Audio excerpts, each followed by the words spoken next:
New York City. The sky is ablaze, and the earth wails in despair. Fiery flames illuminate the night, while thick black smoke swirls through the streets and alleys. The violent tremors feel as though a drumstick is being relentlessly pounded, leaving the streets riddled with scars. Even the residents of this street would struggle to fathom that this chaos unfolds in the heart of New York City. This must be hell. The streets are teeming with panicked individuals fleeing an endless inferno. Corpses and blood are strewn about, some roads painted a vivid crimson. Armored vehicles and tanks have invaded the neighborhood, soldiers shouting in a frenzy, charging forth and unleashing a torrent of firepower towards something engulfed in flames. But it is futile. The demon bathes in the flames, tramples upon the searing corpses and scattered shells, roaring forth from the inferno. No words can adequately describe the monstrosity that emerges. It seems an entity that should only exist in the depths of hell.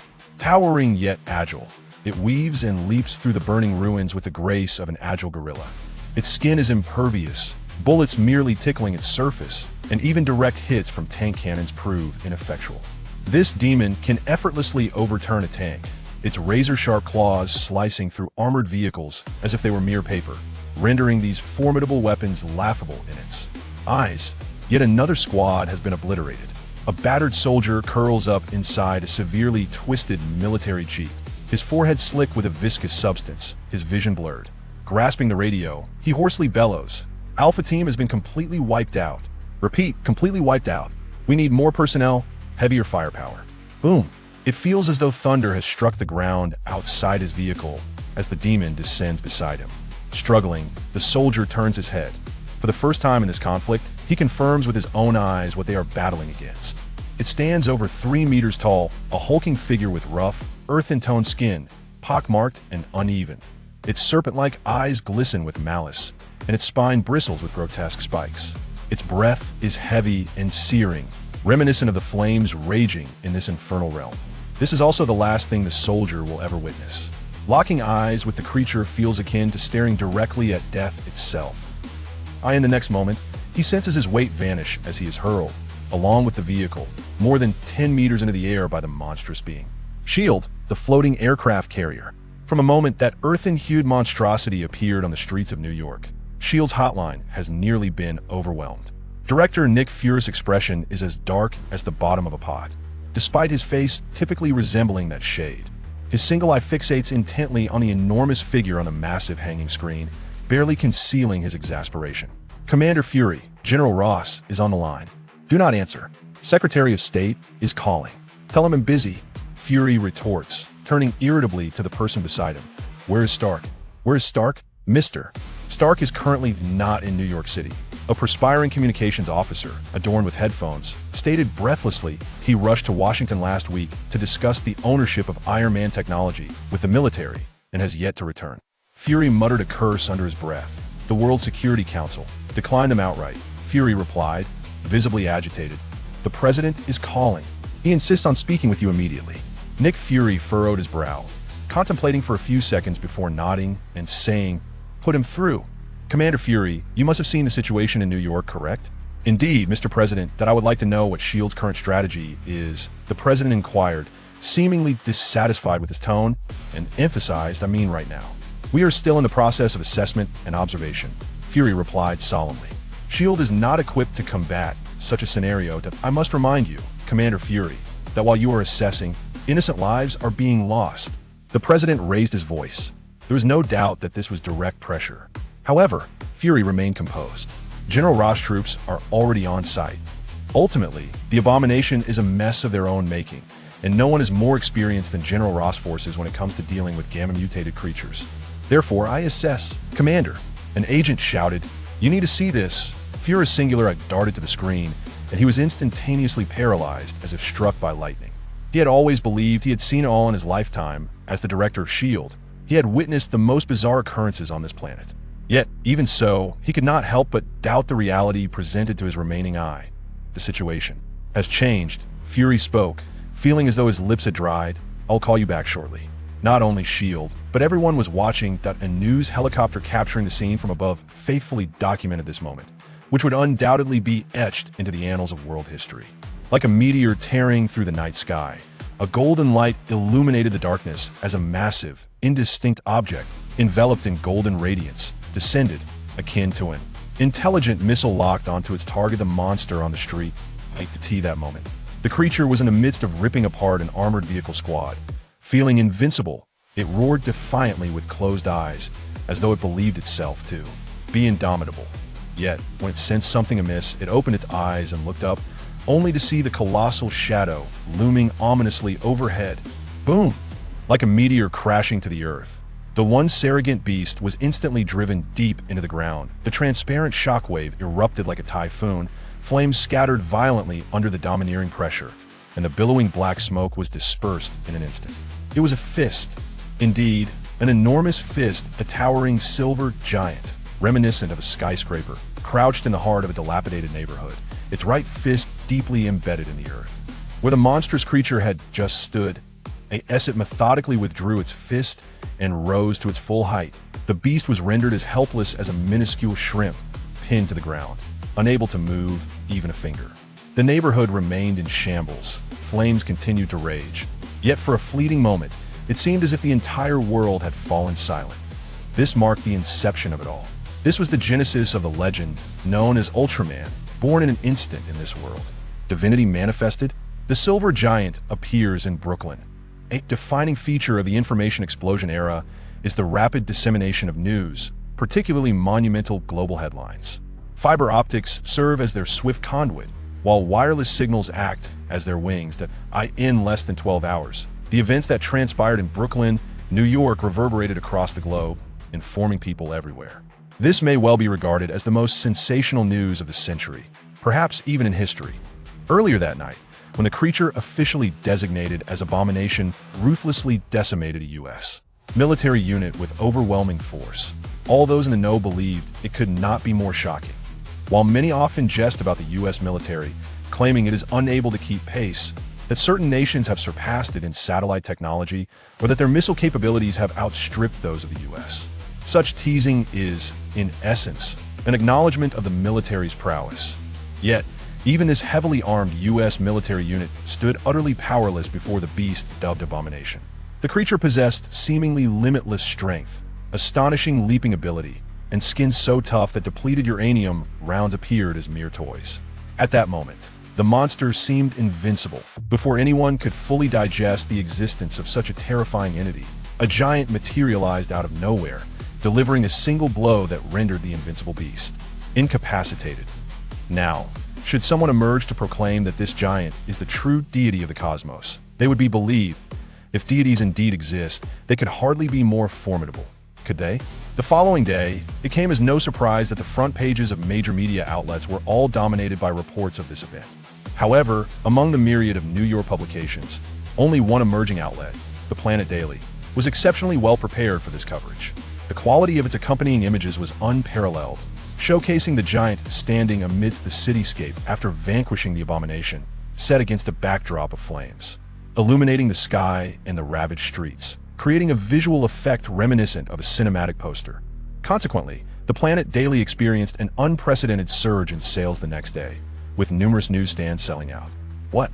You wish to argue that the Planet Daily is affiliated with DC and that Marvel has no equivalent? Indeed, it does not. The Planet Daily is not the prestigious newspaper of neighboring DC, but rather a newly established publication that has emerged in recent years. Its proprietor, a young Chinese-American named Richard Lee, is indeed a time traveler. As many have speculated as for the process of his traversal, there seems to be little of significance to recount. Compared to the myriad predecessors in the realm of time travel, his experience lacks novelty, merely a nostalgic flip through pirated DVDs from his childhood, a spontaneous revisit to an old television series, and then, with a sudden bang, his computer exploded, leading him to inexplicably find himself in the Marvel Universe. However, it would be misleading to label his transition as entirely capricious. After all, the explosion of his computer was indeed the catalyst for his journey. It is noteworthy that the television series he was revisiting was the 2004 tokusatsu production by Tsuburaya Productions, Ultraman Nesix. Thus, akin to many predecessors who traversed into Marvel, Richard acquired his own unique advantage. He considers himself fortunate, for while he lacks a system, he was gifted with the transformation device known as the Evolution Trust, allowing him to become Ultraman Nesix right from the outset. To be candid, Richard had indulged in peculiar musings while perusing time travel novels. He observed that those who traverse through gaming often gain systems as their advantages, while those who enter cinematic realms frequently acquire the powers of film characters. Given his good fortune, he found himself immersed in Ultraman at the moment of his crossing, thus receiving a transformation device.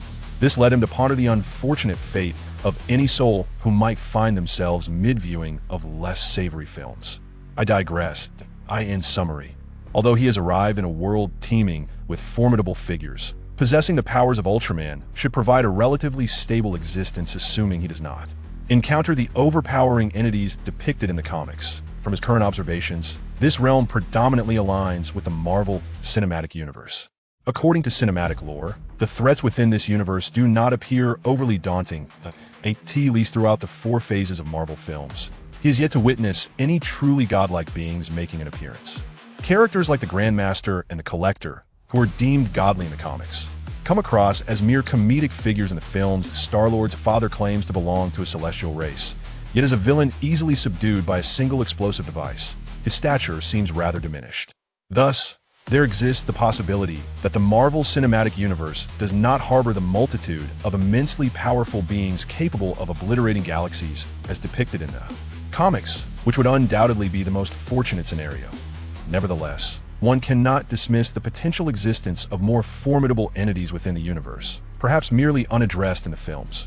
Moreover, what distinguishes Nexus from many other Ultramen is his potential to evolve into Noah. Within the Ultraman universe, Noah is legendary as the first ray of light at the dawn of the cosmos, said to possess boundless power and often revered as a deity among Ultramen.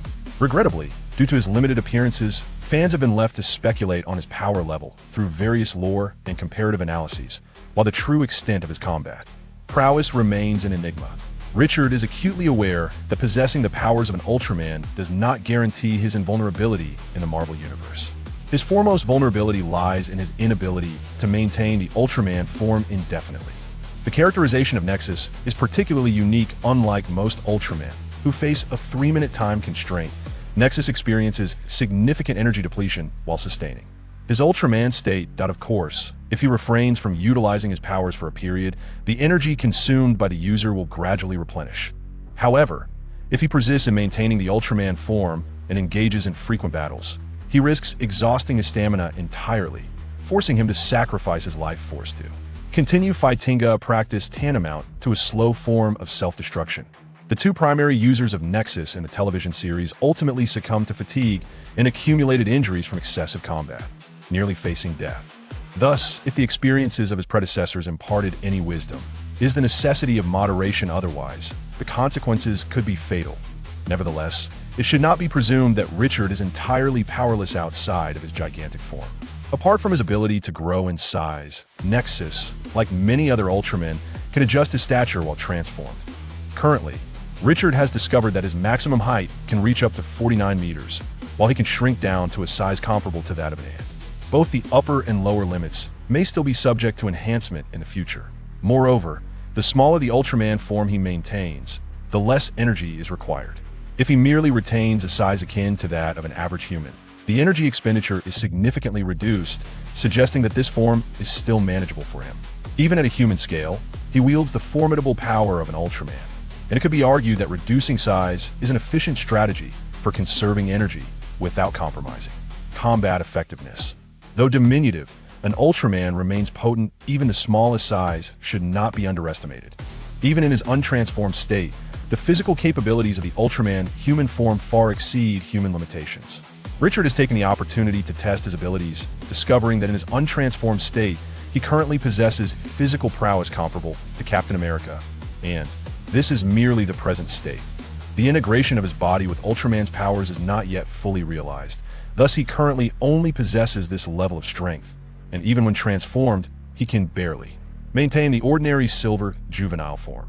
Before his reincarnation, Richard was a small reporter in Huagua, a role he genuinely enjoyed. At IT was this profound influence that led him to choose to immerse himself in the same profession once more after his rebirth. However, this time, he assumed the position of a commanding boss in an office, rather than a news reporter racing against deadlines. The field of journalism is indeed remarkable. Gabriel Garcia Marquez once proclaimed that journalism is the best profession in the world. Although such a statement may be overly subjective, Richard found himself in full agreement. Marquez articulated that journalism is an insatiable passion, one that flourishes only in the face of reality. The essence of journalism lies in its ability to reveal, to supervise, and to ensure that the truth remains visible to the world. The stories reported often have the power to shape public thought, promote righteous values, and, most importantly, inspire independent thinking. Yet, Richard, in his previous life as a journalist, was acutely aware of the taboos that permeate the field. Journalism, after all, is comprised of individuals, and wherever there are people, there inevitably exist conflicts of interest. In many instances, certain truths remain unspoken, despite their correctness. Conversely, there are occasions when one must betray their conscience to distort reality. Richard himself reluctantly acknowledged that he had been complicit in such practices at times. After penning an article with a heavy heart, he would detest his own work to the extent that he would avoid revisiting it once published. However, the circumstances have changed. Now, Richard owns his own newspaper and leads a courageous team of reporters who fearlessly uphold their principles in any situation. No matter the content, as long as his reporters dare to write it, he dares to publish it. From Hollywood stars to business moguls, from military leaders to political heavyweights, those in positions of power often provide the richest stories. In just a few short years, the Planet Daily has burgeoned into one of New York City's largest newspapers, elevating the fortune of its proprietor, Richard Lee, to staggering heights. The Planet Daily has become the most popular newspaper among citizens, primarily because it dares to write and speak about anything that asks for the powerful figures exposed for their misdeeds who might seek revenge. Having transformed into an Ultraman, why fear such threats? Richard mused that he might as well seek a tofu block to end it all. Much like the plot of Marvel's The Incredible Hulk 2, where a colonel under General Ross transforms into a monstrous abomination after injecting Hulk serum, the sudden acquisition of such fantastical strength led to an overwhelming sense of invincibility. Abomination rampaged through the streets of New York, recklessly overpowering General Ross' forces and causing untold devastation. According to the original narrative of the film, it was General Ross' longtime rival, the Hulk, who should have emerged to confront the abomination, engaging in a monumental battle upon the streets of New York, ultimately subduing the menace.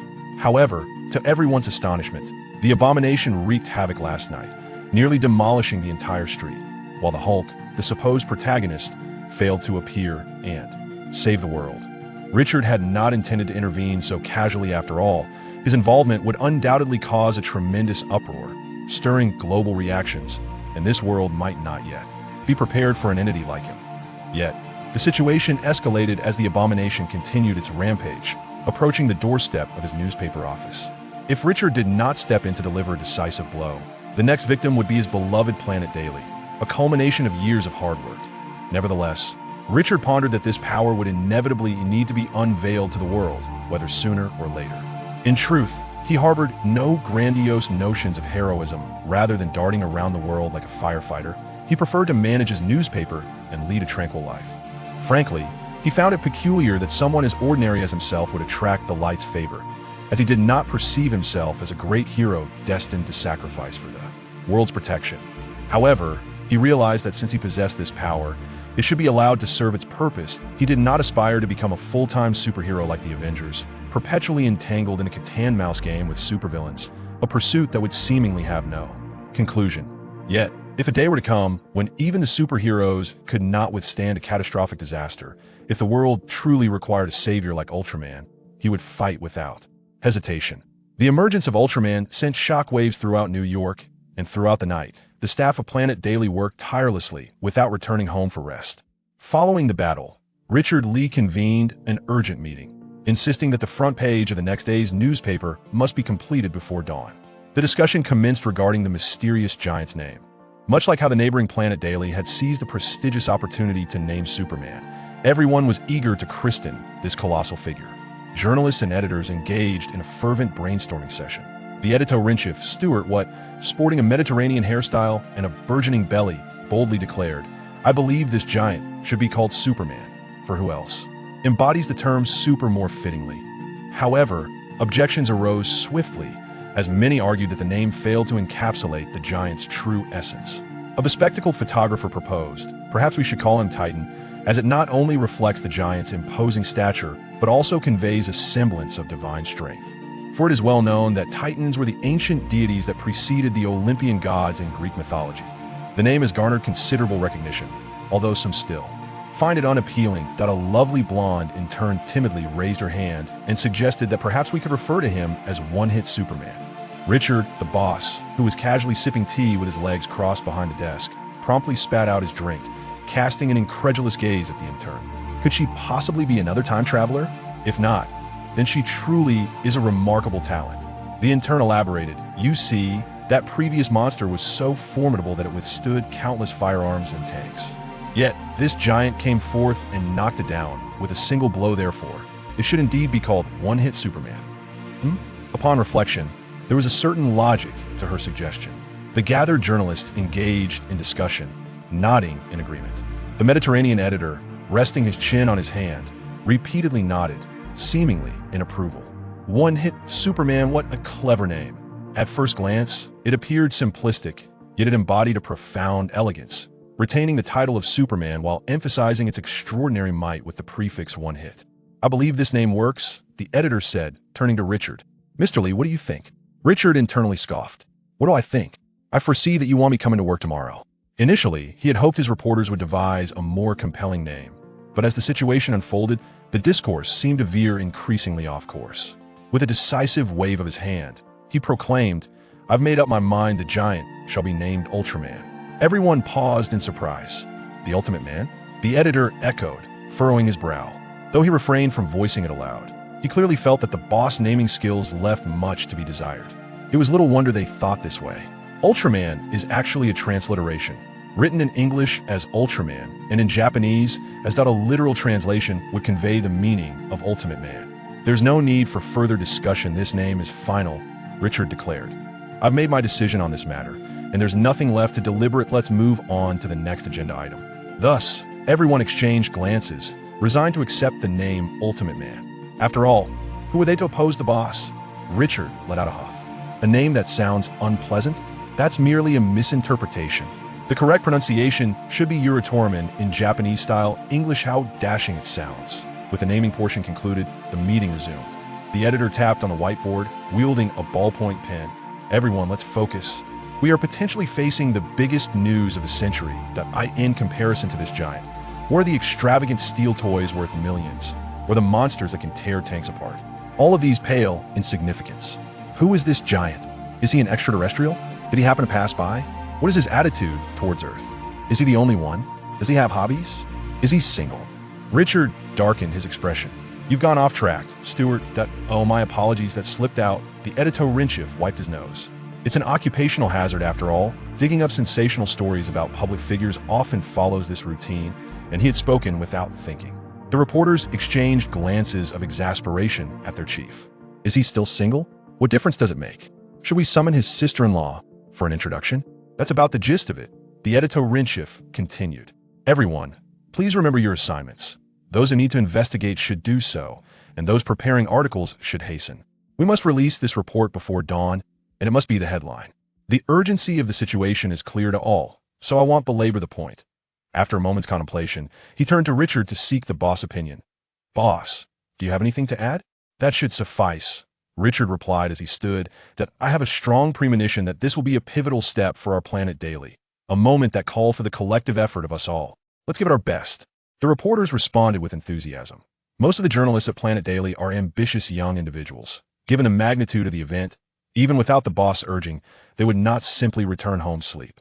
Now, each reporter was brimming with determination, akin to warriors preparing to charge into battle, all invigorated. Under such circumstances, it is likely that even if the boss forbade them from pursuing this story, they would not comply.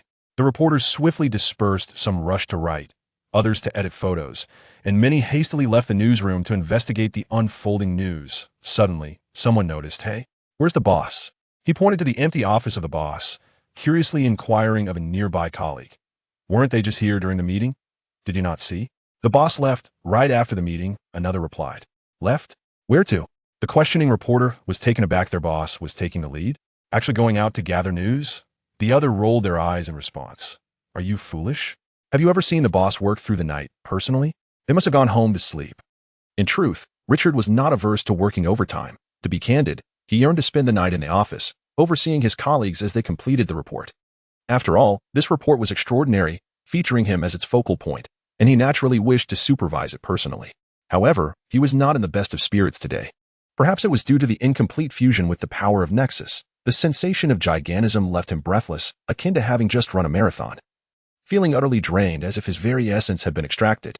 Initially, the exhaustion was not overtly pronounced, merely manifesting as slight drowsiness during the meeting. Yet, upon returning home, he fell asleep the moment his head touched the pillow, awakening to find it was already 9 in the morning. This was decidedly unusual for Richard. Since before his journey across worlds, he had maintained a remarkably regular routine, typically retiring by 11 at night and rising around 7:30 in the morning. This commendable habit had persisted even after his transition, making a sleep-in until 8 a novel experience. Nevertheless, this slumber had rejuvenated him thoroughly. The fatigue of the previous night had been completely swept away, and he sensed a subtle enhancement in his mental acuity. He could feel the alignment between the power of light and his body improving, assuring him that his next transformation would surely last longer. After freshening up, he arrived at the office, delighting in the sight of the freshly minted headline of his newspaper. Sitting at his desk, he picked up a printed copy and assessed it. The report was mediocre at best. Considering the tight timeline for proofreading, he decided on a score of 70. The accompanying photographs were quite commendable, particularly one featuring Ultraman silhouette, evoking a grand cinematic poster aesthetic. He would reward the photographer handsomely. No, that would be a bonus. Just as Richard was reveling in his thoughts, his secretary, Stephanie Lance, appeared at the door. Miss Lance was a striking young woman with dark hair and blue eyes, clad in a neat, professional outfit, her long legs adding to her allure. Her hair flowed like a waterfall, and her expressive eyes seemed to convey thoughts of their own, efficient and meticulous in her work. She was the most satisfactory of Richard's secretaries after 4 previous changes. Let there be no misunderstanding. His choice of Stephanie was solely based on her exemplary professionalism and remarkable efficiency, devoid of any other considerations. Indeed, that was the case. As Stephanie entered, she brought with her the warm coffee Richard had requested, no sugar, of course, as she was well aware of her boss's preferences. She handed the prepared coffee to Richard and said, "There are 2 gentlemen outside who wish to see you, sir." Richard raised an eyebrow. "Who are they?" "They claim to be government agents," she replied. "They have identification, apparently from SHIELD. Oh, they've come knocking so soon?" Richard mused, slightly taken aback. Did they suspect that the Ultraman who revealed himself last night was the owner of this newspaper? He found it somewhat surprising.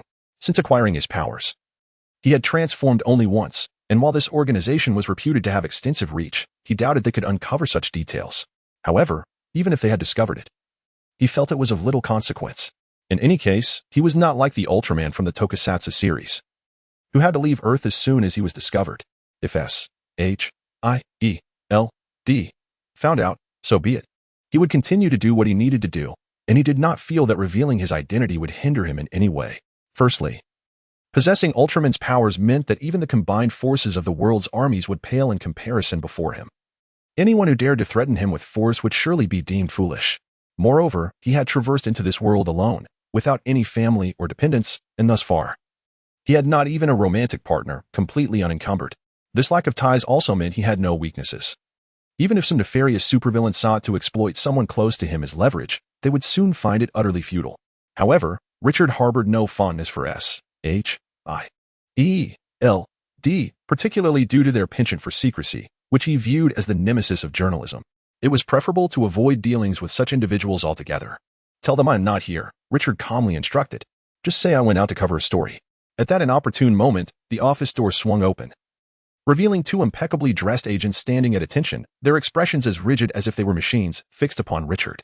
Richard had often lamented the poor soundproofing of his office. He could hear the editor steward's thunderous tirades against reporters and photographers from his own room. Thus, it was evident that these 2 gentlemen had undoubtedly overheard his fib. Yet, as a remarkably successful individual, Richard had mastered the art of maintaining composure even when his lies were exposed. He waved a hand, signaling Stephanie to be quiet, and addressed the agents with calmness. "Good day, gentlemen. How may I assist you?" "Good day, Mr. Lee." One of the agents stepped forward. This was a middle-aged man with a receding hairline and a notably amiable demeanor. He introduced himself. "I am Phil Coulson, and this is Grant Ward," gesturing to the stern-faced man beside him. "We are agents of SHIELD. Richard raised an eyebrow. This was becoming intriguing. He was aware of Phil Coulson, the quintessential good guy, a veteran agent of S.H.I.E.L.D., and a devoted fan of Captain America. In the movies, he was portrayed as a diligent worker, bustling around the set of Iron Man, overseeing matters when Thor's hammer fell in New Mexico, and tirelessly involved when S.H.I.E.L.D. lost the Tesseract in the first Avengers film, even when the superheroes refused to cooperate and fought amongst themselves. It took Coulson's ultimate sacrifice for them to unite. He recognized the other agent as well. Grant Ward, a character from the S.H.I.E.L.D. television series, was renowned for his exceptional combat skills and professionalism, perpetually wearing a serious expression, an archetypal James Bond-style elite agent. Yet, this elite agent harbored a significant secret. He was not a true S.H.I.E.L.D. operative, but rather served the insidious organization Hydra, which lurked within S.H.I.E.L.D.'s ranks. In essence, this agent named Ward is, in fact, a double agent. Agent Coulson presented their credentials. Richard glanced at them and noticed a gleaming silver eagle emblem, atop which were inscribed the letters S.H.I.E.L.D. Richard pondered for a moment and requested, "Please recite the full name of your organization." Coulson was taken aback. Having served in S.H.I.E.L.D. for quite some time, he was accustomed to the typical reaction when revealing the insignia of such a clandestine organization, which was not yet public knowledge. 90% of individuals would invariably inquire about the nature of the organization, expressing their unfamiliarity with it. At that point, he would patiently elucidate that they were a secret agency tasked with handling matters of high confidentiality and so forth. However, this newspaper owner was deviating from the norm. Who begins by asking someone to recite the full name of their organization? The name inscribed on the badge was S.H.I.E.L.D., clearly an abbreviation for a lengthy title. The agents of S.H.I.E.L.D. were well aware of this fact, but not many could recite the complete name from memory. This was hardly their fault. The full name was undeniably extensive. Yet, Coulson, being a seasoned agent, recited it flawlessly without faltering. Strategic Homeland Intervention, Enforcement, and Logistics Division, commonly known as S.H.I.E.L.D. Richard immediately felt a profound respect for Agent Coulson. How could one possibly memorize such an elaborate name? Impressive indeed. Meanwhile, Agent Grant Ward maintained his stoic demeanor, but inwardly he felt a wave of relief. Thankfully, he asked to recite it. He truly wouldn't have been able to. He cast a glance at Coulson, now infused with a hint of admiration for his ability to remember a name so lengthy that it hardly fit on the badge. Remarkable, truly. And I believe S.H.I.E.L.D. should bestow upon you a few more medals, Richard remarked earnestly. Coulson was momentarily taken aback, struggling to keep pace with the conversation. Was reciting the organization's full name worthy of accolades? Richard gestured towards Coulson's head, stating, "Your head shape suggests a particularly heavy workload. You must be quite busy, right? With such sparse hair, one might mistake him for a programmer." Coulson's expression darkened. What did he mean by a particularly heavy workload? Was there an issue with his meticulously styled hair? Couldn't he choose his words more carefully? Nevertheless, Coulson addressed the two agents. "So, what can I assist you with?" "It concerns the incident from last night," Agent Coulson replied, not holding a grudge. "The altercation had coincidentally erupted right outside your newspaper office, along with the appearance of that giant. We are currently investigating the matter. We wish to ascertain whether anyone at the newspaper had previously observed or overheard any unusual content, particularly prior to the appearance of that giant." Ultraman. Richard waved the newspaper beside him, stating, "If you peruse today's edition, you would know that the giant has a name. He is called Ultraman." Agent Coulson, evidently uninterested in fixating on such trivialities, inquired, "So, do you possess any information that you could share? A newspaper of your stature surely wouldn't overlook any subtle clues, would it?" Richard shrugged. "Then why not purchase a copy of today's newspaper and read it yourself?" "Thank you. I acquired one on my way to work and have already perused it," Coulson replied, "but we are more interested in information that is not documented in the paper. If there are any photographic resources available, that would be even better." "None," Richard stated flatly. "I'm truly sorry, but I cannot assist you." The two S.H.I.E.L.D. agents exchanged glances, and Agent Ward silently moved to close the door behind them. Richard raised an eyebrow. What? Did they intend to resort to intimidation? Although Richard felt no fear, such audacity was rather excessive. "Do not be alarmed, Mr. Lee. We merely wish to engage in a candid discussion," Coulson remarked. "You see, we initially did not wish to broach this matter. But in order to foster your trust in us, I have decided to be somewhat forthcoming. He paused before continuing. We are aware of your secret. Oh? Richard was taken aback. They had indeed discovered his identity as Ultraman rather swiftly. Perhaps S-H-I-E-L-D possessed some capability after all. Yet, he thought, it mattered little if they knew. A few years ago, prior to the establishment of the Planet Daily, you encountered a gang of robbers in Hell's Kitchen. Coulson recounted. There were 3 of them, armed, while you confronted them unarmed, defeating all of them. One of them was propelled over 10 meters by a mere push from you. Such feats are not achievable by an ordinary individual. Richard suddenly realized. Oh, you mean that incident? You should have mentioned it sooner. He recalled that it had occurred when he had just traversed into the Marvel Universe. Indeed, encountering a few unruly thugs in Hell's Kitchen. In fact, it was precisely on the first day of his arrival in this world. At that time, Richard had no intention of revealing his abilities. Truth be told, he hadn't even yet discerned what powers he possessed. He was still in a state of bewilderment. Having just crossed over, and had not had the opportunity to explore his newfound abilities before being confronted by those 3 unfortunate ruffians. When they had pushed against him, he had instinctively resisted, inadvertently sending one of the larger thugs flying a considerable distance. The other 2 had been so terrified that they abandoned their unconscious companion and fled in haste. Richard maintained his innocence. You may find it hard to believe, but it was indeed they who initiated the first move. Shortly thereafter, he swiftly discovered his extraordinary powers akin to that of Ultraman. At that moment, he prepared himself mentally for the possibility of scrutiny, as it was rather unusual to exhibit powers that clearly transcended human capabilities in the midst of a bustling street. It would not be surprising to attract attention. Surprisingly, no one approached him with any inquiries, and he naturally began to forget about it. Only now does he realize that S-H-I-E-L-D had indeed been aware of him all along, yet chose to remain silent. In truth, the world is far more complex than it appears on the surface, especially in this era where the number of superpowered individuals is on the rise globally. A mere power wielder like himself hardly warranted undue concern from S-H-I-E-L-D. I am not saying this to threaten you, Coulson continued, but rather to assure you that you can place your trust in us. S-H-I-E-L-D has long been aware of your uniqueness, yet has refrained from disrupting your life. You need not be wary of us. This scenario is not uncommon in various cases, where witnesses with ulterior motives often resist engaging with official personnel. For instance, individuals with criminal records, drug addicts, or undocumented immigrants tend to withhold information when questioned by the police or agents, even if they possess knowledge. Clearly, Coulson had categorized Richard into such a group. If you still cannot recall anything, I can offer a subtle hint, Coulson continued. Last night, just before the giant appeared, our instruments detected an unprecedented surge of energy. This was an extraordinarily powerful energy unlike anything we had encountered before, and its source coincidentally lies in close proximity to your newspaper office. Oh, that is quite a coincidence. Richard nodded. So, you were inquiring whether I have concealed a giant in my storage room?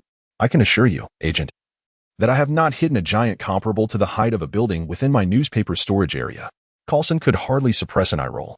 Naturally, I knew you hadn't. That was quite obvious.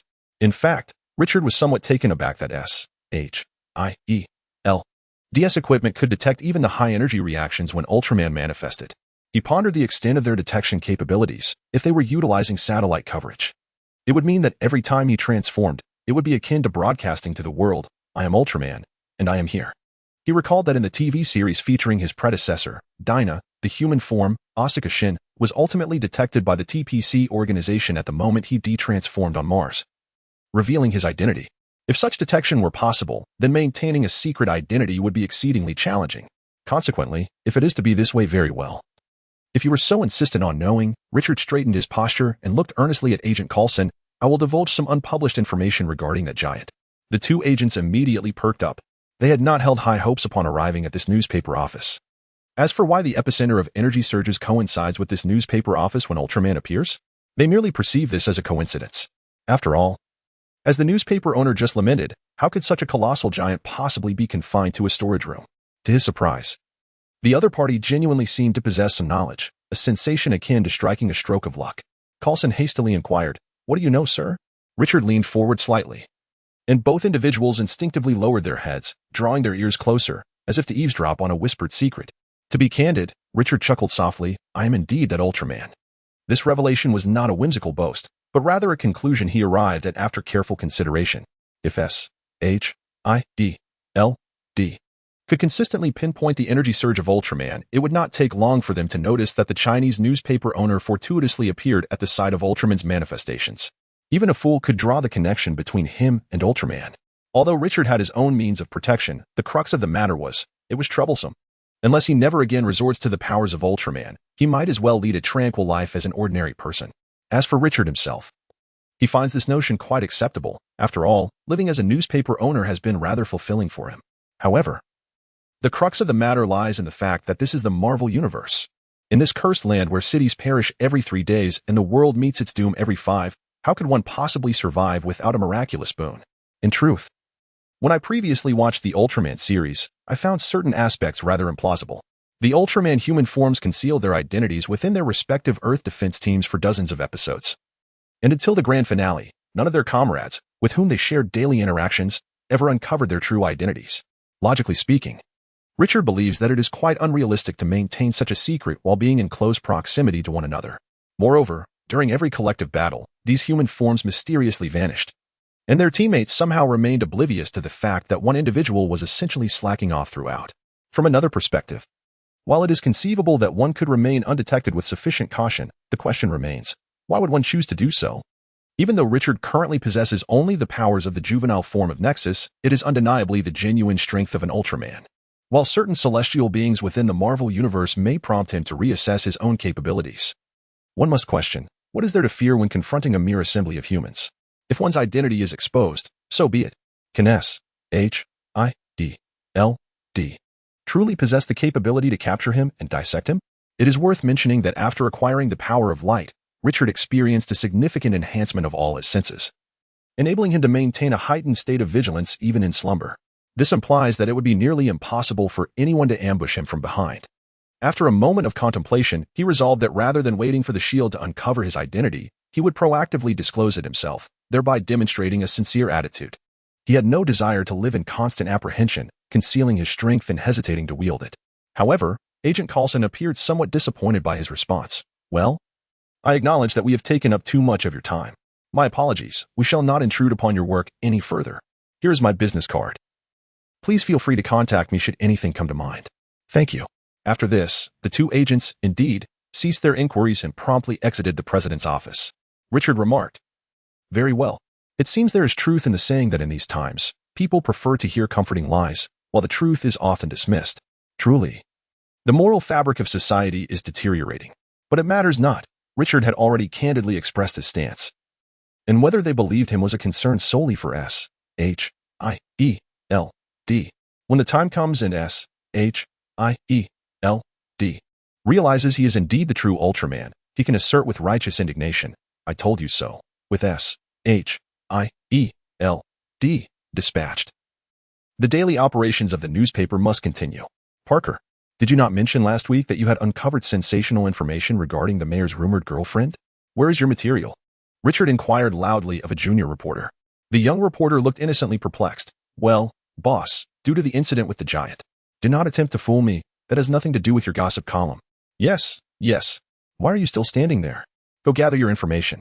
Richard admonished, exasperated. If you return with no news this time, I shall assign you to write cold jokes. Parker gasped at the thought. Write cold jokes? It would take him an eternity to gain any recognition that way. He was still hoping for a Pulitzer Prize. Did the Pulitzer even have a category for joke writing? Parker hurried off with great urgency. Richard sat in his office sipping tea and hummed a tune. In truth, Parker had been performing adequately. The young reporter was full of vigor and enthusiasm, always brimming with energy, and Richard was quite satisfied with him. The threat of sending him to write cold jokes was merely a means of intimidation. However, young people do require pressure. Without it, where would the motivation arise? Richard believed he was acting in the best interest of the young reporter's future. Indeed, he was a commendable boss. Not long after dismissing Parker, a young and attractive blonde reporter entered his office. He recalled that her name was perhaps Casey. She seemed to be an intern just fresh out of university. Boss, I have breaking news, Casey exclaimed, her face alight with excitement. It is absolutely significant news. Oh, pray tell, Richard said leisurely, setting down his teacup. What is it? Have you uncovered the details of last night's incident? Or do you know the origins of that monster? Not that matter, Mr. Lee. At his inquiry, Casey's enthusiasm seemed to wane slightly. It concerns a gang called the Green Snake Gang. Oh, Richard reclined in his chair, seemingly losing interest. What a disappointment. It turns out to be about a gang. What news could possibly be of importance? In a city like New York, especially in Hell's Kitchen, gangs are as ubiquitous as the air itself. There is truly nothing of significance to note. It is said that even the police dare not walk alone in the streets of Hell's Kitchen at night, where homicides occur with alarming frequency. And the residents have grown accustomed to such violence. Moreover, the gang name mentioned by Kathy is the Green Snake Gang. Such a pedestrian and uninspired name seems utterly insignificant, akin to that of a mere foot soldier. What merit could there possibly be in these minor players? Yet, conversely, it is precisely because others overlook them that the media ought to take action, while they pursue grand stories. Someone must tend to the small matters that arise in urban neighborhoods. After all, exposing societal issues and provoking public awareness and reflection is inherently part of the media's duty. Richard is acutely aware of how fervently this young intern yearns to break a significant story, hoping to catapult herself into the realm of renowned journalists. He understands her aspirations well. After all, who among us has not harbored youthful dreams of grandeur? In his own youthful days as an intern, he too had entertained similar fantasies. Yet, considering the age of his body post-transformation, he realizes he is not significantly older than this budding reporter. He resolves to provide Kathy with an opportunity for growth and nods, encouraging her to elaborate on the Green Snake Gang. Here's the situation. I have a reliable informant who shared intelligence with me, stating that the Green Snake Gang was responsible for assisting an unregistered cargo ship on Wednesday, Kathy explains. My informant has a good rapport with a senior member of the gang, who let slip some information. I am now 80 no, 90 no. I am completely certain that the ship is transporting an entire cargo of girls who have been trafficked from various places. Are you absolutely certain, young lady? Could you exercise a bit more rigor? Richard inquires. However, anyone with a modicum of knowledge about Hell's Kitchen would recognize that such occurrences are tragically commonplace, with girls being abducted each week. Yet, if they could capture evidence of such an event and have a capable journalist craft an evocative narrative to call for societal attention, it could indeed be a compelling story. Richard himself harbors a deep disdain for human trafficking, and it is evident that someone must take a stand against it. The young intern certainly requires this chance. Thus, Richard decides to encourage her further, asking, "What is the name of your informant? Can he testify?" Kathy shakes her head. No, he cannot. The condition for sharing this information was to keep his identity confidential. Otherwise, his safety would be jeopardized. Then you must know where the ship is located? I do. However, I have already checked, and the ship was emptied the very next day. A sense of foreboding washes over Richard. You must know where the abducted girls are now? Kathy shakes her head vigorously like a bobblehead. I do not know. This is truly a case of ignorance on all fronts. So, you possess neither witnesses nor physical evidence. And yet you prattle on about this as if it were of great significance? Richard expressed his frustration, questioning whether they considered their newspaper akin to the E3 gaming convention, where the sole competition was to create the most extravagant spectacle. However, he understood the need for patience and tolerance towards newcomers. With a resigned gesture, he remarked, "So, you possess no evidence at all. How am I to publish anything in the paper?" According to a source who wished to remain anonymous, a gang in Hell's Kitchen was allegedly involved in human trafficking. Where is the evidence? Absent. And the individuals? Missing. It seems we are merely starting with an image and fabricating the rest, he mused. Unfazed, Kathy replied, "It's just temporarily unavailable, boss. Trust me. If you grant me a little time, I will uncover the story. By this weekend, I assure you I will have evidence." She added, "Could you reserve a spot for me in next Monday's edition? The 7th page? No, the 8th. Richard remained impassive, stating that it could not be placed any closer to the front. "Boss, this concerns a human trafficking operation. This is unacceptable," Kathy protested. "The 8th page? That would be akin to a mosquito's leg. Such significant news deserves a prominent headline, not to be relegated to the back." Richard shrugged, explaining that it was not his reluctance to assist, but rather the sheer volume of major news lately. "You must investigate first. We can discuss layout later. If you discover nothing, then not even the 8th page, let alone 80, will feature your work." Kathy blinked. "Boss, our newspaper does not have 80 pages. I was merely speaking figuratively, employing hyperbole. Do you not understand?" Richard felt a mix of fatigue and exasperation. Was this girl genuinely straightforward? Or was she purposefully trying to confound her superior? "Oh, I see," Kathy chuckled. "Thank you, boss. I assure you, I will not disappoint you." With that, the intern departed in high spirits. The office finally fell into a temporary silence. Richard settled into his chair, raised his teacup, and took a gentle sip while gazing out the window. Although he had not directly conveyed his thoughts to the young reporter, he personally supported the pursuit of such stories. In his previous life, though he had not established a family, he had a sister who was merely 15 or 16 at the time of his abrupt departure. Empathizing, Richard thought that if his own sister were to be abducted, He would overturn the entire world to ensure that all responsible parties face justice. Of course, even in the direst scenario, he would have been powerless, as he was merely an ordinary individual, a small reporter without influential friends or a formidable background. He was but an inconsequential figure. Yet now, circumstances had changed. He was capable of publishing reports that others dared not. He could voice truths that no one else would. With this realization, Richard instinctively summoned the Evolution Trust, the white transformation device materializing in his hand amidst a soft glow. Unlike the transformation devices in TV dramas that must be carried at all times, the Evolution Trust was typically stored in a realm separate from reality, summoned effortlessly by the simplest of intentions. Frankly speaking, Richard was oblivious to how he had acquired such powers. In the television series, it appeared that the Nexus practitioners had to be chosen by the light, and any individual selected must possess certain peculiarities. Yet, Richard felt rather unremarkable. He considered himself an exceedingly ordinary person, devoid of the selfless spirit of sacrifice for the people or any hero complex aimed at saving the world. Oh, of course. He was not like certain villains whose thought processes seemed profoundly disturbed, harboring dreams of world domination. If there were to be a reason behind his transformation into Ultraman, it could only be attributed to sheer luck. Nevertheless, regardless of this fortuitous chance, he had indeed acquired power.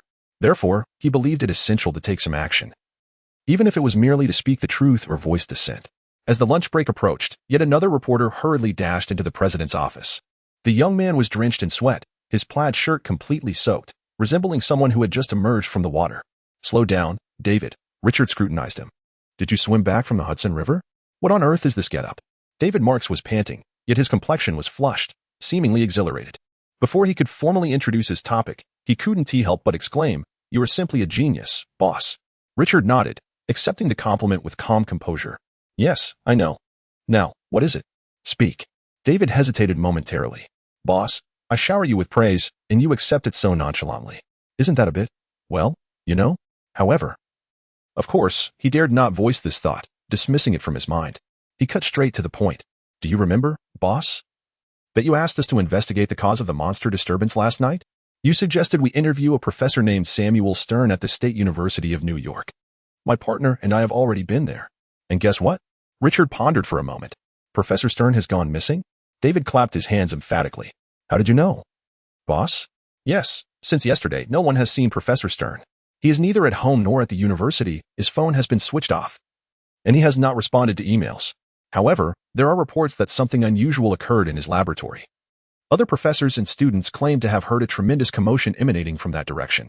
Now, his laboratory has been seized by the military. A contingent has arrived to cordon off the area, and they swiftly cleared the scene. There are military personnel guarding the perimeter, and even university staff are prohibited from entering." Richard had anticipated these developments. Following the emergence of the abomination, the military promptly sealed off all information. After all, the abomination, prior to its transformations, was an active officer, and the serum he had injected was derived from the Hulk. Tracing it back, the origins of the creature were rooted in the military's experiments. Ultimately, the chaos wrought by the abomination was entirely the military's mess, and in the pursuit of accountability, a significant number of high-ranking officials could find themselves ensnared. Thus, they felt compelled to suppress the news, lowering their heads and waiting for the storm to pass. Other media outlets floundered about like headless flies, while the Planet Daily swiftly seized upon the correct lead. In truth, Richard had been aware of the situation long before it unfolded. The film The Incredible Hulk had already elucidated the matter for him. However, news published in newspapers requires substantiation. One cannot simply state that the source of information was derived from a movie, can one? And then? Richard inquired, "Surely a mere blockade could not deter you, could it?" David proudly thumped his chest. "Of course not. If such trivialities could halt me, I would have no need to remain at the Planet Daily. We employed a little cleverness and ultimately infiltrated Dr. Stern's laboratory. It was indeed a chaotic scene, resembling a herd of bulls trampling back and forth. Alas, it is difficult to convey. I took some photographs for you to examine." He handed the photos to Richard. Richard quickly scanned them. And David's account was indeed devoid of exaggeration, even slightly underrepresenting the actual circumstances. The images depicted not merely disarray but utter devastation. The workbench lay in ruins, and a recliner had been shredded into countless pieces. Judging by the stains, it appeared that some liquid had splattered throughout the room, leaving traces on the tables and floor. "The most terrifying part is here." David pointed to one of the photographs. "Look at this." Richard understood what he meant. It was a footprint, deeply embedded in the metal floor, and judging by its exaggerated size, it could not possibly have been left by a human. "This is evidence, the most compelling evidence," David exclaimed with enthusiasm. Is that not obvious? This is the mark left by the creature in downtown New York. There is a strong likelihood that this creature originated from this laboratory, and the military's hurried arrival to seal off the site was to eliminate evidence. It must be so. Professor Samuel Stern had been conducting illegal experiments for the military, and they created that monster in this laboratory, leading to last night's disaster, which is precisely why Dr. Stern is now missing. Everything connects. He grew increasingly animated, speaking with fervor. However, Richard glanced at the photographs and tossed them back to him. Richard shook his head. This is insufficient. What you propose remains a hypothesis. To validate all of this, we require more substantial evidence. I am absolutely certain that this is the truth, boss. I am equally certain that this strays 100,000 miles from reality. Don't ask me how I know, for I have seen the film. Firstly, the military had never contacted Samuel Stern. It was Bruce Banner, the Hulk, who sought him out. Banner's intention was to find a cure for the Hulk, while the emergence of the abomination was entirely unplanned, a complete accident. General Thaddeus Ross, Richard turned to ask. I remember arranging for you to investigate that, General. How did it go? That task was assigned to my partner, Hodge, David replied. Hodge approached Ross. But the old man has consistently refused to be interviewed. However, do not worry, boss. Hodge is quite astute and always manages to seize an opportunity. Pausing for a moment, he curiously inquired, but why, boss? How do you know Ross is problematic? I just know, Richard replied with a humph. I built this newspaper from the ground up. And in just a few short years, it has reached its current stature. Do you really think I relied solely on my looks? David fell silent. No. I believe you might also depend on your audacity. So it seems, indeed, you have relied on your appearance. That's not incorrect. Thaddeus Ross is the head of the team that captures the Hulk in the movie, and prior to that, the Hulk was indeed a product of the experiments he oversaw. In the film, he embodies the quintessential character that viewers find irksome. 90% of the audience would feel an impulse to drag that old man out of the screen and give him a beating. Previously, in The Incredible Hulk 2, General Ross created quite the debacle, unleashing the abomination to wreak havoc in downtown New York, ultimately needing to harness the very Hulk he had been pursuing to quell the chaos, and in the end, even allowed the Hulk to escape. While watching the film, Richard thought to himself, General Ross has made such a monumental blunder. No matter how powerful his connections might be, surely he cannot escape the consequences. Yet, after a few years, upon revisiting the film, he found that not only did Ross evade repercussions, but by the time he reappeared in Captain America: Civil War, he had ascended to the position of Secretary of State, his career soaring to new heights. Richard was utterly perplexed. What merit did General Ross possess that allowed him to avoid charges of treason despite his colossal failures, and yet, within just a few years, rise to such a prominent role? Even an amateur should have caught the scent of scandal. However, at that time, he had merely been watching a movie, and Richard had only offered a few sarcastic remarks about the plot's plausibility. Who has the leisure to dwell on the logic of a film's narrative? But the situation was now different. He had traversed into the world of that movie, and the matter of General Ross held many intriguing secrets waiting to be uncovered. Perhaps Ross was involved in some unsavory dealings with certain departments? Or perhaps he had proven to his superiors that he possessed even greater potential value. Such questions were indeed thought-provoking. The office clock's hands had barely reached 5:30 when Richard immediately rose to leave. Outside, the atmosphere remained vibrant and bustling. Although the workday had officially ended, there was no sign of anyone preparing to depart. Richard nodded in satisfaction. This is the hallmark of our newspaper. Every newcomer to the newsroom had been personally forewarned by him. Once you enter this establishment, do not expect to leave on time, especially during major news events. Overnight shifts become the norm. Richard mused that perhaps everyone should simply set up a bed in their office to avoid the hassle of commuting. Though ultimately he refrained from voicing this thought. This notion stemmed from his personal experiences in a past life, which had imbued him with insights into management. Generally speaking, public newspapers were manageable, but the necessity of overtime in private newspapers was contingent upon the whims of the proprietor. Unfortunately, the newspaper where Richard had previously been employed was under the dominion of a boss who was an ardent advocate of extra hours, though it certainly could not be him. As soon as the clock struck 5, the boss would vanish in the blink of an eye, while the employees, well, stepping out at 5:30 would mean forfeiting their bonuses. Once, a foreigner joined their paper, brimming with enthusiasm, eager to greet every colleague with an exuberant, "Hello everyone. I am a renowned workaholic from my homeland. Let us toil together." Yet, just a week later, this same individual appeared with dark circles under his eyes, lamenting. I must tell you, this overtime is inhumane. The others could only chuckle at his plight. If he couldn't endure such a pace, how could he call himself a workaholic? When genuine news broke, would he not collapse on the spot? Richard envied how, at the end of the workday, His boss would effortlessly drive home for dinner while they remained, exhausted, in the office. As fate would have it, he now found himself in a similar position. He strolled past the busy employees, offering words of encouragement while heading towards the exit, secretly relishing the envious glares directed at him. Before heading home, Richard made a brief stop at a nearby grocery store. The owner, a middle-aged Chinese woman named Lin, was quite amiable, and their shared heritage facilitated their conversations. Upon entering, Annie Lin greeted him with a warm smile. Little Lee, what are you purchasing today? Soy sauce, Richard replied, making his way to the shelf. Annie Lin pointed to the top row, which featured a newly arrived brand, one that foreigners found difficult to appreciate, yet it was the most authentic soy sauce available. Really?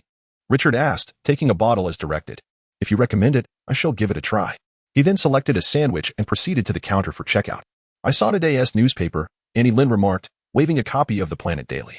The world seems increasingly tumultuous, giants and monsters everywhere. Indeed, Richard responded casually.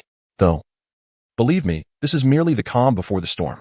As he completed his transaction and prepared to leave, he heard Annie Lin call out to him. Do you have any plans for tonight? Richard paused. Why do you ask? My daughter is hosting a party at home, and it promises to be quite lively. Annie Lin replied. If you're free, why not join us for the festivities? Here we go again. From the moment they became acquainted, Aunt Lin had never relinquished her ambition to promote her daughter. According to her vivid descriptions, her daughter was simply adored by all. Akin to a celestial maiden descended from the heavens. Richard had yet to behold her in person, yet his ears were nearly calloused from hearing about her. He waved his hand dismissively, stating, No, I have other arrangements for the evening. Oh, I see, Aunt Lin replied, somewhat disheartened but undeterred. After all, they were neighbors. And time was on their side. There was no need to rush. Curiosity piqued, she inquired. May I ask what you do in the evenings? She genuinely wondered. As it seemed Richard lived alone, without nearby relatives or frequently visiting friends. How did he spend his time? Richard smiled at her. It's nothing of great significance. He stepped outside, waving his hand dismissively, just acting as a caretaker. Young intern reporter Kathy could hardly believe her fortune. Her investigation was progressing far too smoothly. Almost suspiciously so. She had visited several locations and questioned numerous individuals regarding the shipment of young girls arriving on a certain Friday. Although no one could provide an exact location, a former convict suggested she might try her luck at a particular warehouse. The Green Snake Gang often stored their goods in that vicinity, he had said. Under the cloak of night, Kathy stealthily approached the warehouse. It was an antiquated structure, its exterior marred by rust, the age of which was indeterminate. A dilapidated chain secured the entrance, but such a minor obstacle was no match for her. Kathy, nimble as a lithe cat, ascended the old water pipe to the roof. Thankfully, the pipe was far sturdier than it appeared. She slipped through the skylight into the upper walkway of the warehouse, successfully gaining entry. Kathy discerned faint voices. Following the sound, she located a massive shipping container, its door secured by what appeared to be a flimsy padlock. From her bag, she produced a universal key, effortlessly unlocking the padlock. As she swung the container door open, a cluster of ragged young girls huddled together, their eyes wide with fear as they stared at her.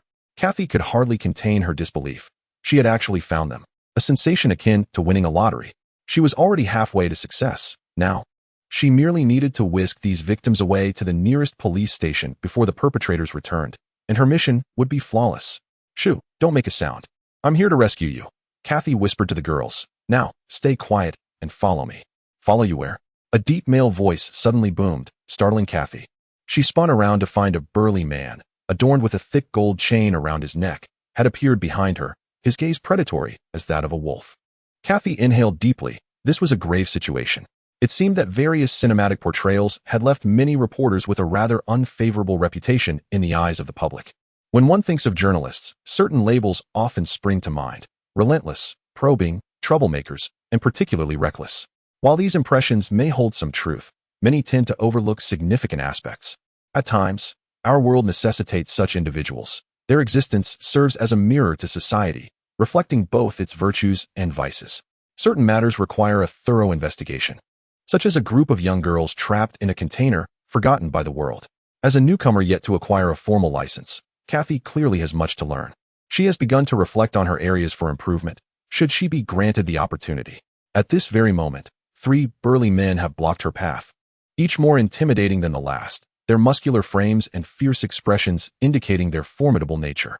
Kathy had once enrolled in a women's self-defense class, managing to learn a few techniques, but now, As she steadies her breath and assesses the situation, she concludes she stands no chance against any of them. Who are you?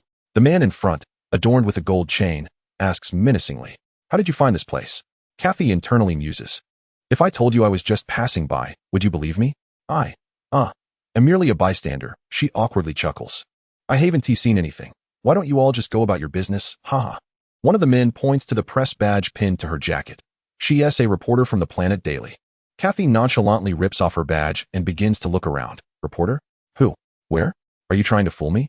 The man, clearly arrogant, adjusts his jacket, seemingly attempting to amplify his imposing presence. He steps closer, towering over Kathy, and scoffs. Quite pretty, what a shame. His words unmistakably signal that he has no intention of letting her go. In Hell's Kitchen, a murder is merely a part of daily life. Bodies are often disposed of in the Hudson River, and the police can hardly be bothered to investigate. The situation appears dire, yet Kathy remains unfazed. Is that so? I believe we might have alternative options, she retorts. Oh. The man pulls out a thick cigar, placing it between his lips, and inquisitively asks, pray tell. Taking a deep breath, Kathy's demeanor shifts, her gaze sharpens, and with a sudden movement reminiscent of a powerful soccer player, she executes a swift kick, a decisive strike.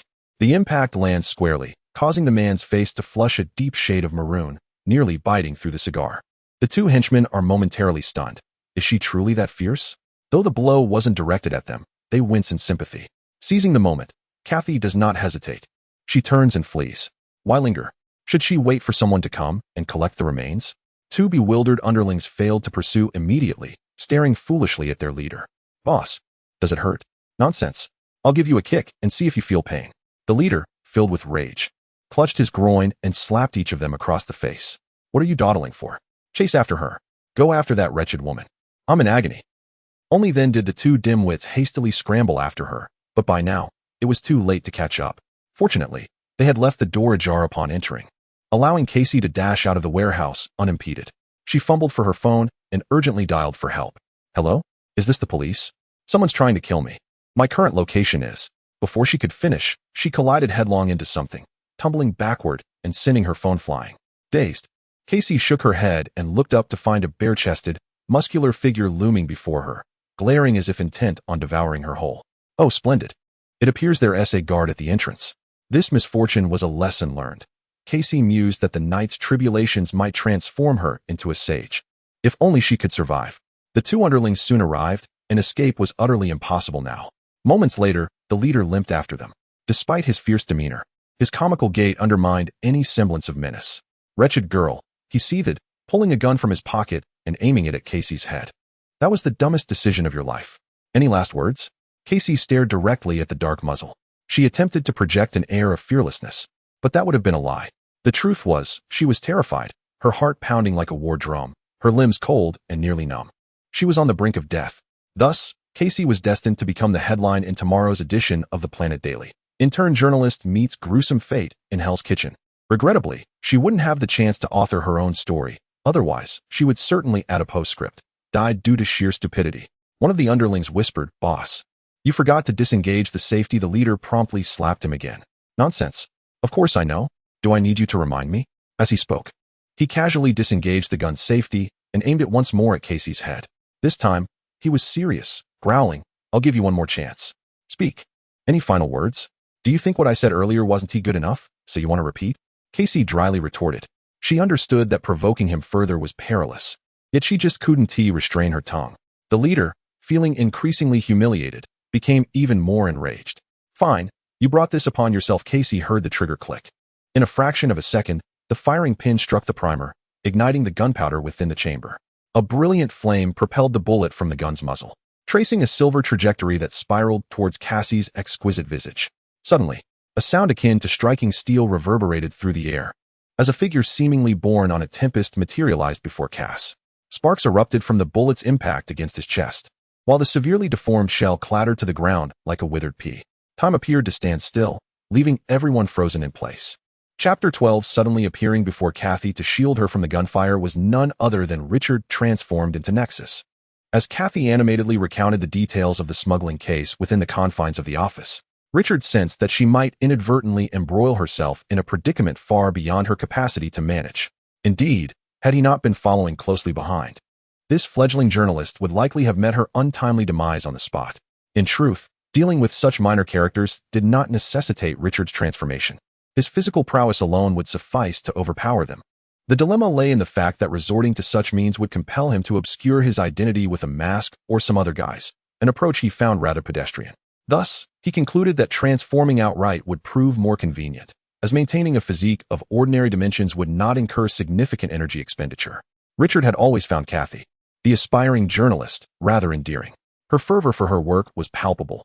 She frequently volunteered for overnight shifts and exhibited unparalleled enthusiasm in chasing down stories. True, she was still somewhat green and lacked experience, but in Richard's eyes, she represented the future of their newspaper, a potential Pulitzer Prize contender. With proper guidance, she might very well evolve into a star reporter akin to the renowned Lois Lane next door. At present, what she lacked most was an opportunity, an auspicious break. Therefore, Richard resolved to bestow upon her a significant scoop. The gangsters were momentarily taken aback, with their leader seemingly shaken as well. Yet, in the presence of his underlings, he could not exhibit weakness. The weapon he wielded appeared to bolster his courage. Seeking confrontation, the leader thoughtlessly squeezed the trigger, unleashing a barrage of bullets that ricocheted harmlessly off Richard's formidable physique. One stray fragment regrettably struck a hapless underling in the leg, eliciting a pained cry as he collapsed to the ground, clutching his wound. As the magazine emptied, the adversary remained unscathed. Richard reached out and grasped the barrel of the handgun, applying pressure with a single hand until it was contorted into a molten mass of scrap metal. At this juncture, the leader was genuinely terrified, stammering, What are you?" Boss," one of the underlings whispered. "I think this guy might be the Ultraman mentioned in the newspapers." "What?" The leader paused, his brow furrowing. The name rang a bell. He recalled hearing it earlier that day. Suddenly, realization dawned on him, and his face drained of color. Good heavens, was this the very giant who had once sent that monstrous creature crashing into the ground of New York, rendering it immovable? What folly was this? Yet another underling murmured, "But I heard Ultraman is a giant, right? Why does he seem smaller now? Who knows? Maybe he can change size at will," came the retort. "Don't be absurd. I can change size too." The leader clenched his jaw, a glint of malice flashing in his eyes. He brandished a gleaming dagger, pointing it at Richard, proclaiming, "I know not who you are, nor do I care. Allow me to introduce myself as the renowned leader of this street, known as Copper-Scaled Serpent. Would you like to know the origin of this moniker? Then let me enlighten you." Richard extended his right hand and lightly flicked the middle finger against the thug's forehead. Unfazed, disinterested, and oblivious, in an instant, the thug was propelled backward like a cannonball, crashing into a stack of wooden crates in the corner, silenced beneath a heap of splintered wood. Just a mere flick of a finger. The thug's companions turned as pale as parchment, rooted to the spot like wooden stakes, scarcely daring to breathe, their thoughts echoing a silent mantra of invisibility. Could this be the legendary phenomenon of vanishing in the blink of an eye? Click. Richard heard the sound of a camera shutter and turned to see Kathy cautiously capturing the moment with her phone. Startled by his gaze, Kathy instinctively took a step back, her heart racing. After all, she couldn't ascertain whether this Ultraman was friend or foe. What if he despised being photographed? Richard felt a sense of satisfaction. Excellent, indeed. She remained composed and remembered her duty. The girl was quite admirable. The young women previously confined in the crates cautiously emerged from their hiding spots, their wide, bright eyes trembling as they observed the unfolding scene. The locks that had bound them were now pried open by Kathy, and the thugs, intimidated by Richard, were rendered utterly speechless. Logically, they were free now, yet none dared to take a step forward.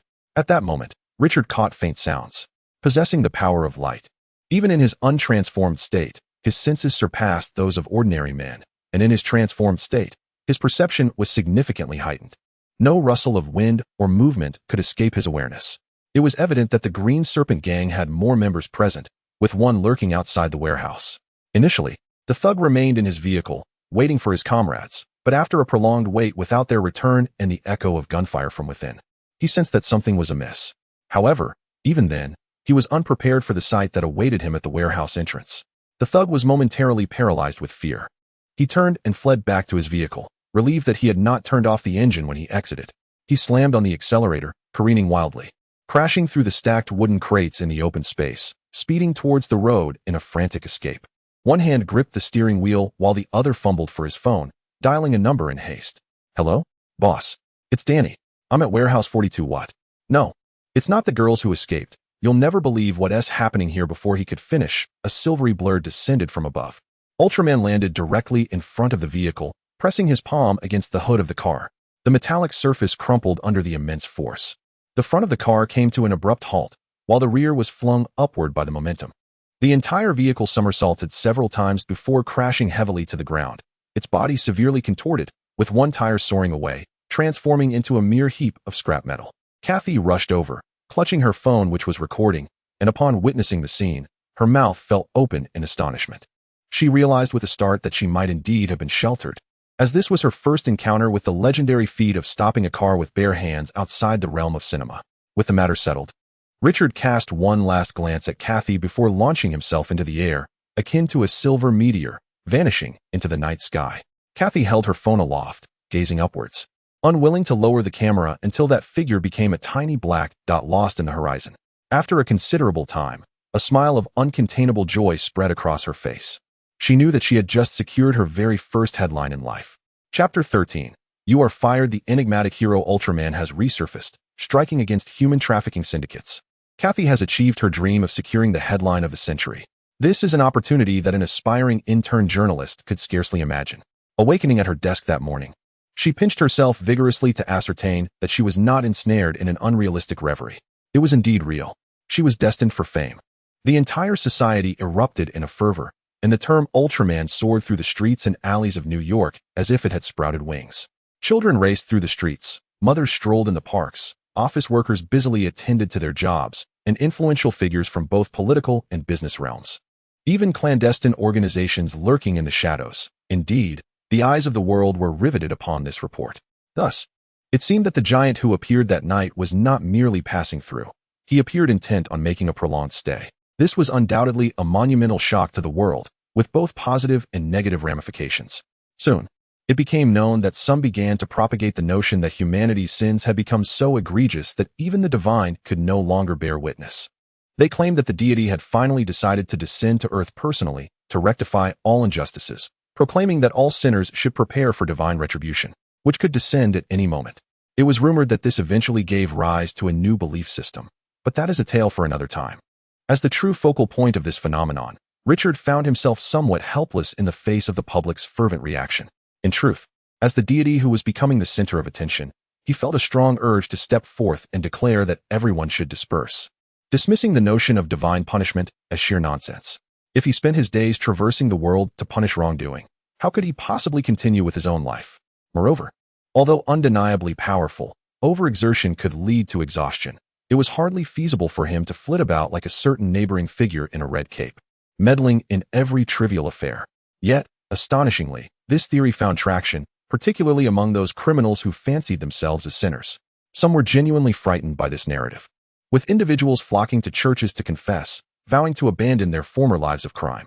The priests were overwhelmed with the influx of penitents, each tale more sensational than the last. Some confessed to murder and theft, while others admitted to having engaged in prostitution or betrayal of family.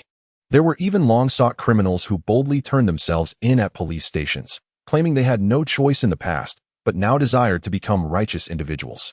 Ultimately, the outcome appeared to be quite favorable. Richard mused that perhaps this little misunderstanding could continue indefinitely, especially since the newspapers were selling out. Stewart burst into the boss's office that morning, flushed with excitement, exclaiming that all the newspapers printed that day had been snatched up. Richard leisurely sipped his tea, advising calmness, as there was still much road ahead. In a buoyant mood, the editor-in-chief not only concluded Kathy's internship, but also elevated her to a permanent position with 2 promotions. Stewart, the editor, expressed his delight, remarking on the exceptional quality of your work and the satisfactory nature of your report. He proposed that you take charge of the exclusive interview with Ultraman moving forward. With unwavering confidence, Stewart predicted that Ultraman would not fade into obscurity, thus entrusting all future-related news to your capable hands. This news elated Kathy beyond measure. Being the reporter for Ultraman's exclusive interview was a privilege that even the most esteemed veteran journalists had yet to attain, and here it was bestowed upon her. A fledgling in the field, the young woman was nearly overwhelmed with excitement, almost impulsively wanting to embrace the editor and plant a fervent kiss on his cheek. Almost. Had Stewart's hair been a tad thicker and his belly a touch smaller, he might have claimed that honor for himself. It was later rumored that the editor envisioned transforming Ultraman into the signature figure for their Planet Daily. akin to how Superman graced the neighboring Planet Daily and Spider-Man adorned the pages of the original Hornet Daily. Richard, upon hearing this, felt a twinge of embarrassment. He was aware of the situation firsthand, yet he had not spoken a word, wondering how this old hack could presume that only their paper could secure an interview with Ultraman. In fact, Richard had contemplated this very issue long before Ultraman made his inaugural public appearance. If every time Ultraman emerged it was reported elsewhere, it would be far more beneficial to keep such advantages within their own publication. As the saying goes, the fat water does not flow to outsiders' fields. Just as Spider-Man frequently staged photographs of himself for extra income, Superman, the paragon of virtue, ensured that only his paper reported on him, even insisting that his wife conduct the interviews. While Richard sat in his office, he was suddenly alerted by a commotion outside. "Stephanie, what is happening out there?" he inquired of his secretary. The secretary stepped out to investigate. "Oh, it's the new reporter who just joined us this morning. She seems to be having a dispute with the janitor, Rudy," she reported. Richard decided to step outside. A crowd had gathered, encircling the new reporter and the plump janitor. This new reporter was a strikingly attractive woman clad in a black leather jacket, with sleek black hair cascading down, and her long legs encased in bright blue jeans. On a scale of 1 to 100, her beauty would easily score around 80, though her commanding presence bordered on being overly assertive, lending her a somewhat androgynous appearance. At that moment, she had a firm grip on the janitor's wrist, causing it to redden under her grasp. The janitor, in a state of confusion, was struggling to break free, yet her hold was as unyielding as a vice, rendering his efforts futile. Richard approached and inquired, "What is the situation?" "This guy stole my lunch," the reporter retorted angrily, and he adamantly refuses to admit it. Rudy's chubby face contorted in pain, yet he insisted, "Who took your food?" "You crazy woman, don't." "Ow, that hurts. Ease up a bit." "Oh, is that so?" the female journalist scoffed. "Perhaps I should give you a punch to see if you can spit it out?" Rudy's face turned pale in an instant. Under different circumstances, he might not have felt fear. However, in the presence of this formidable woman, he felt an unsettling trepidation. Not only was her temper fierce, but her strength was also extraordinary. Rudy estimated that if a confrontation were to occur, 3 of him would likely not suffice to withstand her might. He silently acknowledged that this newcomer belonged to a category one should never provoke. It was only due to her recent arrival that Rudy remained oblivious to the situation, mistakenly believing she was an easy target, which led him to brazenly swipe her hot dog and sandwich intended for lunch. Little did he know that she was akin to a powder keg, ready to explode at the slightest provocation. He vowed never to repeat such an offense. Not only would he refrain from stealing her lunch in the future, but he had also resolved to steer clear of her altogether. However, he soon realized he would not have the chance to do so. Richard, having grasped the situation, looked at Rudy with an impassive expression. "You have been terminated. You need not come to work tomorrow." Chapter 14. The irritable journalist. "You're fired. Don't bother coming to work tomorrow." This was not a whimsical decision by Richard. He had long observed that his cleaner had not been entirely honest. It was not that the portly fellow was inherently malevolent. Rather, he was particularly petty and fond of small gains, embodying the quintessential self-serving and short-sighted individual often lamented in society. Over time, the majority of the newsroom had grown to dislike him, a sentiment Richard, as the proprietor, had undoubtedly noticed. Nonetheless, he was merely a janitor, and occasionally indulging in minor misdeeds was overlooked, as no one had the time to nitpick. However, today marked the arrival of a newcomer, a strikingly beautiful journalist whose demeanor starkly contrasted her appearance. She was akin to a walking powder keg. Rudy had finally encountered formidable opposition. The onlookers, many of whom secretly sided with the newcomer rather than Rudy, murmured in approval. It was high time someone took a stand. When the boss directly intervened to dismiss Rudy, the collective thought resonated. What a relief. This is truly gratifying. Even the girl, who had been arguing, glanced at her new employer in surprise. She had presumed that Richard, unlikely to support a newcomer like her, would remain indifferent. Instead, he not only defended her, but immediately terminated the portly man's employment. With Rudy's job now lost, she felt little reason for discontent and chose to relinquish her pursuit. Yet, Rudy was not so easily placated. Ignoring the redness of his wrist from her grip, he leapt up in desperation. "Boss, I swear I didn't eat this woman's lunch." Richard sneered. "Who asked if you stole her lunch?" "I simply decided to fire you." "Any objections?" Rudy was rendered speechless. "It's settled, then. Everyone else, disperse. Have you all finished your articles?" "Those who have, bring them to me." As Richard spoke, the crowd hastily scattered. Anyone who had experienced the ordeal knew that submitting work for the boss's review was excruciating. His standards for submissions were astronomically high. He would send you back for revisions ad infinitum. only to unearth a plethora of issues on subsequent reviews that had eluded him initially. You would find yourself wondering if he expected you to articulate everything in one go. Was this akin to revising a thesis? Fortunately, Richard typically did not scrutinize drafts. That task usually fell to the editors. Yet, one could not help but dread the day he whimsically strolled into the office, calling out, "Hey, you there? Yes, you. Let me take a look at that piece on such and such. What? You say you haven't finished? What have you been doing all this time? Do you no longer desire your bonus?" Whenever such moments arise, the other individuals in the office would pause their tasks, silently paying homage for 3 seconds to the fortunate reporter who had been randomly selected, subsequently feeling relieved that it was not they who were chosen. Under Richard's imposing threat, the onlookers hastily dispersed, some revising their articles while others made phone calls, and the office quickly regained its bustling atmosphere. Richard then gestured toward the new reporter, instructing, "You, come here."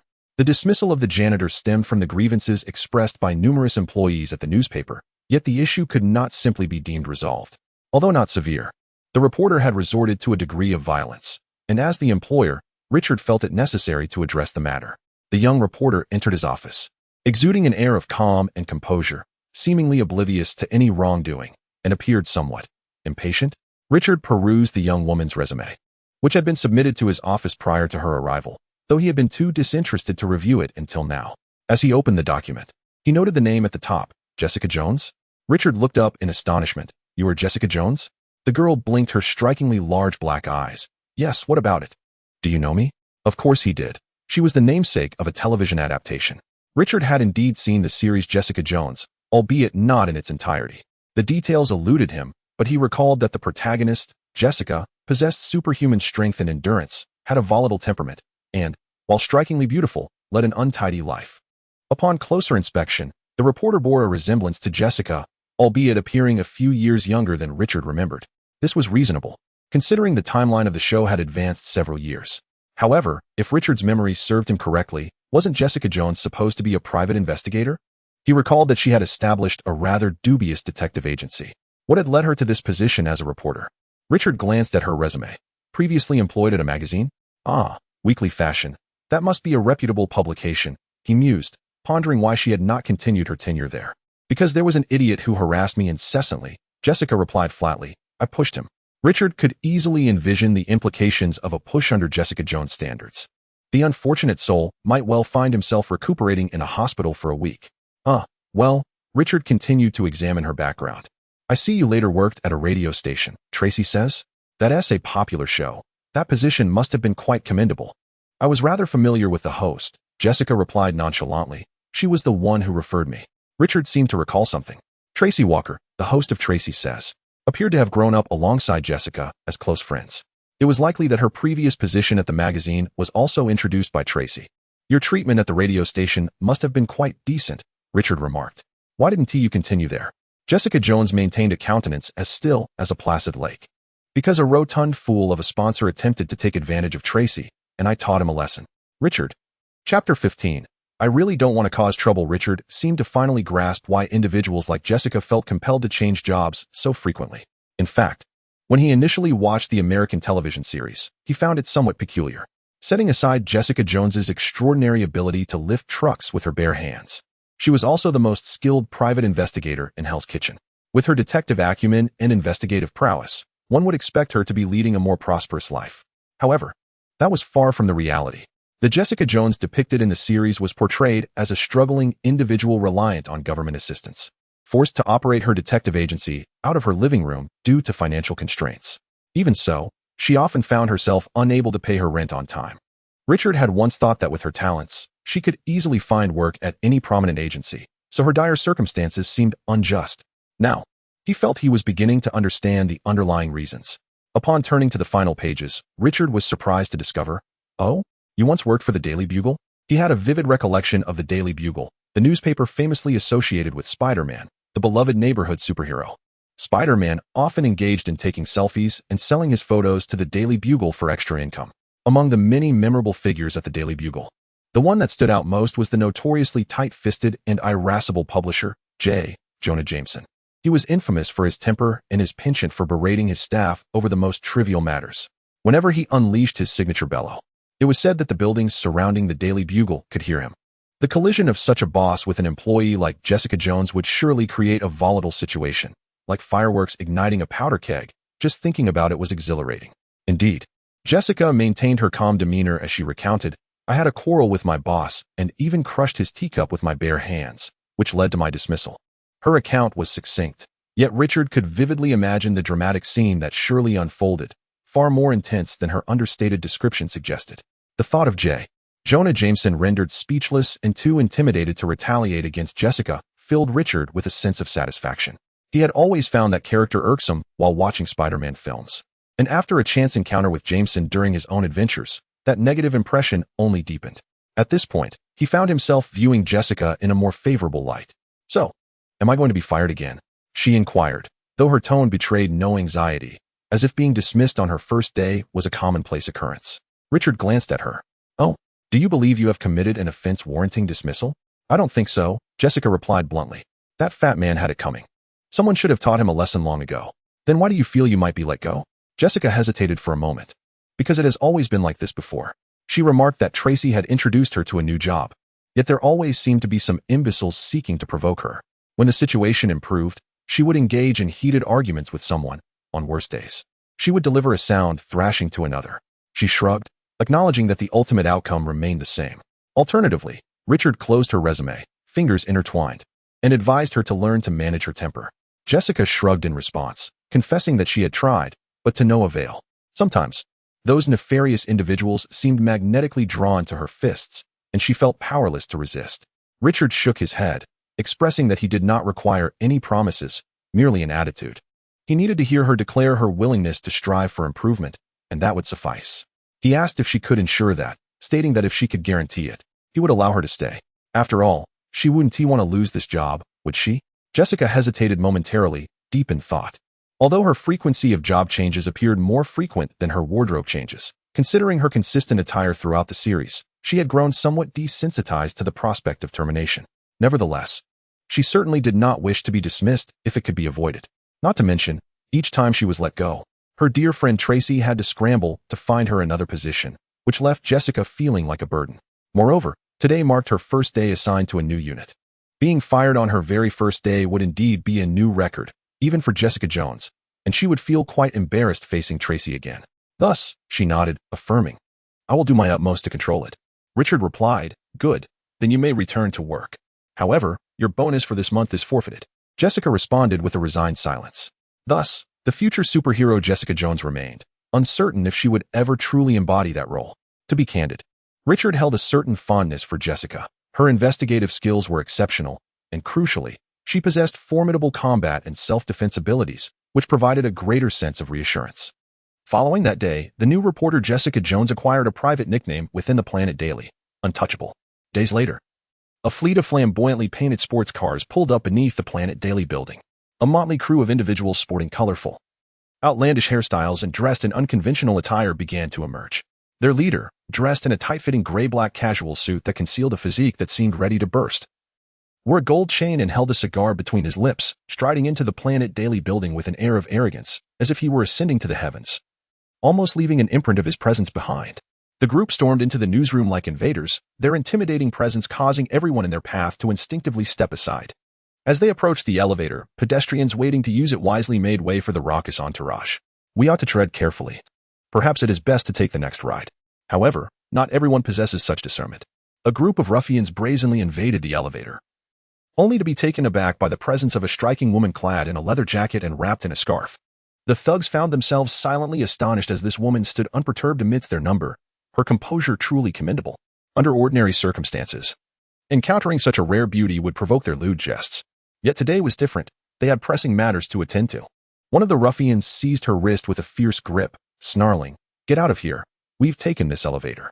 Jessica Jones lowered her gaze to the hand gripping her wrist, a wave of melancholy washing over her. "I truly wish to avoid conflict. Yet, trouble seems to seek me out relentlessly." Chapter 16. I can do this. Jessica Jones found herself utterly speechless. She genuinely believed she had done nothing wrong.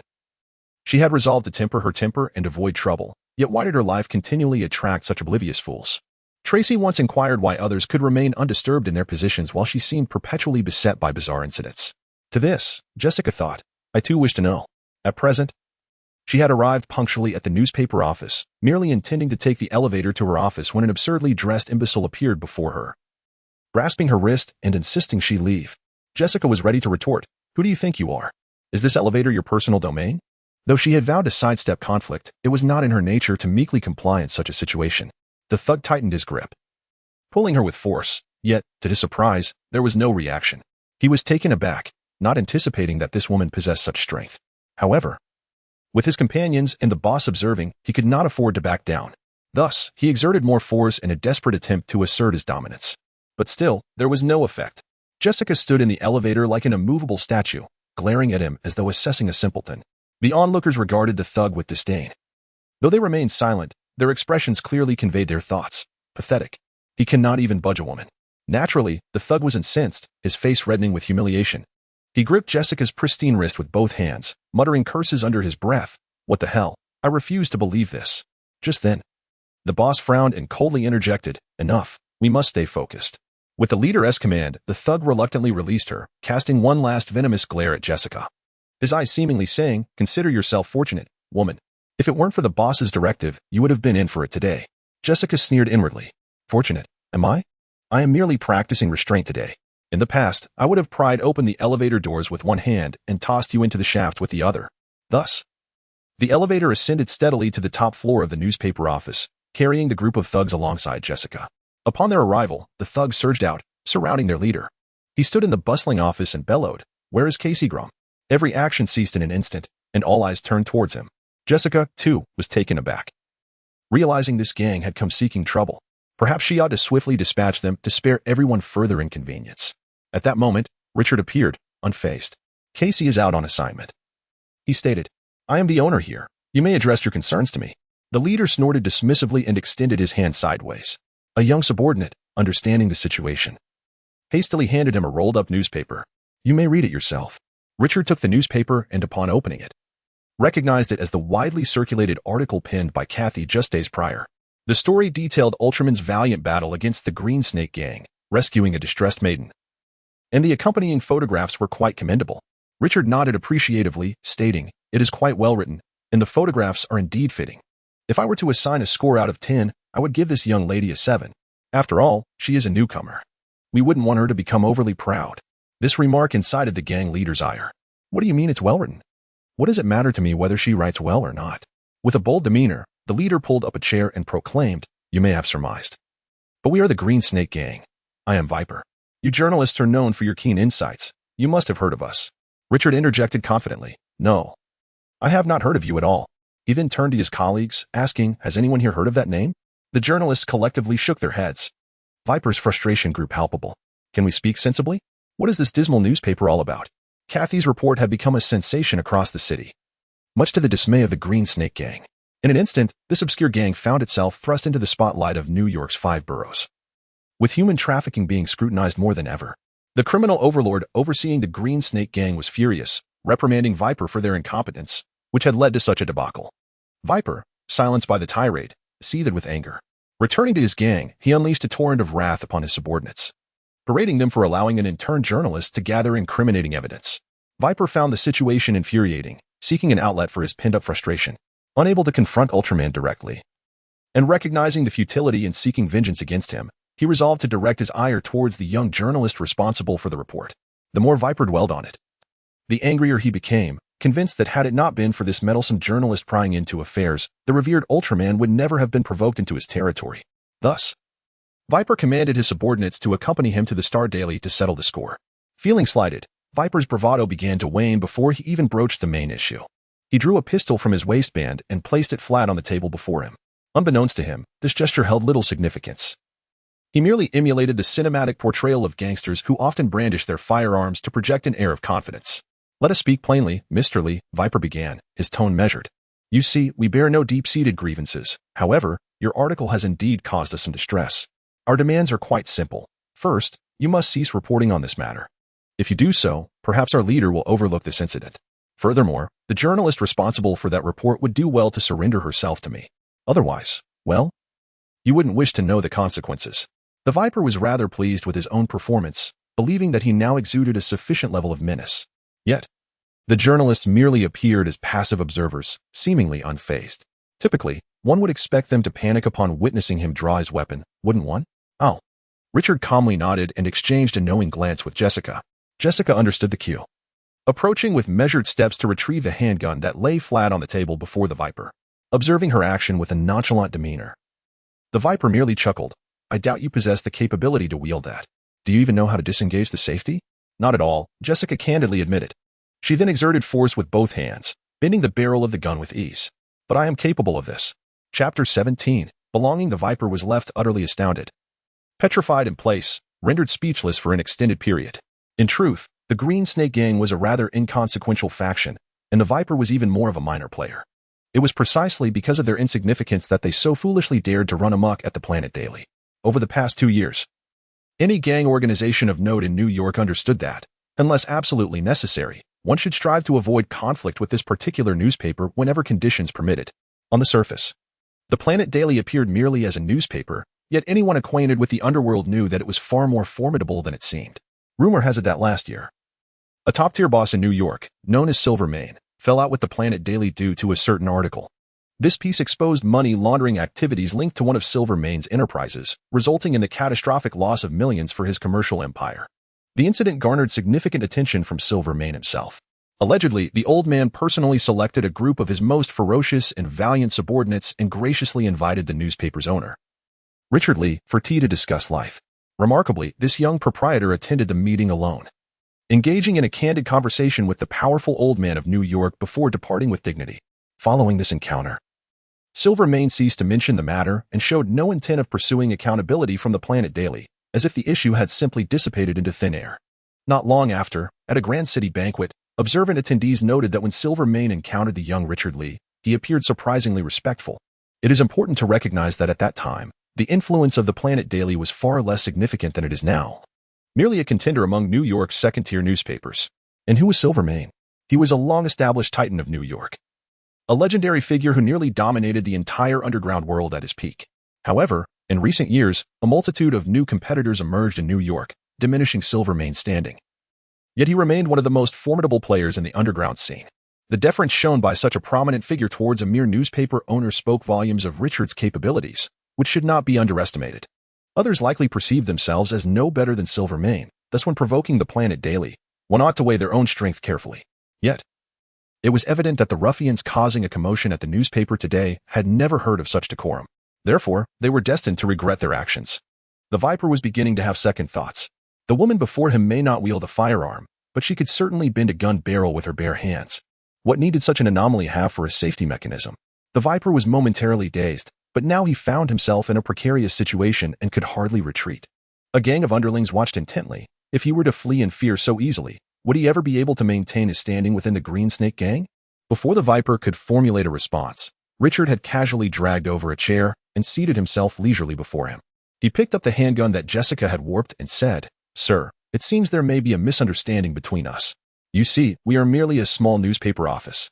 The purpose of a newspaper is to publish the truth, to articulate facts, allowing all readers to perceive matters in their most genuine and unembellished form, devoid of any subjective bias." The Viper, perplexed by this approach, listened intently while cautiously observing the discarded firearm that Richard was toying with. To his astonishment, he witnessed the young man effortlessly bend the already warped barrel back into place. The Viper's mouth fell agape in disbelief. The gangsters turned pale. What sort of absurd situation had they stumbled into? Just a small newspaper office? My apologies, but we must take our leave. Thus, you see, we harbor no ill intentions towards your group. We are all civilized individuals, and it is essential to conduct our affairs with reason. Otherwise, if we were to engage in constant violence, where the strongest fist prevails, what would be the point? Richard spoke gently, a smile gracing his face as he extended the restored firearm towards the Viper. The Viper, with a mournful expression, gazed at the weapon, despite feeling a surge of trepidation. He understood that in their world, maintaining an imposing presence was paramount. Sometimes, it mattered little who was defeated in a brawl. The true victor was the one who could sustain the most formidable aura until the end. He accepted the firearm and tucked it away, stubbornly declaring, "Don't think this is the end. Our Green Snake Gang is not so easily intimidated. Just you wait." Though his words were fierce, he found himself inexplicably retreating towards the elevator doors. A fellow gangster had already pressed the down button, and as the elevator arrived, the group rushed in like a swarm, fleeing without a second thought. All right, everyone disperse and return to your tasks. Richard began directing the crowd back to work. From the moment the Viper led his intrusion into the newspaper office, not a single person had displayed even a hint of panic. They watched the entire spectacle with the attitude of spectators, as if attending a comedic play. After the curtain fell, they returned to their respective duties, unperturbed by the extraordinary capabilities exhibited by their boss. However, the new recruit Jessica regarded Richard with a hint of astonishment. You are nothing particularly special. Richard waved dismissively, attributing it simply to a bit of extra strength. Jessica's eyes widened in disbelief.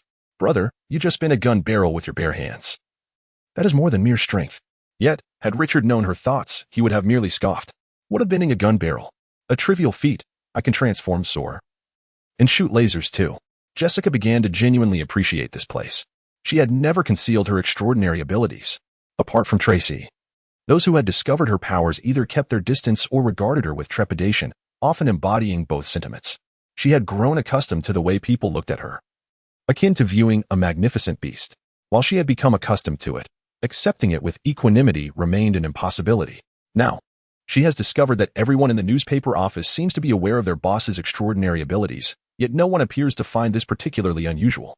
The acceptance of their employer implies that she too may be embraced. Furthermore, this marks the first time in many years that she has encountered someone akin to herself, at least. That is her belief. Jessica feels that after traversing through numerous positions, she has finally found a place where she truly belongs. Do not slack off. Richard's words abruptly pulled her back to reality, urging her to return to her duties. Yes, I understand, Jessica replied, turning towards her desk, a subtle smile unconsciously gracing her lips. Chapter 18. Attendance required, boss. You were right. Journalist Hodge Lavis stood before Richard's desk, speaking in a conspiratorial tone. That Ross is indeed problematic. Is that not obvious? Of course, I am right. Do you need to state the obvious? Richard lounged in his chair, gesturing for him to elaborate.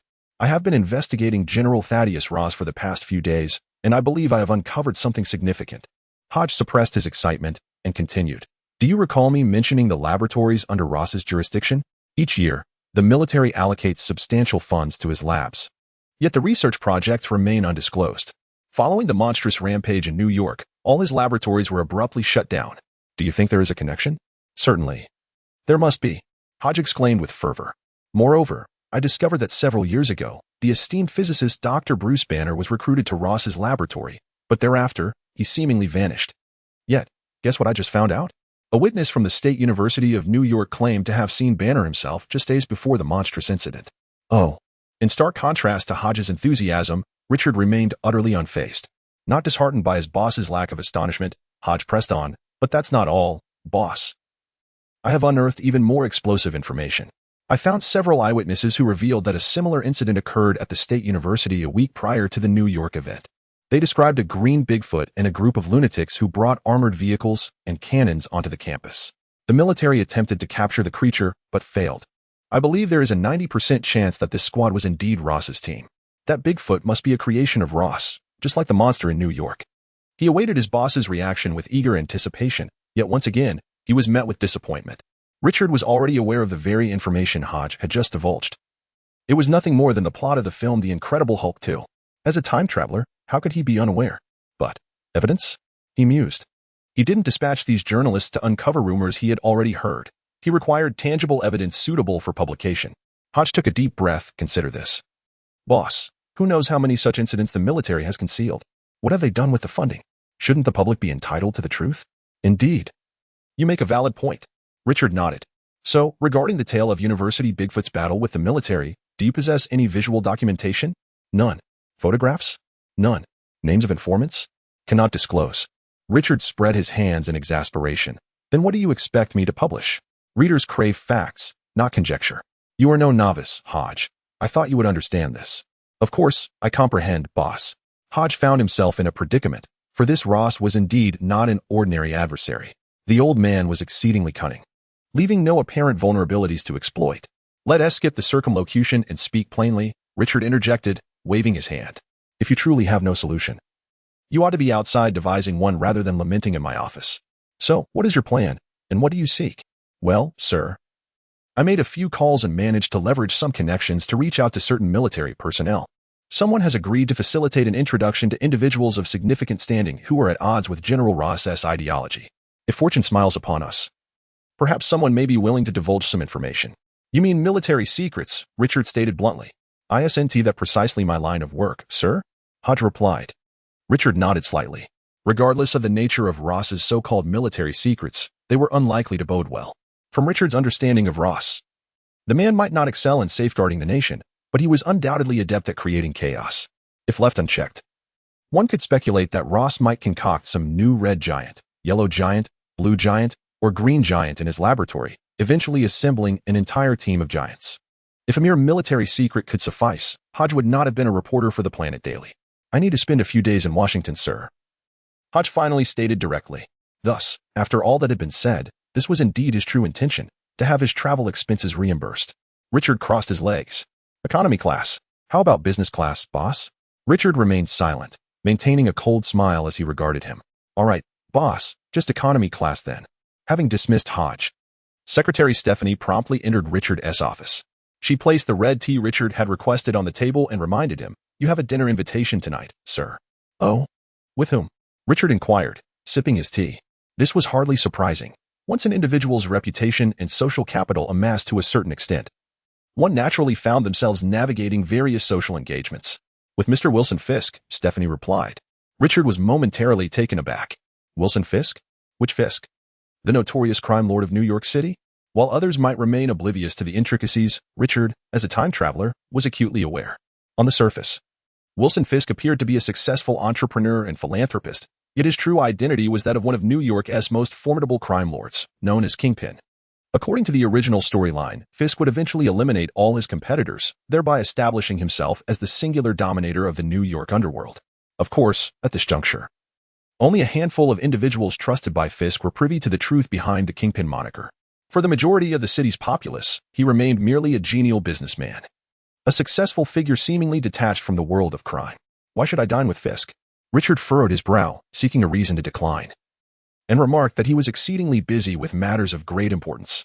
Mr. Fisk had just generously donated a substantial sum to our newspaper. Stephanie reminded him, emphasizing the magnitude of the contribution. Richard straightened in his seat. Inform me of the time and place for the dinner, and convey to Mr. Fisk that I shall certainly be punctual. Chapter 19. The foolish leader Wilson Fisk is a corpulent man, and the simplicity of this descriptor scarcely suffices to vividly encapsulate his exaggerated figure. He possesses an unusually large frame, with a face adorned by rolls of flesh, necessitating that his garments be custom-made, for no shop carries sizes adequate for his stature. Seated at the dining table, he occupies the space of at least two, if not three, individuals. Intriguingly, despite his considerable bulk, he does not evoke the typical impression of obesity. Rather, he appears remarkably robust, reminiscent of mountains hewn from solid rock. One can easily envision that when such a formidable figure is incensed, those who confront him might feel as if they are facing a volcano, ready to erupt with molten fury overhead. Yet, surprisingly, Fisk exudes a demeanor of affability in his usual state. At least, this was the impression he left on Richard during their inaugural encounter. Fisk maintained a genial smile throughout, his expression relaxed and far from rigid. He regarded Richard with a polite gaze that was never discomforting, never interrupting until the latter had completed his thoughts. Even with the awareness that this man is, in fact, a criminal overlord, Richard could not deny that dining with him was a remarkably pleasant affair. He surmised that Fisk's ascent to such a position was not entirely without justification. Are you not a native New Yorker? Fisk inquired, simultaneously slicing a small portion of steak with his silver knife. Richard noted that Fisk's table manners were commendable. He had previously imagined that Fisk might devour a steak in a brutish manner, tearing into it as if it were a raw hunk of meat. Not at all, Richard replied, shaking his head. I am a born and bred New Yorker. As he continued to savor his steak, Fisk mused. I have witnessed every facet of this city, the good and the bad. To be frank, in these times, the latter may outweigh the former. Richard remained silent, patiently awaiting Fisk's continuation. Outsiders often perceive only the city's polished exterior, its towering skyscrapers, its bustling streets, and all its splendid aspects. Yet, many fail to see its darker side, which is, in truth, its authentic visage. Fisk set down his utensils, gazing out the restaurant window. Beyond, the dark river lay still, tranquil yet profound, seemingly capable of swallowing any secret whole. I have witnessed the transformation of this city, Fisk asserted, his fist instinctively clenching around the silver cutlery. I have seen it decline, decay, as malevolence proliferates within like a virulent contagion. I have watched the virtuous struggle to survive, while the wicked thrive in comfort and authority. This city is ailing. Gravely so. Many who inhabit it are acutely aware of this malaise, yet they collectively opt for silence, for concession and compromise. Evil has burgeoned amidst an ever-growing tolerance, spiraling into rampant lawlessness. Richard gazed at Fisk, who was eloquently expressing his views, and found himself momentarily taken aback. Fisk's demeanor evoked images of ancient poets. Those loyal ministers who, filled with fervor to serve their country, struggled against the tyranny of corrupt officials and the malevolence of petty men. Yet, should you not belong to the ranks of those corrupt officials and scoundrels? It seems the roles have been miscast. Listening to Fisk passionately lament the rampant crime felt akin to the dissonance of Qin Hui's verses in Manjiang Hong, with an oddity that was hard to ignore. Fisk continued, "Once, I was as indifferent as anyone else. To some extent, this rendered me complicit, abetting the spread of evil. I feel profound regret and anger. As if the rampant evil today is somehow my responsibility." Richard scoffed. What a performance, speaking as if he bore no blame at all. Thus, "I have resolved that this cannot continue. It is our duty to rescue this city, Mr. Lee. You, I, and all those capable like us." "I cannot disagree with your sentiment," Richard replied. "That is precisely why change is imperative. In fact, you possess the capacity to effect more change than I," Fisk replied. "You see, I am merely a businessman. My contributions are limited to monetary support. You, on the other hand, can achieve far more. I can only invest in building a school, a hospital, or a library. You can inspire thought, guide people's reflections, and enable them to make the right choices. This is indeed why I sought you out, Mr. Lee. I have a series of ambitious plans for New York. I intend to dedicate my life's work to transform this city into a better place. Yet, I cannot do it alone. I need the support of others." Richard understood. Fisk's elaborate discourse boiled down to a desire for the Planetary Daily to sing his praises in the future, to speak well of him. After all, the reputation and influence of the Planetary Daily were on the rise, and Fisk was undoubtedly keenly aware of this. Richard raised his glass and smiled slightly at him. "Of course, if my humble newspaper can contribute to Mr. Fisk's grand vision for New York, it would indeed be our duty to do so." Given that he had invested so much, it was only right to speak a few kind words, at least until Fisk was inevitably caught in some wrongdoing. Richard mused that if one day his reporters accidentally uncovered evidence of Fisk's misdeeds, he could hardly be held responsible. However, for this evening, the two conversed rather harmoniously. Fisk's hatred for New York's crime and darkness was palpable, and for a moment, Richard almost found himself believing it. When he spoke of his profound affection for New York and his determination for reform, it felt genuine. As if he truly pondered the future of the city from the depths of his heart. Perhaps Fisk truly loves the city in his own twisted manner. However, Richard believes the primary reason he can sit down and engage in such delightful conversation with him is that this portly man has made significant contributions to the newspaper. Richard has long harbored the desire to install a Golden Globe model on the rooftop of the newspaper building, one that rotates, reminiscent of the one at the newspaper where Superman works. That would be the Planet Daily, a veritable landmark of Metropolis. How splendid. Previously, financial constraints had hindered this dream. But now, the most troublesome issues have been resolved. As Richard and Fisk enjoy their lively discussion, a group of men, clearly ill-intentioned, barges in despite the restaurant staff's objections. The leader, clad in black with a bushy beard, strides directly through the dining area and takes a seat at their table. The other men silently surround him. Each wearing dark sunglasses, their expressions exuding an air of arrogance, as if proclaiming their dominance. "You must be Richard Lee?" The bearded man inquires with an air of bravado. "Are we acquainted?" "You may call me Viper," he replies. Richard realizes, so you are the leader of those foolish henchmen. A pleasure to meet you. Chapter 20. To live is to die. The moment Richard's words left his lips, the Viper could no longer maintain his composure. "What do you mean by that?" "The Viper and his few subordinates might be foolish, a sentiment I hold no objection to, but why does your statement imply that I am the leader of fools?" The Viper's expression darkened immediately. "Do not get too smug. I am not that imbecile from the Viper clan. Our Green Snake gang is not akin to the other rabble you have dealt with before. If I were you, Mr. Lee, I would be prudent and give serious thought to the terms we have proposed." Richard displayed a look of astonishment. "There are other rabble? Who? The street racing gang?" The Viper's countenance grew even more grim. Richard's words seemed to suggest, "What? I thought you were the most pathetic gang in the city. Are there even lower tiers?" The Viper slammed his palm on the table, leaning menacingly toward Richard as he growled, "Listen, Asian kid. I do not know who your backer is, and frankly, I do not care. You may not fully grasp the rules, so allow me to enlighten you. Have you heard of Silvermane? He is a true heavyweight. And even in today's climate, few can rival his authority. Our Green Snake gang serves this esteemed individual, so perhaps you can grasp the gravity of the situation now?" Richard nodded thoughtfully. "So you serve that old man. Why didn't you say so earlier?" You won't believe it. But I have actually shared tea and discussed life with your boss. This time, Richard refrained from retorting, which the Viper interpreted as a sign of weakness. The Viper nodded in satisfaction. This was the reaction he sought. Excellent. It seems Mr. Lee has heard of our boss's reputation. Now, the conversation can proceed smoothly. The Viper regained his confidence, stating, to be honest, there are not many in this city who dare to provoke us.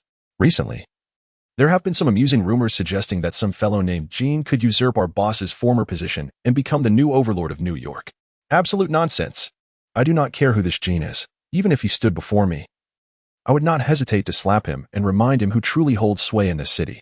This Viper was clearly just a subordinate of a subordinate under Silvermane. Yet he spoke with an arrogance as if he himself were the one poised to contest for control of the city. He was quite adept at playing the role. Yet Richard's peripheral vision caught a glimpse of Wilson Fisk, who was leisurely sipping red wine and savoring steak, entirely indifferent to the unfolding drama, resembling a mere bystander. After all, the Viper was addressing Richard, not him. And Fisk was genuinely interested in witnessing what means this young Asian man possessed that commanded the respect of Silvermane himself. However, Fisk, as the preeminent crime lord of New York, indeed possesses a commendable demeanor. The audacity of such a mere lackey to blatantly disregard his authority left him entirely unfazed. A quality worthy of admiration. Richard was equally astonished that this insignificant green snake gang would persist so stubbornly. Was it not merely an opportunity for a headline? Must they cling so tenaciously? Others would be fortunate to even have such an opportunity. Richard began to contemplate whether he should detour through Hell's Kitchen on his way home that night to eradicate this green snake gang once and for all. For their incessant harassment was becoming quite tiresome. Very well, Mr. Viper. Richard mused that this appellation felt rather peculiar. Yet he was unaware of the individual's true name. I understand we have some conflicts, and I am quite certain we can devise a mutually acceptable solution. However, you see, I am currently dining with Mr. Fisk, and it would be rather impolite to disturb him. Before he could finish his sentence, the Viper cast a scornful and derisive glance at Fisk. Who is this fat man? What concern is it of mine? Richard was taken aback, rendered momentarily speechless. Brother, isn't it better to be alive? Are those in this line of work truly this ruthless toward themselves? Must one be so self-destructive? He cast another glance at Fisk. Remarkable, indeed, that he remained unperturbed in the face of such mockery. This resilience was genuinely admirable. Richard recalled Fisk's notorious temper. He remembered that Fisk was the type who could crush a person's skull with a car door simply for a fleeting annoyance. To endure such public humiliation from an inconsequential lackey was beyond comprehension. Moreover, if memory served, the terms fat or obese were considered taboo for Fisk. He despised any commentary on his physique, and those who dared to broach the subject typically met a grim fate. Yet, even if Fisk bore the insult, this conversation had inevitably involved him, and it would be inappropriate to continue feigning disinterest. Thus, with a smile, Fisk addressed the Viper. Sir, I am unaware of the grievances you hold against Mr. Lee, but I believe there is nothing that cannot be resolved amicably. After all, we are all New Yorkers, and matters should be addressed with civility. This does not concern you, fat man, the Viper retorted with a sneer. Resolve things peacefully? How naive and laughable of you. You clearly know nothing of this city. You would do well to clean your greasy mouth and move your large behind along. Before I... Excuse me? The Viper turned, somewhat displeased, towards the lackey who had tapped him on the shoulder. Can't you see I'm in the middle of something important? The lackey handed him a phone, whispering, It's the boss. He wants to speak with you. The Viper was taken aback. The boss was his superior, the very one who had berated him after the Green Snake Gang's report. He could not afford to ignore this call. Thus, he had no choice but to pause and take the call. The boss? Me? I find myself currently at the Ms. Hottie restaurant, accompanied by a certain fellow surnamed Lee and a rather corpulent individual named Fisk. Suddenly, as if struck by a jolt of electricity, the Viper became petrified in place. The arrogant demeanor that once adorned his face dissipated in an instant, leaving his countenance pallid as a ghost, only to be quickly replaced by a spectrum of emotions, fear, despair, regret, none of which could aptly encapsulate the turmoil within him. This once mighty crime lord, who so proudly proclaimed his status, seemed to lose his soul in the blink of an eye. He stammered a few incoherent words before mechanically handing his phone to an underling. With his head bowed, he approached Fisk, uttering, I beg your pardon, sir. Fisk graciously waved his hand. It's fine. You may leave. Thank you, sir. I shall take my leave now, to vanish at once. True to his word, the Viper departed without hesitation, leading his entourage out of the restaurant as swiftly as shadows, disappearing within 10 seconds. Richard gazed mournfully in the direction of their exit, as if observing a procession of the deceased. If fate were to remain unaltered, it seemed unlikely that this group would witness the dawn of another day. Alas, why must some individuals court their own demise so fervently? Do they not recognize the age-old adage that to act recklessly is to invite death? Chapter 21. The man behind the curtain. The viper arrived with a fierce demeanor, only to slink away with its tail between its legs. The entire encounter lasted mere minutes. It was evident that the confrontation was directed at Richard. Yet he merely responded with casual remarks, exerting little effort, which inadvertently made him appear as a mere spectator, an onlooker at a performance. The viper, however, bore the brunt of its own recklessness, instigating trouble and dragging Fisk into the fray. Consequently, Richard, the central figure, remained silent, while Fisk quietly dispatched the troop of buffoons. Can you believe a stand-in could launch an attack? After tonight, it is likely that the New York City will never again witness the presence of the Green Serpent Gang. As this minor episode concluded, Fisk sighed softly and shook his head, lamenting that it was precisely because of individuals like them that the city had sunk into such degradation. Such beings are the root of the city's malaise. As long as they persist, the streets will forever remain perilous, and the populace will never dare to voice their own concerns. That is indeed a profound observation. So, Mr. Kingpin, do you intend to turn yourself in at the New York Police Department? Fisk's gaze returned to Richard, suddenly piercing and direct. Richard noticed a distinct shift in his expression, rendering it more inscrutable than before. Fisk drained the last of his red wine and set down the glass. Let us speak candidly, Mr. Lee, he began. I am a man who values privacy greatly, thus I rarely discuss my true business. However, considering your background, I assume you are already aware of certain truths. So let us dispense with any pretense. Richard was momentarily taken aback. He had not anticipated such an open disclosure from Kingpin. You should understand the real me, the person beyond the public eye, and thus you may perceive my words tonight as a case of the thief crying stop thief. Perhaps so. Yet, I assure you, every word I utter is heartfelt. I genuinely wish for this city to improve. What it requires is neither an incorruptible mayor nor a crime-fighting hero. No. What this city needs is someone like me. Only those like me truly comprehend its workings. Richard remained silent. He now believed Fisk was not deceiving him. Perhaps he was indeed correct. If all criminal activities were centralized under one individual's control, it might genuinely lead to an improvement in the city. Nevertheless, he was more intrigued by the question of why Fisk was sharing this with him. Fisk continued, seemingly lost in his thoughts, as I mentioned earlier. I may have grand plans in the works. This city is destined for transformation. It shall undergo a metamorphosis, revealing its most splendid form. However, before that he paused, adopting a serious demeanor that suggested this was the crux of their conversation. I need to understand the implications of the big man behind you. Richard was utterly bewildered. Which big man? Whom do you refer to? There is no need for concealment regarding this matter, Mr. Lee. My energy may not rival that of the influential figures backing you. Yet in this little corner of New York, my sources remain rather well informed. Fisk mused. In fact, it is not merely I. Other powerful individuals in New York have also gleaned some insights. Richard, still bewildered, confessed with an open palm, I genuinely do not comprehend what you are saying. Very well. Fisk contemplated briefly before continuing. Let us address matters one by one.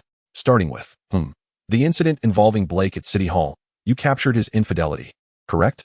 I recall he had hired some of the most elite hitmen to eliminate your photographer. You see, while others may be oblivious to such intricacies, this city is akin to my backyard. Nothing escapes my notice. Richard reminisced for a moment. Well, it does seem there was such an event. However, those fools were among the top-tier assassins. I remember casually tossing them into the Pacific to feed the fish, and I found no discernible difference from others. The photographer remained blissfully unaware that his life had been targeted. Subsequently, those assassins vanished without a trace. Even with my capabilities, I could uncover no hint of their existence. Our finest experts informed me that the operation was executed with such precision that it bordered on the uncanny. Furthermore, evidence of Mr. Blake's hiring of assassins was discovered mere days later. Does that not seem a bit too fortuitous? Richard refrained from comment. Observing his silence, Fisk continued. Then there is the case of Adam Hench. The Planet Daily exposed him for pedophilia during a major project, revealing that he had assaulted hundreds of young girls over the course of a decade. Now, that was a true scandal. Yet Adam was not an insignificant figure. He had a congressman backing him, which explains why so many were aware of his conduct over the years but remained silent. After the incident, he vehemently insisted that the Planet Daily fabricated evidence to defame him, even threatening to make you all pay. But look at his fate. Merely 3 weeks into his imprisonment, he was brutally beaten to death by 4 fellow inmates. Richard recalled this incident as well. He remembered how brazen Adam had been, boldly swearing to Richard that he would not even know how he met his demise. Yet ultimately, Adam ended up in prison. As for his brutal death at the hands of fellow inmates, Richard swore that he had no part in it. Even in prison, pedophiles are not well regarded, and being beaten by fellow inmates is hardly uncommon. However, upon hearing Fisk's remarks, Richard felt as though it sounded as if he had orchestrated Adam's demise. After all, he was the proprietor of a reputable newspaper. Was he truly the type to hire a hitman? Besides, if he wished to eliminate someone, why would he need to hire an assassin? He could simply visit their home and dispose of them in the Pacific, saving himself the unnecessary expense. At last, there was Silvermane, with Fisk interlacing his fingers beneath his plump chin. I understood that old fellow. He was not one to be easily intimidated. Therefore, regardless of who stands behind you, it is evident that they do not hold a candle to us, correct? Who exactly is your backing? Is it some multinational conglomerate? Like? Fisk narrowed his eyes, his voice instinctively lowering, as if the term he was about to utter was a taboo in itself. The Hand perhaps? Richard could not help but scoff. What kind of rubbish is the Hand? Chapter 22. What kind of trash is the Hand? Without a moment's hesitation, Richard exclaimed his disdain for the Hand, for he genuinely believed it to be worthless. In a universe where deities roam freely and superheroes are as common as dirt, what else could a mere large ninja organization be but garbage? While the Hand might possess some semblance of strength in the comic realm, the cinematic portrayal leaves much to be desired. Comprised of 5 cowardly, immortal individuals, this ninja faction, based on their lackluster abilities showcased in the series, could easily be dismantled by S.H.I.E.L.D. However, Fisk held an entirely different perspective. It is noteworthy that even the nearly omnipotent Wilson Fisk, a dominant force in New York, harbored a sense of reverence for the Hand within his territory. At that moment, the extent of Fisk's influence and connections was nowhere near what it would later become. And the Hand, with its profound roots and far-reaching power, stood as an indomitable behemoth in his eyes. Yet, Richard, without a second thought, dismissed this formidable presence as trash. Had it been anyone else, Fisk would have deemed it a testament to their ignorance. However, considering the speaker was Richard, Fisk inferred that it signified the existence of a backing even more formidable than the Hand itself. As a crime lord akin to Fisk, he possessed insights into certain facets of the world that surpassed those of the average person.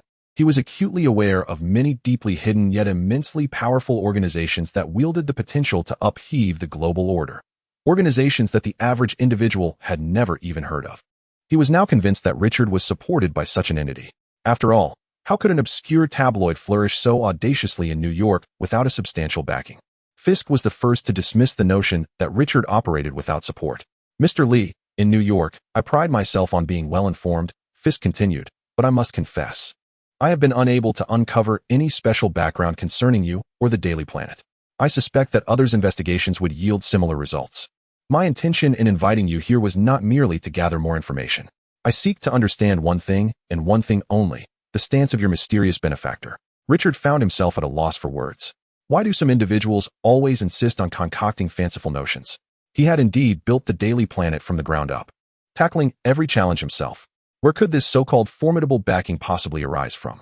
He wished to assert that if there was any backing at all, it was the very fact that he now sat before Fisk. Wait a moment, did Fisk just refer to that esteemed individual?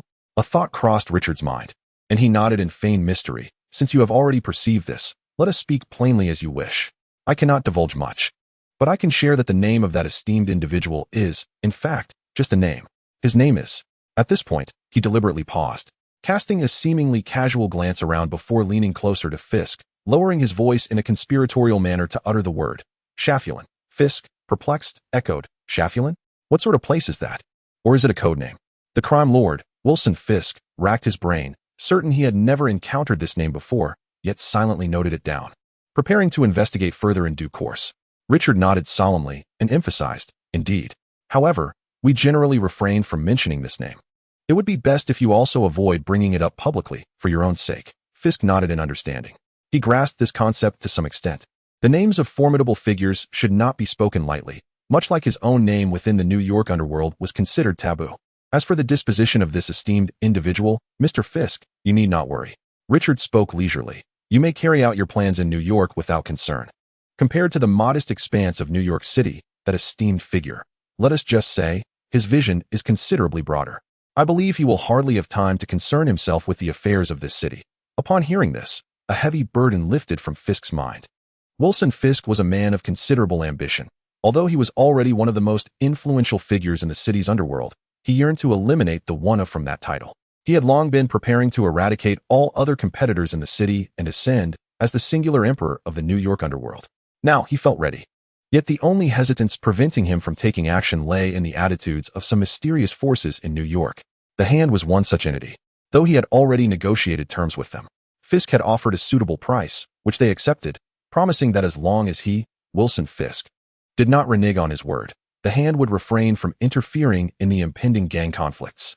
What remained was the esteemed figure behind Richard, which was the source of Fisk's greatest concern. From the information he had gathered, it appeared that Richard's backing was even more formidable than that of the Hand. After finishing their meal, Fisk appeared quite pleased. He cordially shook hands with Richard to bid farewell, thumping his chest to assure him that once he ascended, any difficulties faced by the Planet Daily could be resolved through him. In this small patch of New York, sometimes a word from Fisk carried more weight than that of the mayor. Though Richard initially had no intention of associating himself with Fisk, the opportunity to cultivate connections was too tempting to ignore. Thus, he reciprocated the handshake, and their parting was marked by enthusiasm, as if they were long-lost friends reluctant to say goodbye, lingering at the restaurant's entrance for quite some time. Throughout this exchange, Richard maintained a stoic facade. Yet inwardly he was bursting with laughter. Can you believe that Fisk actually bought into the Shaffulan ruse? In truth, he initially had no intention of fabricating this lie. It was Fisk who adamantly insisted that he possessed some formidable backing. Richard then pondered, why not acquiesce to his request and concoct a story about such support? He realized that in this age, regardless of whether one is virtuous or nefarious, people are far more inclined to embrace falsehoods than to accept the truth. When he claimed he had no backing, Fisk remained obstinately disbelieving. Thus, he casually mentioned that his support came from the malevolent Shaffulan, to which Fisk immediately acquiesced. After all, fabricating a backing bore no significant detriment. Once the word spread, petty thugs like the Green Serpent Gang would think twice before causing them trouble, allowing Richard to evade numerous inconveniences. Why not relish in such a fortuitous circumstance? Furthermore, Richard confessed that, for a fleeting moment, he indeed entertained the notion of exploiting the Shaffulan angle. Chapter 23. Astonishingly vast. Beck's water plant. Zach Marks has been a maintenance worker at the water plant for a decade, yet he is acutely aware that the facility's age exceeds this by more than threefold. For many years, whispers of eerie tales have circulated about this establishment. Upon closer examination, these narratives are hardly novel. They resemble the age-old rumors often told in dilapidated hospitals or old dormitories, suggesting that such crumbling edifices harbor malevolent spirits.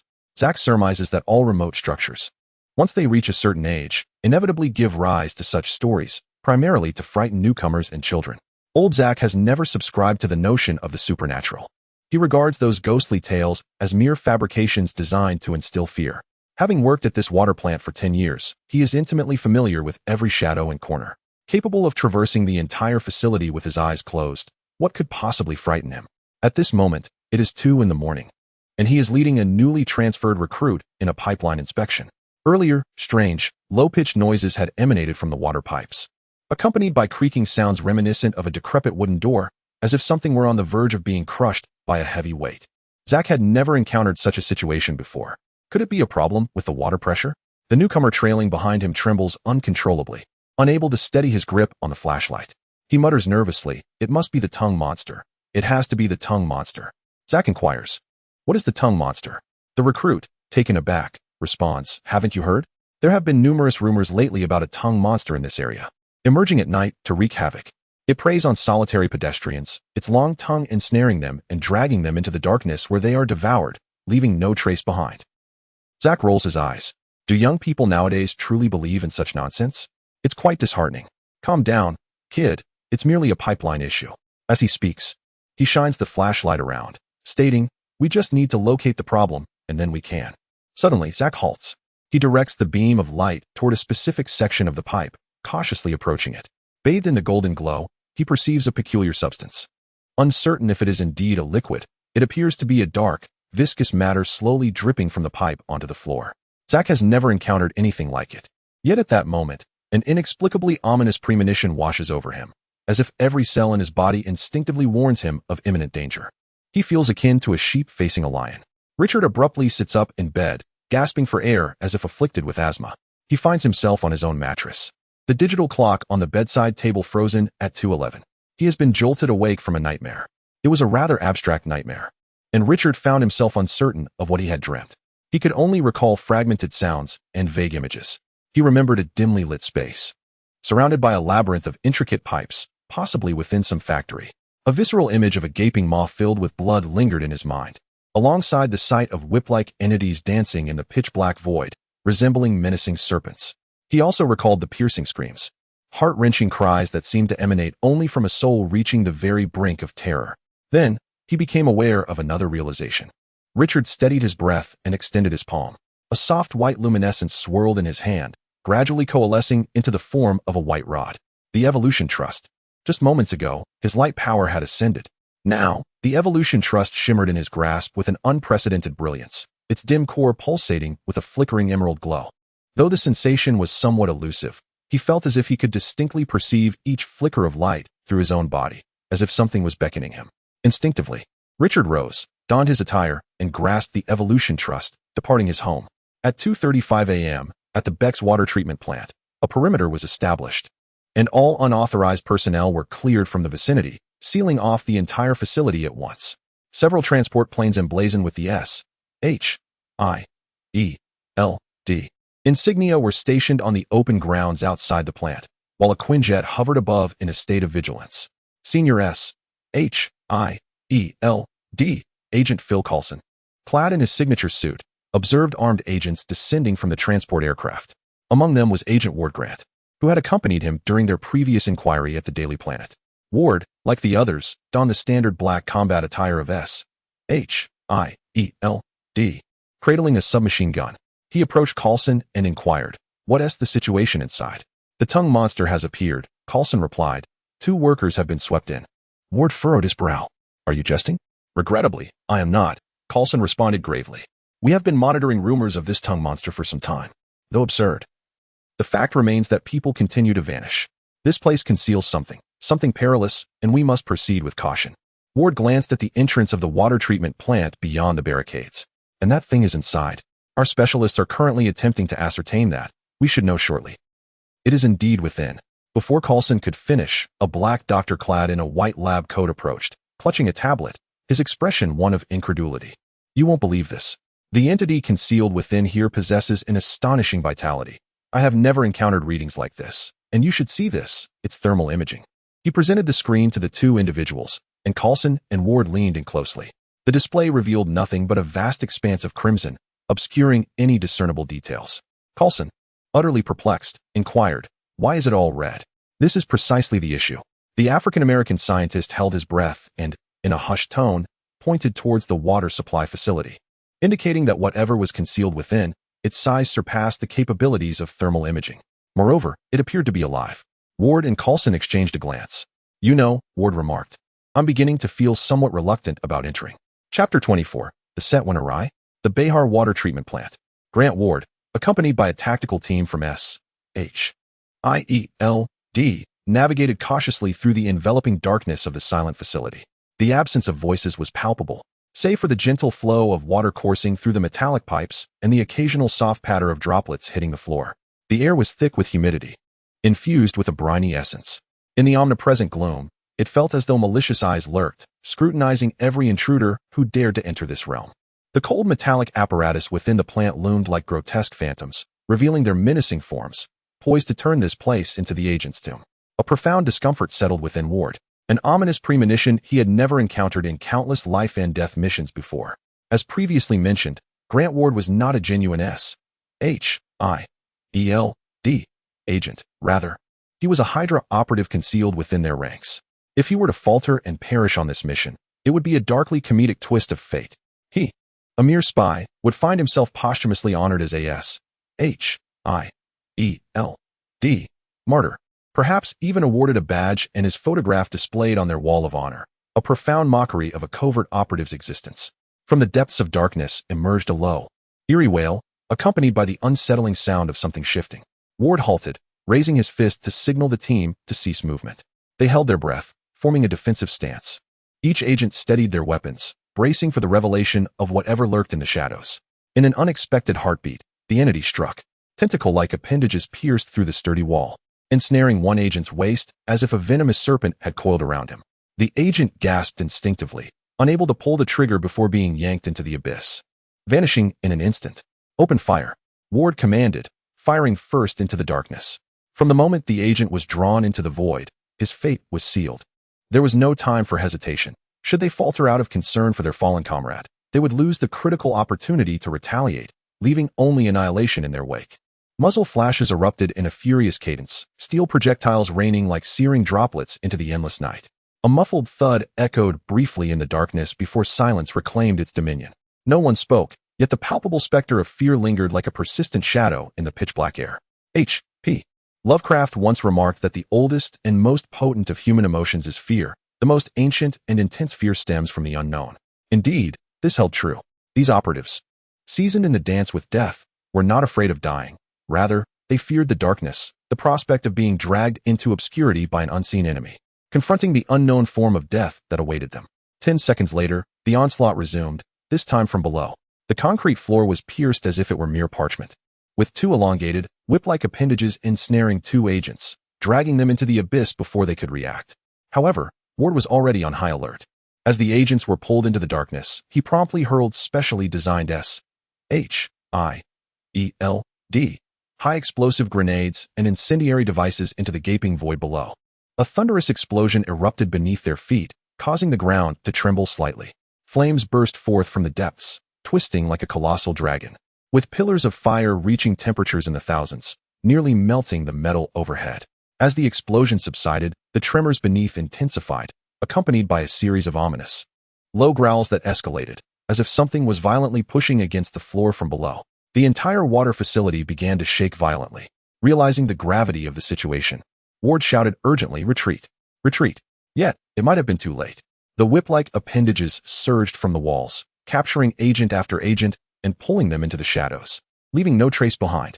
Cracks spread like wildfire along the walls and floor, with debris and dust cascading from the ceiling, the floor shattering like a crushed eggshell.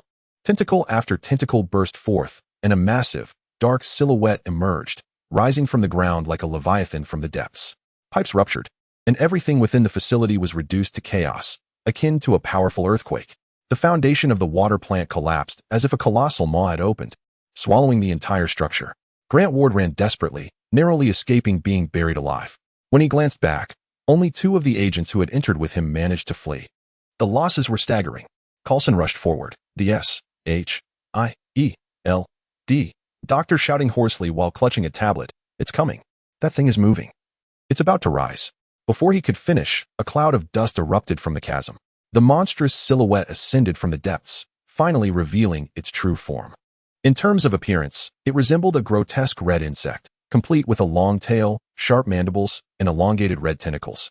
Clearly the true nature of the previously encountered whip-like appendages. Yet, this creature stood nearly 50 meters tall.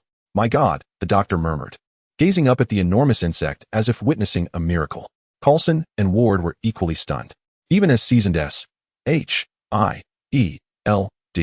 agents accustomed to dealing with extraordinary phenomena, they had never encountered anything like this. Coulson, being a veteran, quickly shook off his shock and commanded through his earpiece, "Engage this creature with maximum firepower." Understood.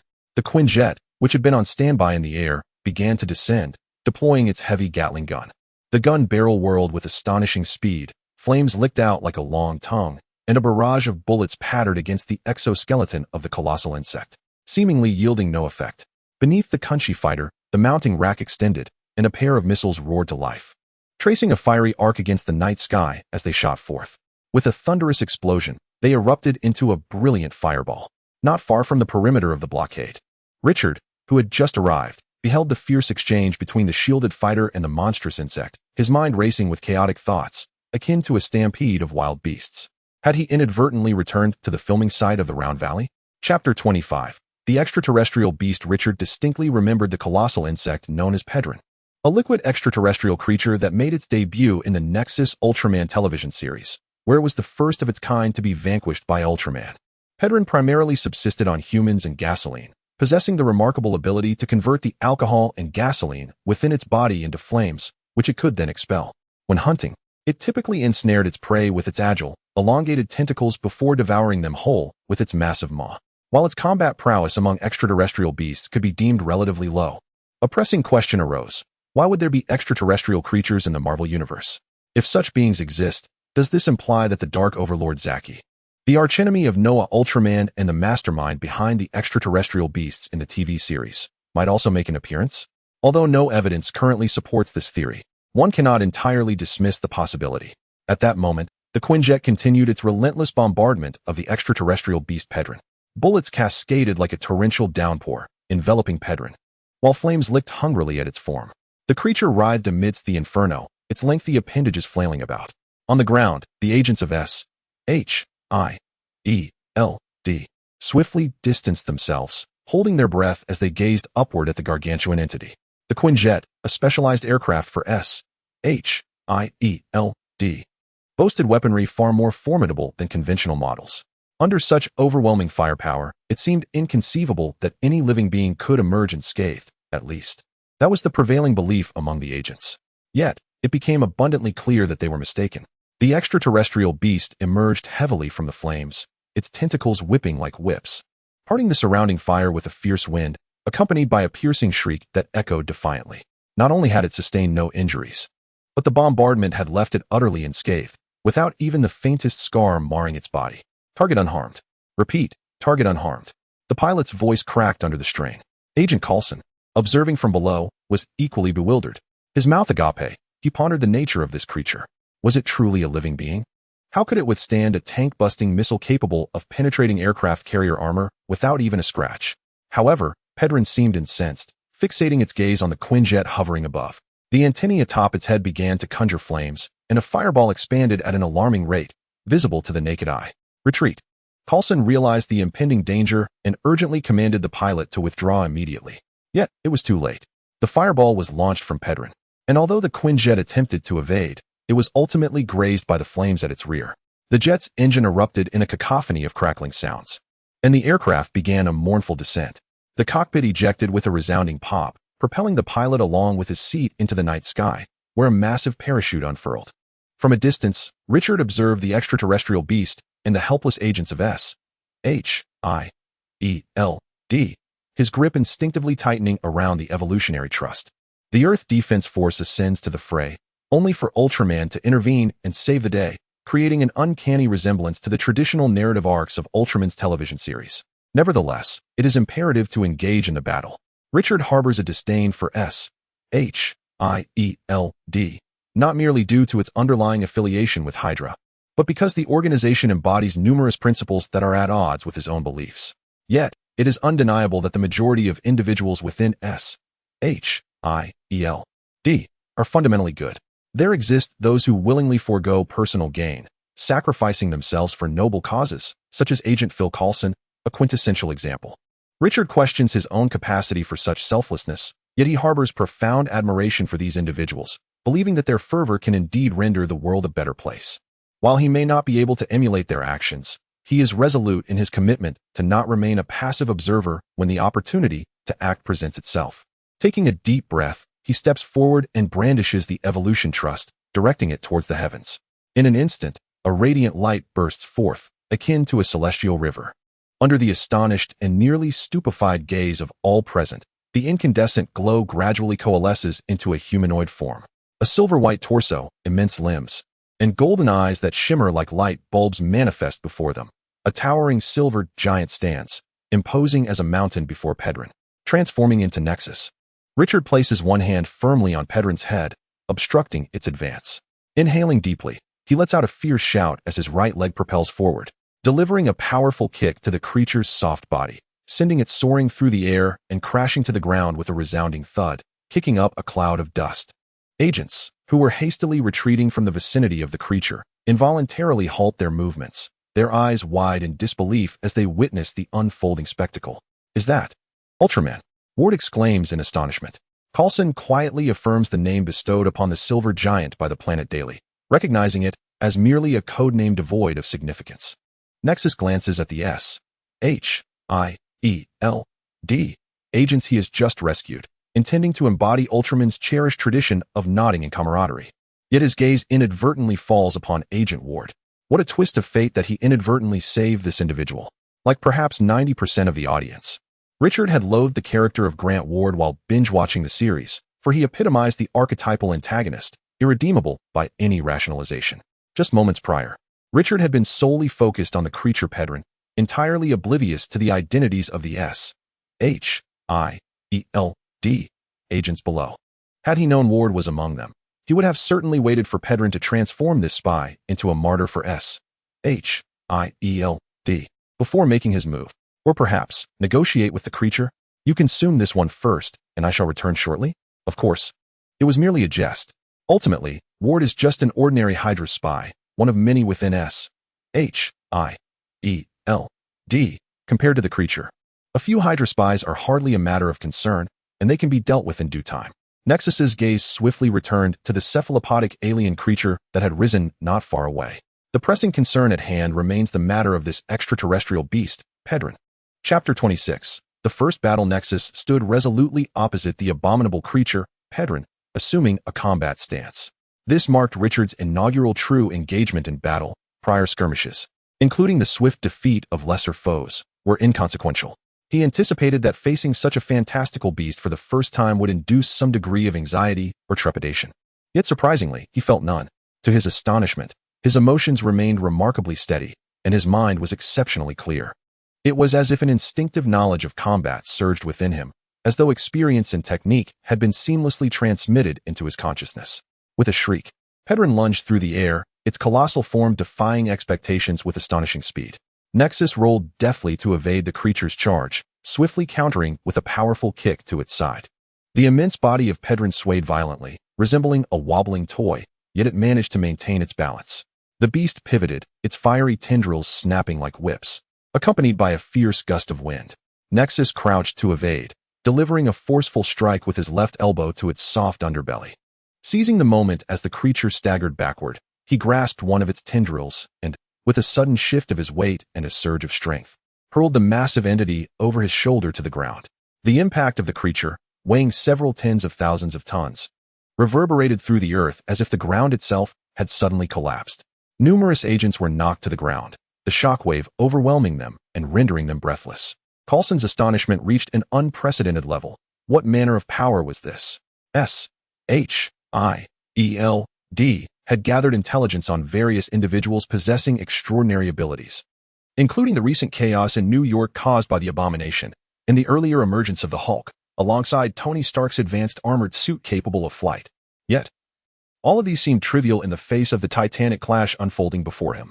Each blow exchanged between the giant and the monster bore the force of missile strikes. Coulson contemplated the implications of such power facing a fully equipped and strategically prepared U.S. military. Frankly, he found the odds of victory for the military quite bleak.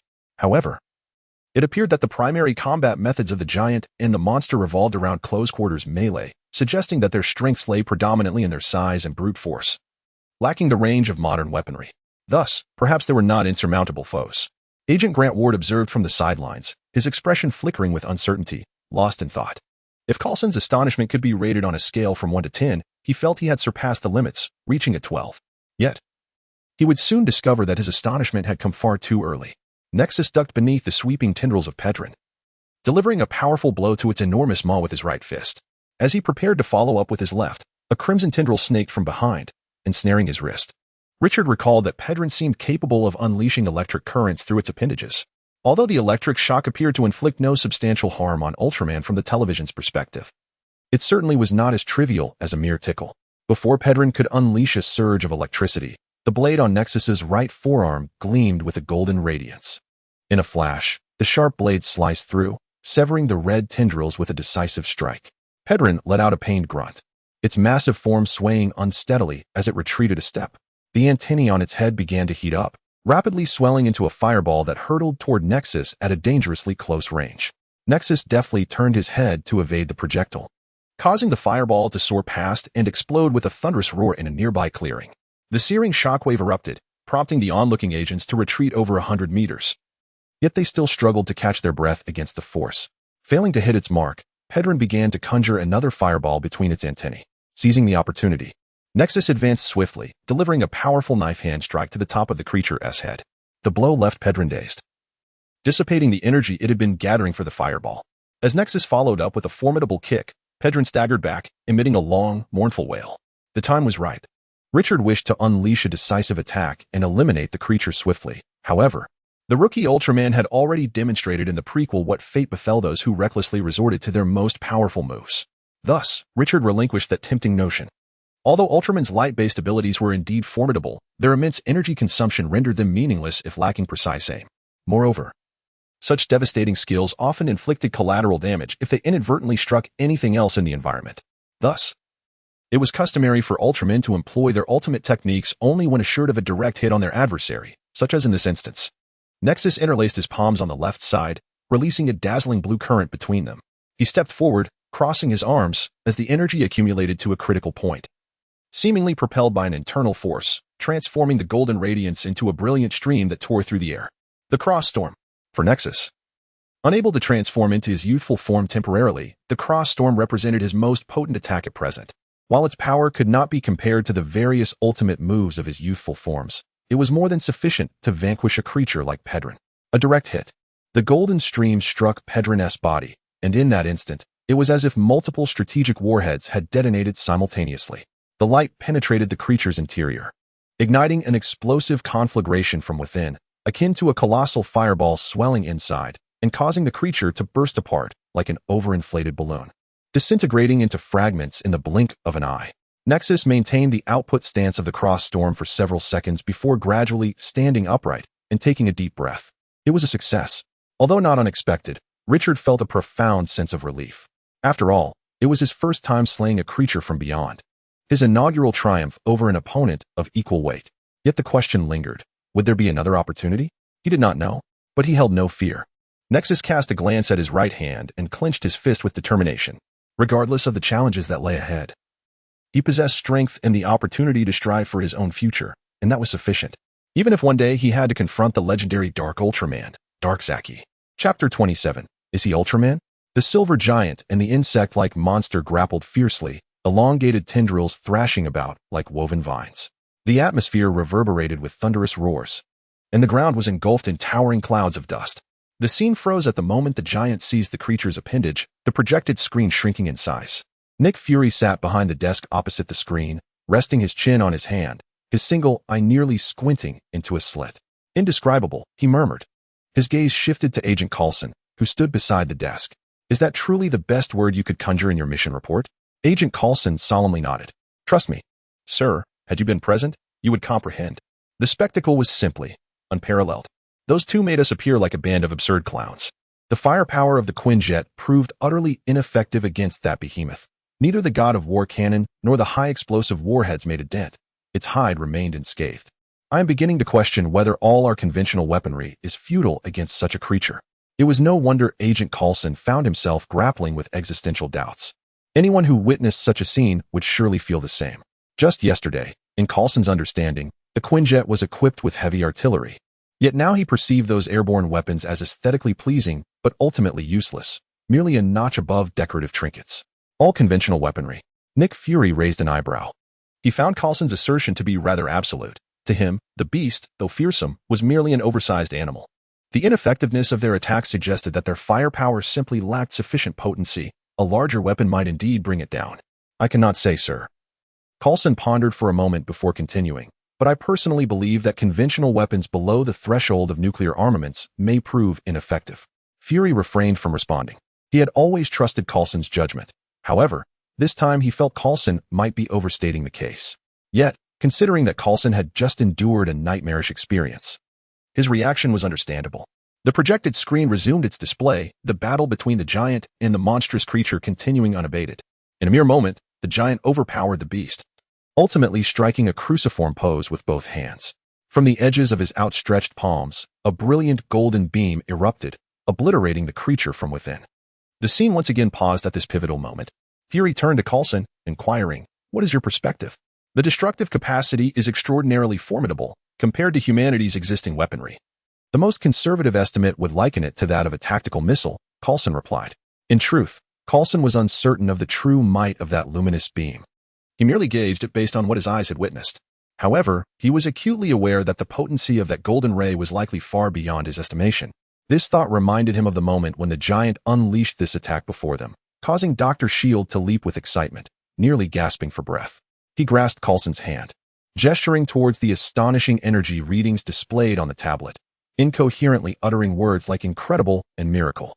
Coulson could not decipher the nature of the energy curves or the myriad of complex readings, but he could apprehend the dreadful efficacy of that beam of light, which had withstood relentless bombardment from a formidable Cohen-style fighter jet without so much as a scratch on the creature.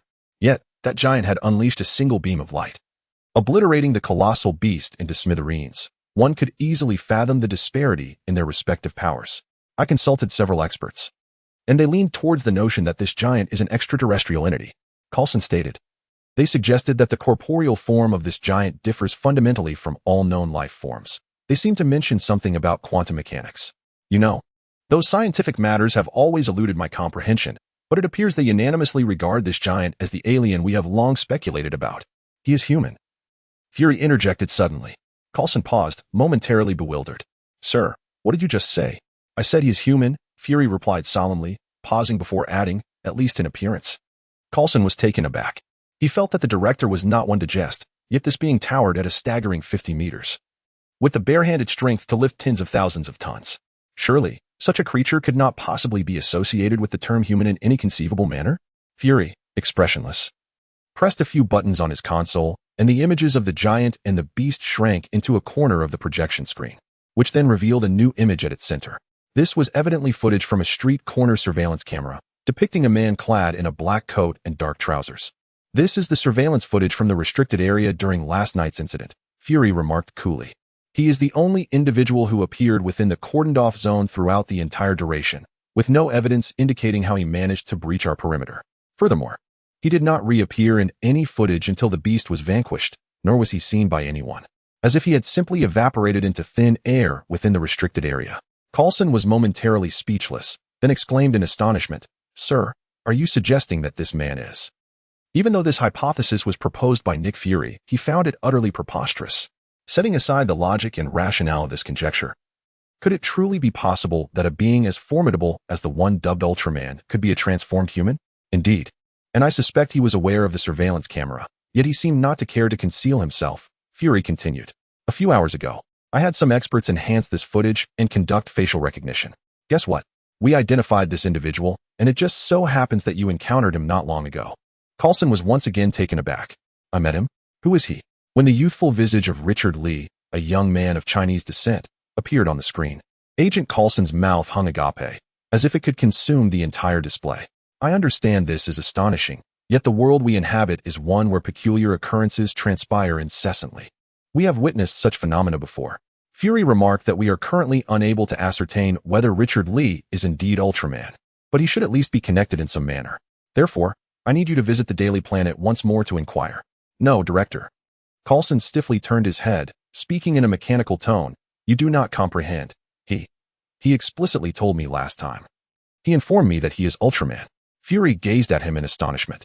So this significant matter is only now being disclosed to me? Coulson, with a woeful expression, felt a surge of frustration. It is not as if I anticipated that the fellow would utter such a statement with sincerity. Chapter 28. Apologies for the misstatement. When Agent Phil Coulson paid a visit to the Planet Daily building once more, he was informed that the newspaper's proprietor, Mr. Richard Lee, was personally overseeing construction on the rooftop. The staff relayed that Mr. Lee had whimsically decreed that a celestial body must adorn the roof of the Planet Daily. Just yesterday afternoon, a crane had arrived to hoist a magnificent, golden planet into place, and a group of workers was currently bustling about on the uppermost floor. Thus, Agent Coulson ascended to the top level of the building. As he pushed open the door, he was immediately engulfed by a cacophony of construction noise, with drills and pile drivers orchestrating a raucous symphony. Coulson felt as though his eardrums were vibrating violently, and his head seemed to swell with the din. In the distance, he spotted Richard standing aloft, cupping his ears. Coulson maneuvered his way over, positioning himself beneath Richard's elevated platform, and shouted, Mr. Lee, I am Agent Phil Coulson of S.H.I.E.L.D. We have met before. Richard turned his head to glance at him, contemplated for a moment, and nodded to indicate he was listening. We have some matters to discuss with you. Coulson continued to yell, striving to overpower the thunderous construction sounds. Might I trouble you for a few minutes of your time? Richard appeared to understand, giving an okay gesture before pointing toward the construction site and extending 3 fingers. Coulson surmised, You mean, to wait 3 minutes? Richard nodded again. Coulson persisted, Then I shall wait in your office. Coulson felt as though he was on the verge of losing his voice after just a few exchanges, with his eardrums nearing rupture. He retreated to Richard's office, and it wasn't long before Richard descended to join him. Richard took a seat behind his desk. Glancing at Coulson's thinning hair, You must be quite busy these days, Agent Coulson. Coulson's expression darkened immediately. While it is true that I am occupied, what is the meaning of your incessant scrutiny of my hair? Is it a matter of life and death to refrain from mentioning it? Richard replied, leisurely sipping his tea. You needn't have shouted. I could hear you just fine if you spoke normally. Coulson muttered under his breath. Then why didn't you say so earlier? My voice is nearly ruined. True to his nature as a seasoned and composed S.H.I.E.L.D. agent, Coulson always prioritized the mission over his personal sentiments. He inquired, is this one of your superpowers? Enhanced hearing? Most people wouldn't be able to hear anything in such an environment. Indeed, Richard readily affirmed. Coulson inhaled deeply and lowered his voice, asking quietly, so? At the water treatment plant yesterday morning, you were there, correct? Yes, Richard replied succinctly. Coulson was taken aback by the unexpected candor of the admission. He had anticipated at least some verbal denial, if not the presentation of an alibi. It is evident that Richard harbored no intention of denial, adopting an incredulous demeanor of acquiescence. Frankly, Coulson felt quite anxious about this encounter. After all, the realization that the individual before him might be akin to a being capable of dismantling aircraft carriers with bare hands placed him in the vicinity of divinity, a notion that would unnerve anyone in the presence of such an entity. Taking a deep breath, Coulson cautiously inquired, are you? Yes, Richard promptly replied. Coulson was taken aback. I haven't even posed my question yet, and you are already answering. What do you claim to be? Ultraman, Richard stated matter-of-factly. Isn't that what you were about to ask me? If I engaged in combat with the extraterrestrial beast at dawn yesterday? Indeed, I did. Coulson gaped, blinking in disbelief. Before eventually responding, actually, I intended to ask if you witnessed anything unusual yesterday. This was utterly unorthodox. Coulson had meticulously prepared a series of inquiries, devising various strategies to elicit information from Richard. Yet, before he could even present his first question, Richard had impatiently interjected with answers. This defied the laws of reason. Shouldn't individuals with extraordinary abilities strive to conceal their powers and identities? At least, that had been the case with every other superhuman the S.H.I.E.L.D. had encountered thus far. Coulson scrutinized Richard, noting the plaid shirt and casual trousers that comprised his unremarkable attire, devoid of any distinguishing features. He could not resist asking once more, are you truly that giant? No, Richard replied. Coulson, perplexed, asked, but didn't you just affirm that you are? Indeed. But you do not believe me, Richard shrugged. This was a fair point. Such matters are inherently unverifiable. Then, could you expand once more to test it? Coulson tentatively suggested. Richard smiled and glanced at the bustling newsroom outside. Are you certain? No, let's not. Coulson promptly revised his stance. As for whether Richard spoke the truth, Coulson felt inclined to believe he likely did. Regardless of how implausible it seemed, the fact remained that Richard had indeed been present in the restricted area yesterday, and he clearly possessed knowledge of the Ultraman's fierce battle with the monsters at dawn, information that had been entirely classified by S.H.I.E.L.D. inaccessible to outsiders. Setting aside identity concerns for the moment, it was time to address the most crucial aspect. Like many others, Coulson was inundated with questions regarding Ultraman, to the point where he was uncertain where to begin. After much contemplation, he finally ventured, so, Mr. Lee, may I inquire how you acquired this power? Or rather, he hesitated, his gaze flickering. Are you, in fact, a human from Earth? Richard gazed at him with serene composure. The inquiry was anticipated. A question that naturally arises when one beholds the iconic stance of Ultraman. The hypothesis regarding Ultraman as an extraterrestrial visitor has recently circulated widely, including within mainstream media. No, Richard replied. I hail from a realm incomprehensibly distant from Earth, a remote planet known as the Land of Light, situated within the M87 Nebula. Coulson paused momentarily. M87 galaxy? If I recall correctly, isn't there a supermassive black hole there, one capable of engulfing the entire solar system? I believe it was also the first black hole ever captured by human observation. Oh, I apologize for the earlier misstatement, Richard replied unflinchingly. What I meant to convey was M78. Coulson. Chapter 29. The inherited light. Richard was not the type of fan who possessed an extensive understanding of Ultraman. Yet he had heard quite a bit through the grapevine. Many individuals, even those who had never watched the Ultraman series, might have heard of the illustrious Ultrastar, which was established by Tsuburaya Productions as a planet called the Land of Light within the M78 Nebula. However, it is rather ironic that many who have watched the Ultraman series remain oblivious to the fact that the name M78 originally came about due to a minor error. In the initial planning stages of Ultraman, Tsuburaya intended to set Ultrastar in the M87 galaxy, but due to a printing mistake, it was erroneously printed as M78. Tsuburaya decided to embrace the mistake, altering the setting to M78, a designation that persists to this day. Remarkably, the very first black hole ever captured on film by humanity happens to reside in the M87 galaxy. However, wasn't that photograph taken in 2017? Richard distinctly recalled that the black hole image was captured in 2017 using the Event Horizon telescope. And it wasn't until 2019 that it was developed and revealed to the world. What year is it now? It is merely 2008. Where could Coulson have seen a photograph of a black hole in 2008? Yet, upon reflection, considering the advanced technology in the Marvel Universe, where affluent individuals donned DIY Iron Man suits and flew around the globe in 2008, it seemed plausible that they might have resolved such matters long ago. Coulson regarded Richard with suspicion, his expression betraying a profound distrust. After all, if one could not remember their own house number, it would be one thing. But could one truly misplace their own galaxy? When Coulson initially learned that this newspaper mogul might be akin to the divine silver giant, he approached with considerable trepidation. Yet now, somehow, that tension was gradually dissipating, leading him to perceive Richard as not so different from an ordinary person. Of course, this was merely his subjective impression. As an agent of S.H.I.E.L.D.,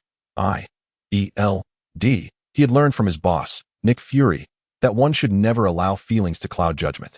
"Please cooperate a bit, Mr. Lee. This is crucial," Coulson said, feeling quite overwhelmed.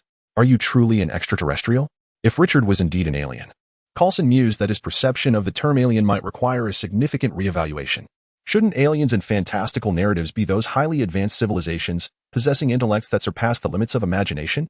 Why then did this alien give the impression of someone who would get lost on their way home? Well, I am not an alien. I am a human being from Earth, though I possess certain peculiar talents. It's as simple as that, Richard replied, raising his hands in an open gesture. Certain peculiar talents? Coulson recalled the scenes of Ultraman in battle and instinctively shivered. Such a description hardly sufficed to encapsulate the magnitude of what was being implied. "You mean to say you are a superhuman?" Coulson inquired. "It's somewhat different, but you may view it that way," Richard responded. "Then, might you share how you acquired your abilities?" Richard gazed at him with an impassive expression. "Since you have inquired so earnestly, I shall graciously enlighten you. It is because my computer exploded while I was watching a show. Can you believe that?" Although this was indeed the truth, such candor would surely not be well received. Alas, it was a headache. Once again, he found himself compelled to fabricate a tale, for he truly wished to avoid deception. This only reinforced his belief that in this day and age, the truth goes unheard while falsehoods are cherished. How peculiar. Yet, one couldn't help but ponder the amusing notion that if S.H.I.E.L.D.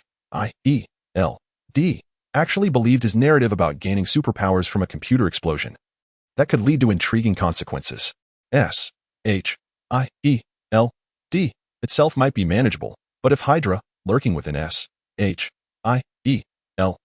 ranks, caught wind of this revelation, they might just seize a host of strong individuals for human experimentation, forcing a cadre of Hydra soldiers to watch shows on computers daily, only to artificially induce explosions.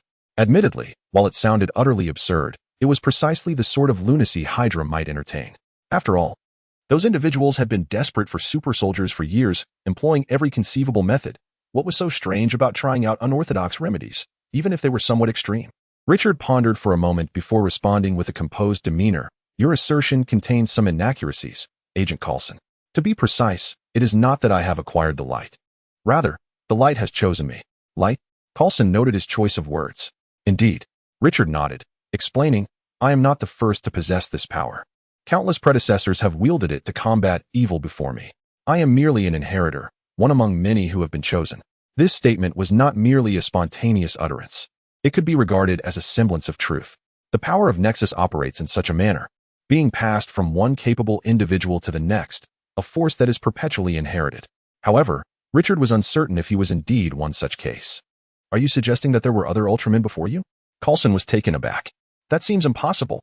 How could such a colossal being have existed on Earth without anyone noticing? Are people truly that blind?" "There indeed were others, but I never claimed they existed in this world." Coulson cautiously inquired. "So, you mean, they are aliens? Perhaps. Or maybe individuals from other parallel worlds within the multiverse. But it matters little if you don't comprehend. What you need to know is that I am the current inheritor. Furthermore, I am a member of the human race. imbued with a profound sense of honor and awareness. Richard articulated this as though reciting a politically correct template. In truth, this was the stance he wished to convey to S.H.I.E.L.D. He did not wish to hide or pretend to be an ordinary person, yet he also did not desire to be controlled. Therefore, he made it unequivocally clear to S.H.I.E.L.D. that he possessed extraordinary power while simultaneously asserting his identity as part of humanity. Very well, I understand now. Coulson inquired further. Regarding your earlier mention of fighting against evil, is this evil related to that entity encountered in the early hours of yesterday? That entity is referred to as the alien beast. The alien beast? Richard pondered his words for a moment. I cannot ascertain its precise origins, but it is likely that there is more than one of them. The alien beasts invade numerous worlds, and our mission, akin to that of Ultraman, is to combat them and prevent their destruction of these realms. This has been the enduring purpose for which my forebears have fought. Perhaps it is precisely due to the incursion of the alien beasts into this world that the light of Ultraman has manifested here. Chapter 30. Beware of the backyard. Coulson's expression suddenly grew grave. This matter was indeed of great significance. According to Richard, the creature known as the aberrant beast that appeared in the early hours of yesterday was merely the beginning, and it was likely that more such entities would emerge in the future. Given the current circumstances, humanity's conventional weaponry proved ineffective against these beings, a fact alarming enough to incite global upheaval. Coulson could no longer maintain his composure. Are you suggesting that there will be many more monsters like yesterday's aberrant beast? No, Richard shook his head solemnly. I mean to say that there may be even more formidable creatures than the one from yesterday. That one was merely a lower-tier aberrant beast with relatively low combat prowess. It was at best an appetizer. Coulson nearly choked on his breath. That rugged, immensely powerful creature was merely an appetizer? Then tell me, what type of aberrant beast is truly formidable? One that can swallow a nuclear bomb whole? Richard observed Coulson's astonishment and couldn't help but smirk. Is that what frightens you? I haven't even mentioned that aberrant beasts are mostly weaklings. The real bosses have yet to reveal themselves. If S.H.I.E.L.D. were to learn of a being like the Dark Zaki, I can only imagine the chaos it would unleash. However, Richard refrained from voicing this thought, as he himself was uncertain, and discussing it would serve no purpose. If the Dark Zaki truly existed in this world, Richard did not expect anyone to provide assistance in confronting Zaki. Some challenges must be faced alone. No one can shoulder them for you. Therefore, if I were in your position, Agent Coulson, Richard continued, I would start preparing right away. A storm is looming, and it pertains not only to aberrant beasts. All right. I must concede, what you say is of grave importance, Mr. Lee, Coulson replied. I believe it would be best for you to accompany me to speak with our director. There are matters that, if I were to mention them, might not carry weight. I think. Let us skip that. Richard waved his hand dismissively. You strike me as quite reliable and diligent. I trust you can accurately convey the information to your director. See the director? Who would willingly seek out that pompous individual? He is the king of agents. The foremost liar of our age. Merely sharing a room with such a person is enough to induce discomfort. Coulson hesitated. Under normal circumstances, such a significant issue would warrant a discussion with Fury. Typically, S.H.I.E.L.D.'s modus operandi would involve whisking the individual away to Fury without question. However, this approach was clearly inappropriate now. Should the individual become enraged, they could easily bring their airborne mothership crashing down with a mere swipe. Richard reclined in the office chair. If there is nothing else, let us conclude matters for today. Agent Coulson, please convey my regards to your director. I am quite busy. Indeed, he was exceedingly busy. Today, the latest episode of Prison Break has been released. If it weren't for Coulson's interruption, Richard would have nearly finished binge-watching it by now. He finds himself regretting that he had appreciated the brilliance of Prison Break before his time travel. In retrospect, he failed to cherish the opportunity to watch all 5 seasons for free, and now he is forced to endure the weekly grind of catching up with the 4th season like everyone else. Well, at least the mission was accomplished. Agent Coulson decided to take his leave to report back. Before departing, he mentioned, there's one more matter. Regarding the aberrant creatures. I think it would be prudent for you to refrain from disclosing this to anyone or publishing it in the newspapers. Richard shot him a glance. Rest assured, Agent Coulson. If I intended to make it public, the aberrant creatures would have already graced the front page. He had no intention of revealing the existence of these creatures. Not out of desire, but necessity. According to the original narrative, these aberrant beings feast on fear, growing stronger by consuming it. In the television adaptation, to mitigate this phenomenon, a department known as the Memory Police was established to erase the memories of victims associated with these creatures. thereby suppressing information and preventing the public from knowing about their existence to avoid widespread panic. Thank you for your cooperation, Mr. Lee, Coulson said as he rose. If any further matters arise, we will be in touch. Richard waved him off. However, as Coulson reached the door, Richard suddenly inquired, by the way, the dashing young man who accompanied you last time, is he not here today? Coulson paused at the doorknob and replied, Agent Ward? He was injured in yesterday's mission and is currently receiving treatment.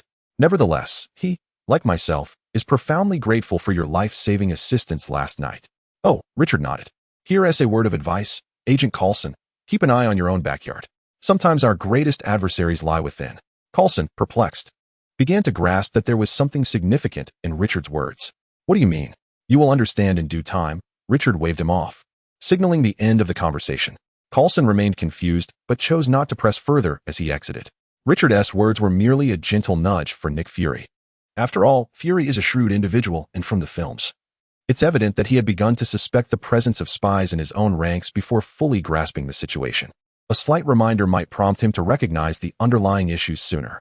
As for directly informing them that Hydra was far from defeated, well, first and foremost, they would certainly dismiss such claims, and seeking evidence would be an arduous task that Richard was disinclined to undertake. Regardless, any turmoil within S.H.I.E.L.D. held no consequence for him. He relished the spectacle, and perhaps his own newspaper could scoop the story and thrive in sales. From the window of the newsroom, Richard watched Coulson cross the street and enter a car parked on the opposite side. He sighed deeply. In truth, S.H.I.E.L.D. was on high alert regarding the aberrant creatures, and he too shared in that anxiety. Let us set aside the likes of Dark Ultraman such as Dark Zagi and Mephisto. Even the formidable alien beasts from the latter part of the TV series pose challenges that his current youthful form of Nexus is ill-equipped to confront. Therefore, he finds himself in dire need of power, striving to grow stronger. But how can he achieve this? The strength of Noah is one that can continually evolve and amplify, a fact that has been substantiated. Upon his arrival in this world, the light within him was insufficient to facilitate his transformation. It was only after 3 months that he could assume the form of a Nexus of ordinary human stature, and now he has ascended to a size of 50 meters. Yet, the trajectory of his growth remains uncertain. It is unclear whether it is rapid enough. Richard finds himself utterly at a loss as to how to expedite the awakening of his powers, as it seems this is not a feat that can be accomplished merely through training or diligence. Fortunately, he exists in the Marvel Universe, a realm abundant with extraordinary aids, and it appears that his only recourse for enhancing his strength lies in the local specialties of such enhancements. If only he could acquire even 1 or 2 Infinity Stones. Wait a moment, isn't there precisely such a stone on Earth? And remarkably, it lies within the grasp of S.H.I.E.L.D. right now. Chapter 31. Destitution. The Cosmic Cube, also known as the Space Stone, has been securely held by S.H.I.E.L.D. for decades. Given Richard's current capabilities, it would not be beyond his means to forcibly infiltrate S.H.I.E.L.D. and seize this coveted artifact. However, after a brief contemplation, Richard relinquished this tempting notion. Firstly, such an act would not only provoke S.H.I.E.L.D., but also serve as a brazen challenge to the entire world. It would be akin to him audaciously leaping onto the United Nations conference table, pointing at the representatives of various nations, and declaring with arrogance that he could do as he pleases and take whatever he desires, invincible and unrestrained by anyone. Such an idea, upon reflection, was decidedly foolish. While Richard possessed a certain confidence in his abilities, he was not so arrogant as to overestimate himself. He was content with his current life and did not wish to emulate the likes of the foolish, who sought to boast of their invincibility to the world. Moreover, based on the cinematic narrative, he could only ascertain that the Cosmic Cube was currently stored within S.H.I.E.L.D.'s confines, unaware of its exact location. Who could tell how many secret bases and classified laboratories lay hidden under S.H.I.E.L.D.'s aegis? Nick Fury's strongholds spanned the globe. Who could possibly know in which obscure corner the Cosmic Cube was concealed? More critically, even if he were to obtain the cube, it might prove to be of little practical use. The Infinity Stones were not mere trinkets to be wielded at will. Aside from the Power Stone, which could be directly utilized in combat, the other 5 Infinity Stones required either specialized apparatus like the Infinity Gauntlet or profound knowledge of arcane arts, akin to Doctor Strange's mastery of temporal magic. Without such means, one would merely be left holding a bare stone, akin to Hydra and S.H.I.E.L.D. L.D., who after decades of research could only concoct a series of laser weapons that paled in comparison to Iron Man's repulsor beams. Thus, upon further reflection, Richard decided against the pursuit of the cosmic cube. For the time being, it offered him no substantial aid. Meanwhile, Nick Fury, clad in a leather coat and reclining in his office, was suddenly seized by an inexplicable chill that coursed down his spine, as if someone had set their sights on his possessions. Was it possible that the Council had discovered his recent embezzlement of funds to secretly acquire a transport ship? That seemed improbable. For now, the cosmic cube was a moot point. Interestingly, there existed another stone on Earth, known as the Eye of Agamotto, safeguarded by the Supreme Sorcerer, Ancient One. Yet Richard resolved to keep a respectful distance from this stone as well, at least until the Supreme Sorcerer had departed from this world. He would not entertain thoughts of acquiring it. The quest for an Infinity Stone would require careful deliberation, and for the moment, it appeared unnecessary. Additionally, based on Richard's understanding and speculation regarding Ultraman, those who acquired abilities via genetic mutations often found little assistance in transforming into Ultraman. If the enhancement through super soldier-like serums could potentially bolster the physical prowess of exceptional individuals, it is important to note that such enhancement agents are often elusive. Their effects precarious and typically accompanied by risks and side effects. However, if he is not mistaken, the human body can acquire certain unique techniques through learned experience, which may still be applicable once transformed into an Ultraman. For instance, magic, at least in the MCU films. Spells appear to be one of the most accessible forms of extraordinary abilities. They do not require one to possess extraordinary luck or an extensive array of prestigious academic qualifications. Rather, a certain aptitude suffices. The sorcerers of Camartage in the films do not seem to impose many restrictions on imparting spells. They are willing to share their knowledge with anyone who seeks them out, provided that the seeker possesses the necessary qualifications. Well, the prerequisite is to find the right location. Nevertheless, Richard decided to jot down this information for future reference, intending to visit Nepal when time permits, to see if he could discover the entrance. During the lunch break, having finished his meal, Richard was walking towards his office when he suddenly overheard the journalist Hodge complaining nearby. "Hey, this is a brand new typewriter, Jessica. It has only been in service for 2 months. Could you treat it with a bit more care?" Jessica scoffed. "It's simply of poor quality. I barely touched it. And it broke on its own." Hodge was immediately displeased. "How can you claim it broke without force? Why not say the typewriter initiated the damage?" He sighed in exasperation. Jessica waved her hand dismissively, stating, "Well, the repair cost will just be deducted from my bonus." At that moment, Richard chimed in with a grin, "Of course. But I must remind you that your bonus for this month has already been forfeited." Jessica's expression darkened instantly. "Great, I had forgotten about that," she thought. Her bonus had vanished last week. At this rate, if she continued working like this, she might end up with nothing at all, or worse, have to pay out of her pocket. Can you believe that working only leads to greater poverty? At this moment, Richard felt he was acutely aware of the malevolence of capitalism. The essence of a capitalist is indeed that of an exploiter. Capitalism is truly a scourge. He patted Jessica on the shoulder, offering encouragement. "Keep it up. I see you've been working diligently lately. Perhaps in time, a raise might be in store for you. Those dark circles under your eyes suggest you were burning the midnight oil again, weren't you?" Jessica's face turned quite sour. "No. It's just that the office desk is too hard. I didn't sleep well." Richard was taken aback. Was she truly this dedicated? Sleeping at the office instead of going home? Just as Richard began to consider nominating Jessica for Employee of the Month, Hodge clarified. "Jessica has been sleeping in the office for several days because her landlord evicted her for being 2 months behind on rent." Richard was left speechless. Wasn't he that just a bit too tragic? Jessica Jones, a once renowned superhero, found herself in the unfortunate predicament of being cast out and forced to slumber at her desk. Richard deemed this situation unacceptable. While her previous state of destitution may not have concerned him, the fact that Jessica was now an employee at his newspaper compelled him to act. The notion of his own staff being so impoverished that they lacked a proper place to rest would inevitably tarnish his reputation, painting him as a callous capitalist who exploits labor. After some contemplation, he proposed, "Jessica, how about this? My house is quite spacious, and I reside there alone, with numerous vacant rooms that go unused. If you are amenable, I could offer you one at a modest rental price. You need not pay rent immediately. You may move in right away, and we can deduct the rent from your monthly salary thereafter." The deal was struck, and Jessica readily accepted without hesitation.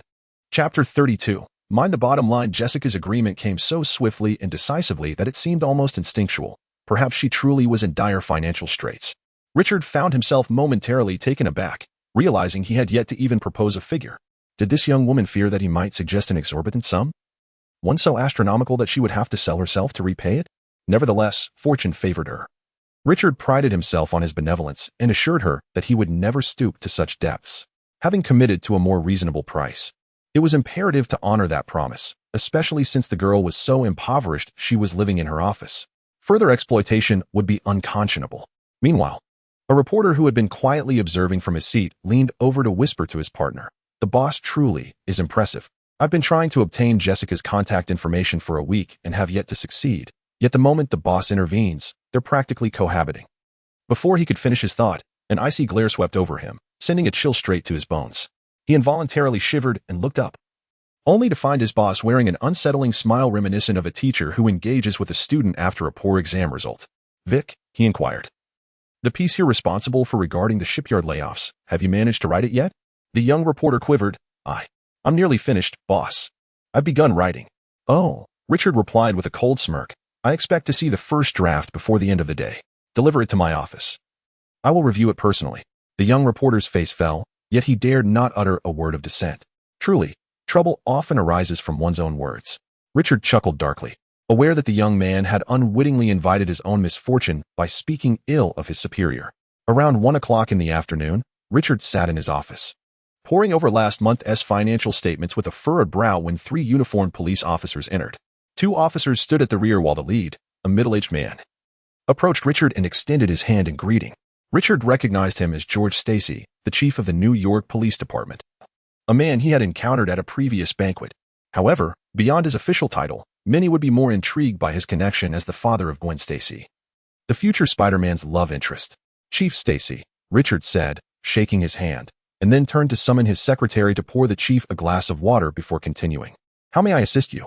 "It concerns a case," Chief Stacy replied as he took a seat. "A few days ago, the Green Serpent gang in Hell's Kitchen was completely wiped out.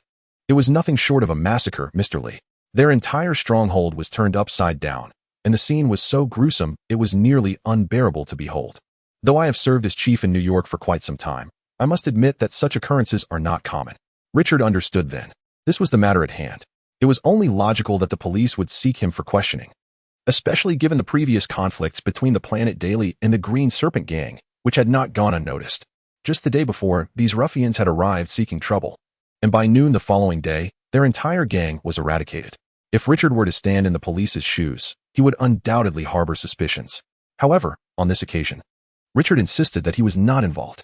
While it is true that he had previously utilized his unique abilities to resolve various predicaments, he had always exercised utmost caution, ensuring that no mistakes were made. Ironically, this incident bore no relation to him, yet the police had come knocking at his door.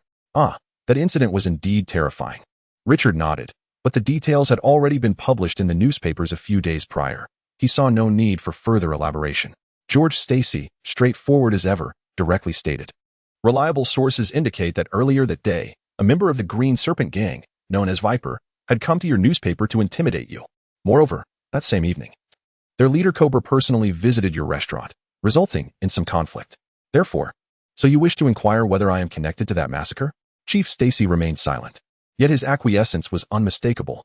It was evident that not only gang leaders like Kim recognized the formidable nature of the Planet Daily, but many others, including the New York Police Department, also discerned the considerable depth of this newspaper. Should someone inform Chief Stacy that Richard Lee, the proprietor of the newspaper, was adept in martial arts and could scale walls to infiltrate the Green Serpent stronghold, he would likely believe it. Richard rubbed his nose.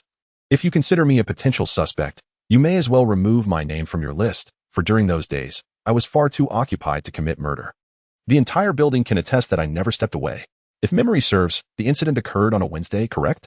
Stephanie, please inform the chief what I was doing that Wednesday afternoon. You had a 1-hour nap after lunch, and, upon waking, requested I bring you a cheesecake and donuts for dessert," Stephanie replied gently. Richard's expression shifted slightly. "And what did I do afterward?" "You had afternoon tea." Then, skipping the details of your meals, Richard felt a hint of embarrassment. How could this girl be so oblivious? Her words made it seem as though, aside from sleeping and eating, he did nothing at work. What a poor impression to give to outsiders. "Later, you were binge-watching The Big Bang Theory," Stephanie continued with a smile. Richard scowled. "You're fired." "Oh," Stephanie shrugged off his remark lightly, smiling as she exited the office. "Call me when you need me." She understood her boss's temperament. He often threatened to dismiss her but could never bring himself to do so. From a personal standpoint, I am inclined to believe that you have no connection to this matter, Mr. Lee, Chief Stacy stated. I, too, am a reader of the Planet Daily and have perused your articles.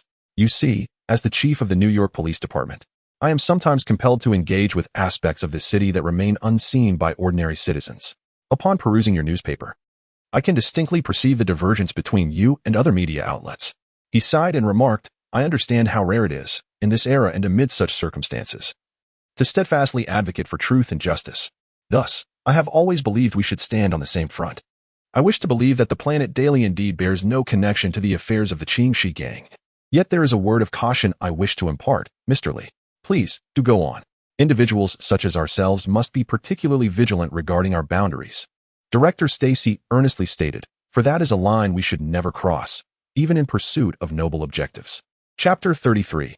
Work Report. Director George Stacy epitomizes the archetype of a virtuous man, characterized by his unwavering integrity and strong principles.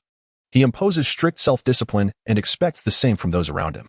While the citizens of New York might consider themselves fortunate to have such a police chief, those in his immediate vicinity often find it quite challenging.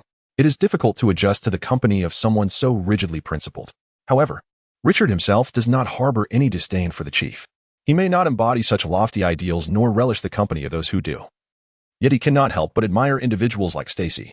The city undeniably requires the presence of principled figures such as him to have a chance at improvement. Once the chief and his entourage departed, there was little left to attend to for the day. As closing time approached, Richard sought out Jessica. Let's go, gather your things. I'll take you to see the apartment. Jessica hesitated, but I still have tasks too. Richard waved dismissively. Hodge, could you assist Jessica with her remaining responsibilities? We must be on our way. Hodge's face twitched slightly. Sure thing, boss. Internally, he muttered a frustrated expletive. S-H-I-E-L-D. Headquarters, Triskelion. Dressed in black. Director Nick Fury sat resolutely behind his desk, his elbows resting on the surface as he supported his chin with interlaced fingers. Are you certain? He reiterated. Although the individual in question had never explicitly demonstrated his extraordinary abilities to Fury, he was indeed aware of the incident at the Beck's water treatment plant from the previous night, and he had unequivocally confirmed it to Fury. Coulson remarked, I believe there is no mistake. Richard Lee is indeed the giant codenamed Ultraman. Fury's solitary eye narrowed. Thus, the giant was indeed a transformation of a human. Fury now found himself pondering whether the situation had become simpler or more complex. The fact that the entity was human facilitated communication between them. Yet it also rendered the matter infinitely more complicated, as this was a human endowed with powers surpassing those of any nation or organization. Coulson explained that this power might be an inheritance from another realm, existing to combat the creatures known as abnormal beasts. He continued, he also indicated that S-H-I-E-L-D must be prepared, for the creature defeated previously was merely a relatively weak one. Relatively weak? Fury's remaining eye widened in disbelief. Are you certain that was the intended meaning? Coulson understood the director's reaction, as he too had been taken aback upon hearing this from Richard. One could describe the creature encountered that night as grotesque, hideous, and nightmarishly terrifying. However, it hardly seemed to merit the label weak. If this were indeed the case, the implications were dire. Would there be more formidable monsters lurking in the future? It appeared that there might be more than one. In the face of such entities, did humanity truly stand a chance of victory? May I offer my personal insight, sir? Coulson inquired. Fury lifted his gaze. Speak freely. I believe that regardless of the veracity of the claims made by the other party, if such beings were indeed to emerge in the future, the powers possessed by Richard Lee would represent our best opportunity. Do you think he is trustworthy? Coulson pondered for a moment. From the perspective of A-S-H-I-E-L-D agent, declaring trust at this juncture seems rather hasty. However, from my personal viewpoint, yes, I do believe so. Fury nodded thoughtfully, remaining silent. As the director, he could not possibly form a conclusion based solely on Coulson's testimony, but it certainly held some value for consideration. After a considerable pause, Coulson finally spoke. I have another question, though I am uncertain if I should ask it, sir. Fury cast a curious glance at him. Coulson had considerable experience with an S-H-I-E-L-D and understood that as an agent, one must focus on their designated responsibilities without probing into unnecessary inquiries. Agents are only informed of what they need to know, and anything not disclosed to them is deemed unnecessary knowledge, a principle even novice agents are well aware of. Yet today, Coulson was both offering opinions and posing questions, indicating his genuine concern regarding the matter. Sir, what measures might the council, the government, and the military contemplate concerning Ultraman. Fury furrowed his brow. He was certainly aware of how these individuals would react. No government would welcome the existence of a being capable of disregarding their authority and completely superseding national power. The intensity of their reactions was uncertain. But one could be assured that they would not bestow honors upon Ultraman or appoint him as a guardian of Earth. On a more optimistic note, at least Ultraman's demonstrated prowess currently serves as an effective counterbalance. They would likely refrain from taking rash actions until they had a definite means to overpower him. At least, Nick Fury hoped so. He disdained many bureaucratic practices of those above him, but believed that these old men should possess enough sense not to engage in any outrageous actions. Let's not dwell on such matters. We should focus on our own duties, Fury concluded. Understood, sir. The mission report concluded, but just as Coulson was about to leave, he recalled something and added, "By the way, sir, there is one more thing. Although I am uncertain of its significance, I believe you should be informed." "What is it?" "Before I left the newsroom, Mr. Lee warned me that a storm is approaching.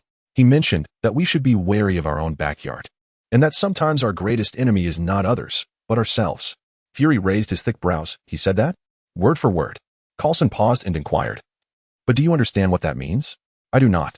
Though Fury stated this, a contemplative expression was evident on his face. He pondered for a moment. Was there anything else to convey? "Nothing further." "Very well, I understand. You may return now." "Yes, sir." After Coulson's departure, Nick Fury sat alone in his office, resting his chin in contemplation for an extended period.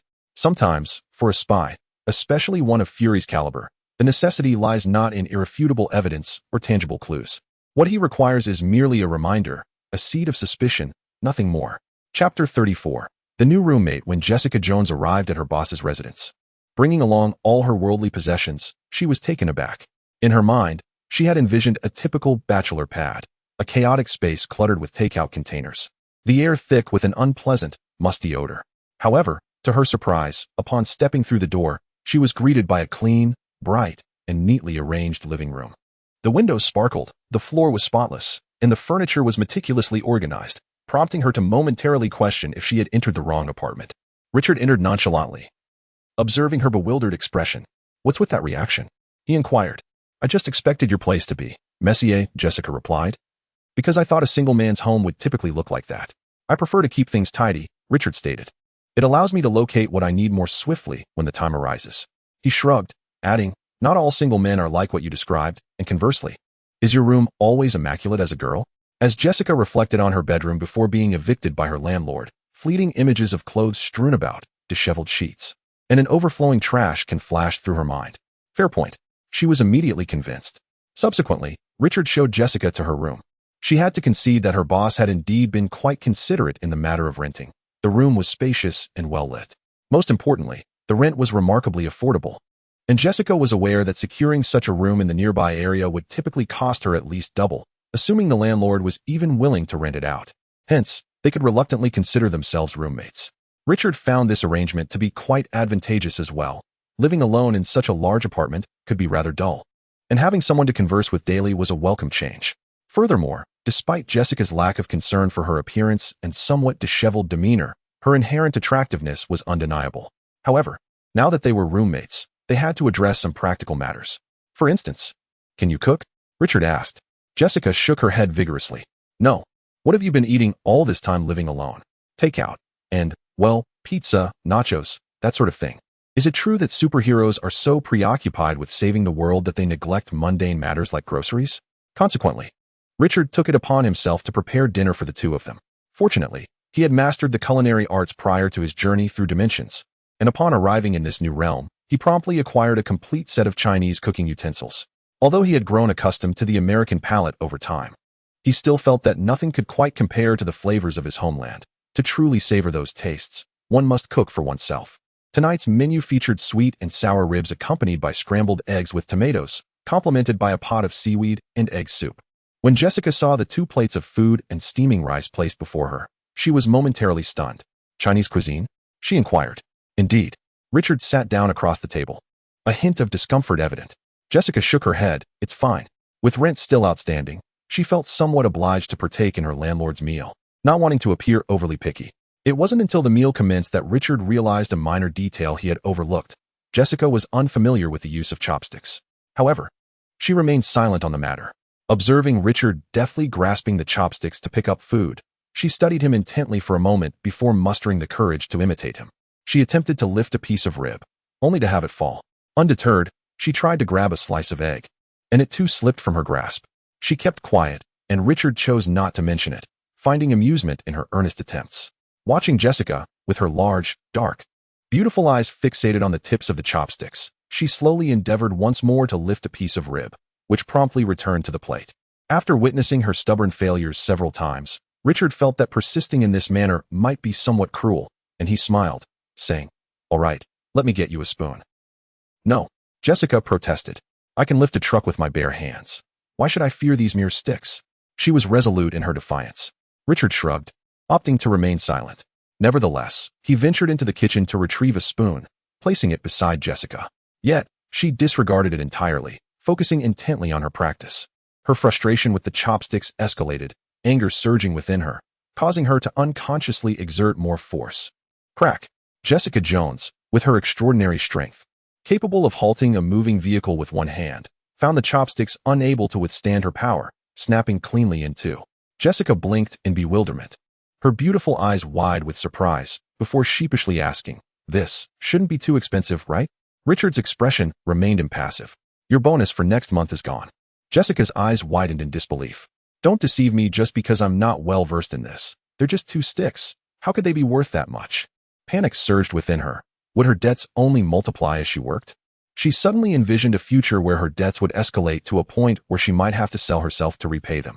"Just kidding," Richard chuckled. "They're not worth much at all. But seriously, you should really just use the spoon." "Oh."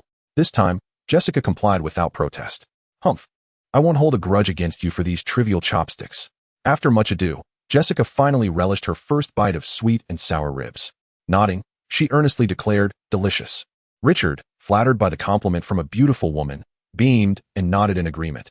"If it's delicious, eat more. I'll just deduct the meal expenses from your salary." Jessica halted mid-bite, her teeth poised above the rib, her bright eyes fixed on Richard, seemingly caught in a dilemma of whether to bite or not. She had thought not long ago that her boss was quite a decent person, but now it seemed she had been overly naive. How could there possibly be a commendable employer? Indeed, the malevolent face of capitalism is uniformly dismal. However, upon further reflection, she found this realization rather reasonable. After all, she lacked culinary skills, and the already low rent she was paying was a special favor from her employer. It was indeed somewhat unreasonable to expect daily provisions as well. Well, never mind. She would simply pay the rent. It no longer mattered to her. Yet, Jessica Jones couldn't shake the unsettling feeling that she was gradually selling herself down a path of no return. Chapter 35. Be true to oneself. Although Jessica had never anticipated the necessity of contributing to the meal expenses, it must be said that the boss's culinary skills were surprisingly commendable, making it a fortunate circumstance to indulge in such fare, with the slight financial contribution seeming rather trivial. However, the use of chopsticks felt utterly counterintuitive to Jessica. It was as if her intelligence had been insulted. She resolved to seek out instructional videos on chopstick usage at her earliest convenience, determined to practice diligently and reclaim the dignity she had lost today. Richard, meanwhile, found himself enjoying the meal quite thoroughly. Observing the legendary and formidable Jessica Jones struggling with the 2 slender sticks was, to his surprise, rather amusing. After dinner, Jessica unexpectedly emerged from her room with a bottle of beer, boldly uncapping it and tilting it back for a hearty drink. The sight reminded Richard of the boisterous characters often depicted in martial arts tales, drinking with unwavering resolve. Yet, he was acutely aware that the original narrative of Jessica Jones hinted at her struggles with alcohol, particularly following a harrowing experience that could be deemed a pivotal moment in her life. At that time, she had been ensnared by the mental powers of a supervillain known as Kilgrave, becoming little more than a puppet under his control for an extended period. This dark chapter marked the most profound nightmare of her existence, leading to an escalation in her irritability, a disheveled lifestyle, and a pervasive sense of despair. Richard had initially assumed that Jessica's issues with alcohol had arisen post-trauma. As many individuals who have endured inescapable psychological scars often turn to substance dependence as a means of escape. However, it appeared that Jessica's struggle with alcohol was not a recent development. Watching Jessica take another swig from the bottle, Richard suddenly interjected, "Alcohol dependence is a perilous habit. I believe you ought to reconsider." Jessica shot him a sideways glance, dismissively continuing her drinking. "My body is different from others. I'm not so easily intoxicated." Richard maintained his stoic demeanor. "Regarding the rent, I've given it some thought. The rent for a place in the heart of the city does seem rather low. I believe an increase may be necessary. Jessica's drinking abruptly halted, and she turned her gaze upon Richard with a fierce glare. Boss, you do realize this borders on extortion. Extortion? Who? How shameless. Richard feigned ignorance, looking around as if searching for witnesses. As if that weren't enough, Richard recalled something else. Oh, by the way, our newspaper has been experiencing some cash flow issues lately. You know that gilded model we installed on the rooftop? It cost quite a bit. So, I was wondering if your salary might not be able to see an increase anytime soon. Jessica gritted her teeth, nearly crushing the beer bottle in her grip. Fine, you win. I, as a woman of honor, refuse to engage in a battle of wits with a man. If I don't drink, then I shan't drink. With a frigid glare that sent a chill down Richard's spine, Jessica ultimately set the bottle down, her expression imbued with a sense of grievance that made Richard question whether he had truly overstepped his bounds. Under the eaves, one must lower their head. Jessica, despite her formidable powers, ultimately finds herself unable to oppose her landlord and boss. Indeed, in today's society, superhuman abilities are rendered utterly useless. It is the capitalists who reign as the true masters. However, though Jessica's expression may betray her discontent, deep down, she does not feel the anger she projects. 4. To date, Richard remains the first person to admonish her against drinking. Jessica Jones, the sole survivor of a tragic car accident that claimed the lives of her parents and brother, has not had anyone guide her on what she should or should not do since that fateful day. No one has required her to return home by 7 in the evening. She no longer perceives a home to return to, if it is merely an empty old house. Can that truly be called home? Thus, she is taken aback to discover that when Richard sternly forbids her from drinking, she does not resist. Rather, a flicker of joy stirs within her. It is only when one is left to their own devices that they begin to long for the days of being guided, for that in itself is a form of happiness. Richard hums a tune as he returns to the kitchen to wash the dishes. Jessica offers her assistance, but he declines. After all, she has paid for her meals. As a customer, she is entitled to full service. Additionally, Richard harbors reservations about letting Jessica wash the dishes. He recalls instances where his own grip faltered and plates shattered. The thought of Jessica applying too much pressure and breaking the dishes is simply too risky. As Richard scrubs the dishes, he hums softly. A true man should grow stronger for the sake of others. This sentiment applies to women as well. Mere words without action cannot instigate change. This is a line from Hero, one of the theme songs from the Nexus Ultraman TV series, and also his favorite. Leaning against the doorframe, Jessica listens for a moment before inquiring, "What is this song?" The lyrics, being in Japanese, elude her comprehension, yet she finds the melody delightful. It's called Hero, Richard explains with a smile. It's one of my favorites. The theme revolves around a solitary hero who is repeatedly defeated, yet rises again. Oh, Jessica muses. Do you wish to be that kind of person? A hero? Me? I think not.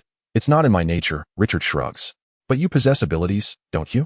Jessica counters. You are akin to me, correct?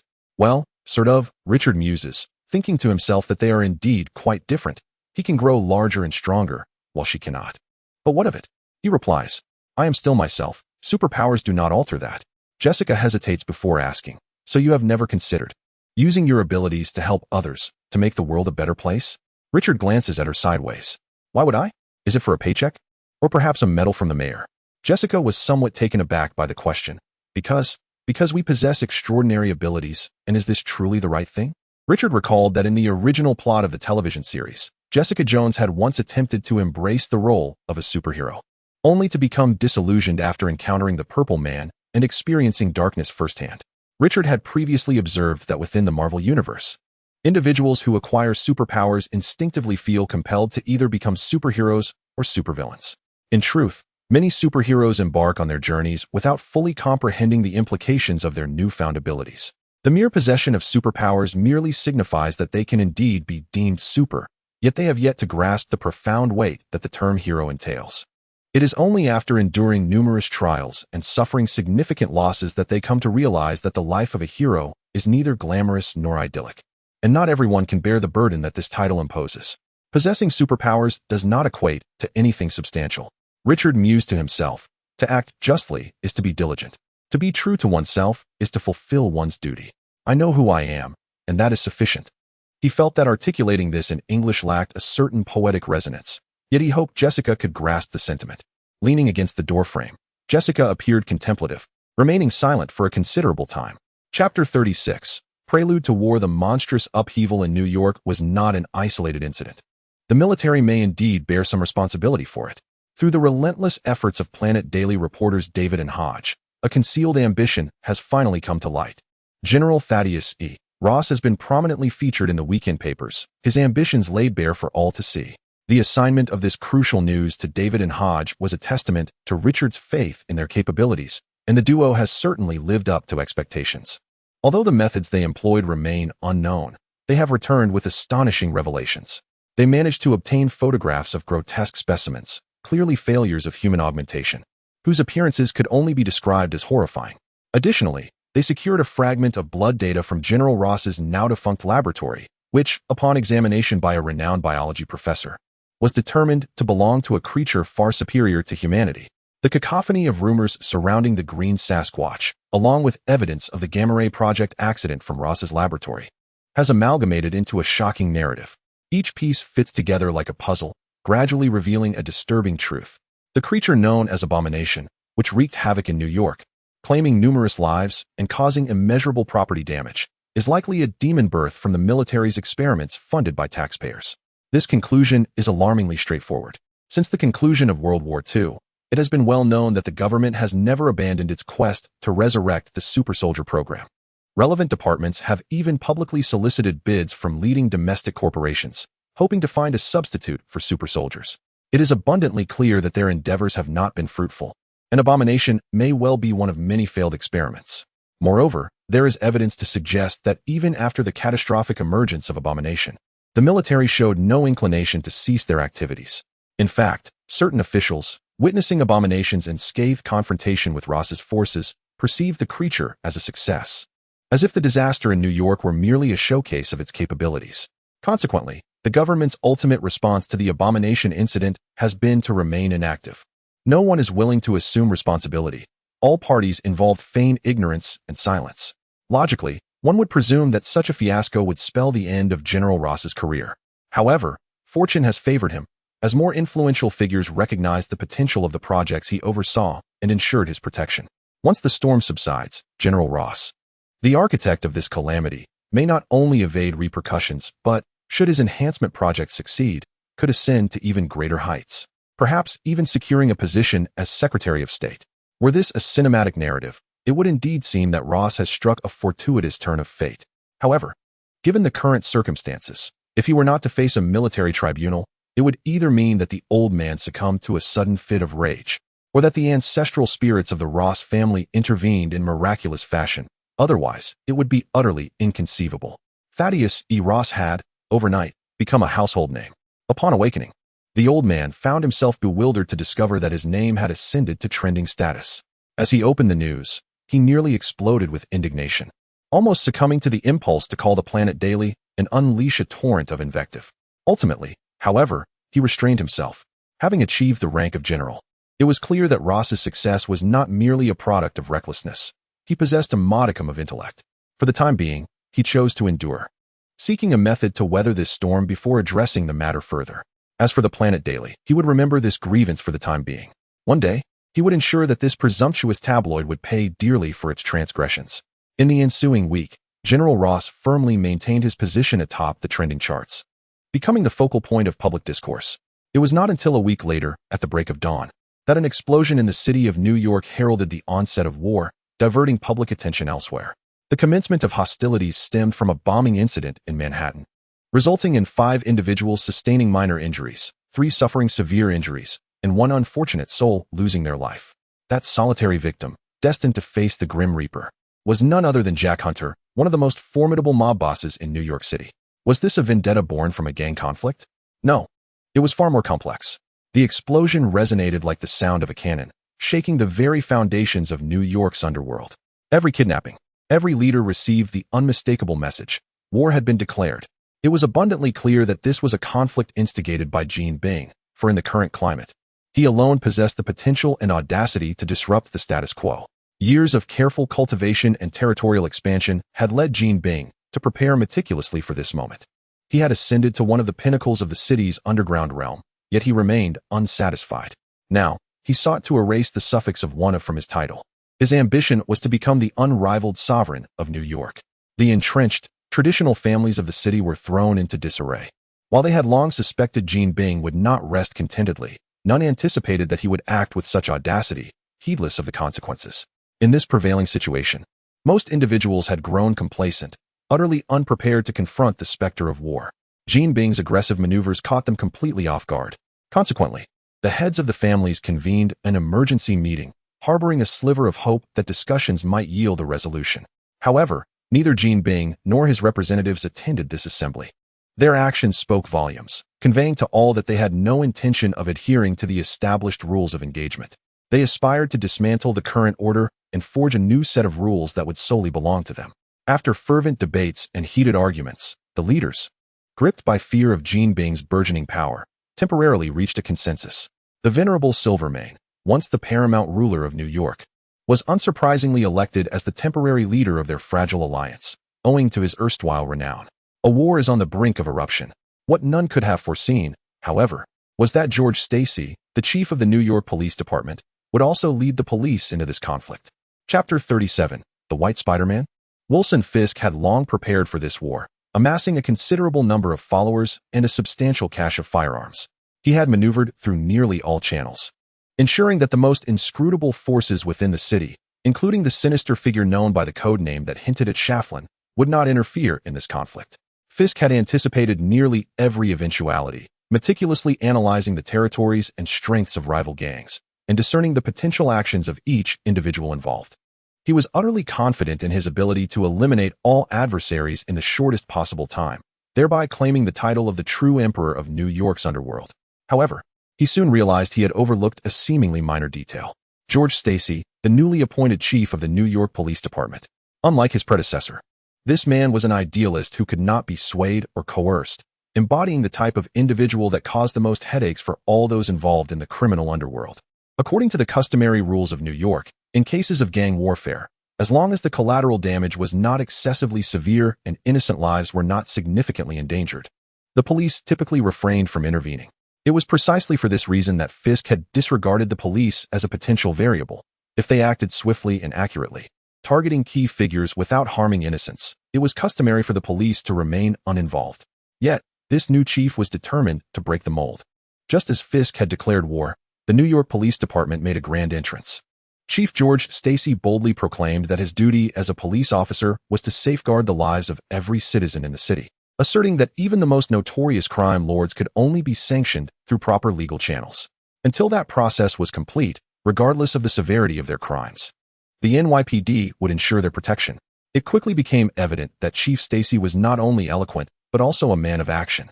On that very day, he arranged for dedicated personnel to provide round-the-clock protection for those targeted gang members, meticulously overseeing every detail, leaving Fisk's assassins with no opportunity to strike. Instead, skirmishes erupted among various factions, resulting in significant losses for all parties involved. Fisk was seething with frustration. Were these policemen out of their minds? Why protect these vile drug traffickers and human traffickers? As if matters could not worsen, a new face emerged in New York, seemingly a superpowered individual who inserted himself into the gang warfare like a chaotic disruptor. This figure exhibited no discernible allegiance, appearing aimless in his actions, striking indiscriminately at whoever crossed his path, seemingly opposed to every faction involved. Each time a gang member encountered this individual, they would find themselves ensnared in a white web, only to be delivered, bound, to the New York Police Department. He resembled an external ally to the NYPD, and a remarkably effective one at that. When Jessica Jones stood in Richard's office recounting this situation, he was taken aback. A white web, akin to a spider's web? He inquired. Jessica nodded with conviction. Indeed, I witnessed it firsthand on 39th Street. I captured it on my phone. She spoke as she took out her mobile phone, retrieving a series of photographs. Richard accepted it and, as expected, was met with the sight of gangsters, battered and bruised, sprawled across the screen. Some were ensnared in webs affixed to walls, while others dangled from streetlight poles, rendering the scene somewhat comical. Naturally, as a time traveler, Richard immediately conjured images of a certain neighborhood superhero clad in a red and blue spandex suit, bouncing about. He continued, "Did you manage to capture any images of the other party?" Jessica shook her head. He was too swift. By the time I passed by, he had already taken flight. Flight? Can he fly? Well, to be more precise, he swung. Jessica clarified, I saw him gripping something that resembled a thread. Isn't that definitive proof of Spider-Man? Yet, something seemed amiss. If we follow the timeline of the films, Spider-Man shouldn't have emerged for several more years. Could it be that this realm is not bound by cinematic timelines, or perhaps a temporal shift has caused Spider-Man to appear prematurely? That seemed unlikely. According to Richard's knowledge, Captain George Stacy's daughter, Gwen Stacy, was still in elementary school. Although Richard had yet to encounter Peter Parker, the renowned Spider-Man, he understood that Peter and Gwen were contemporaries. In other words, Peter was also still in elementary school. Surely, a young Peter Parker wouldn't need on a spandex suit to venture out as a vigilante? Richard furrowed his brow and pressed further. Did you catch a glimpse of his appearance? Was he clad in a red and blue spandex suit, resembling a pajama-clad child? Red and blue spandex?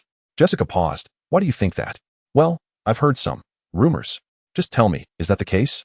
No. Jessica shook her head. Although he moved extremely quickly and I didn't get a good look, I am quite certain he was wearing white. Richard was now even more perplexed. White. Is there a white Spider-Man? Well, the Marvel Universe is vast and full of wonders. Perhaps a white Spider-Man does exist? His head began to throb, as this plunged him into a realm of ignorance. This was one of the pitfalls of the Marvel Universe. There were too many characters and parallel worlds, leaving even a time traveler feeling rather powerless. Yet, this twist made the situation all the more intriguing. Very well, then the task of investigating this white Spider-Fellow falls to you, Jessica. Me?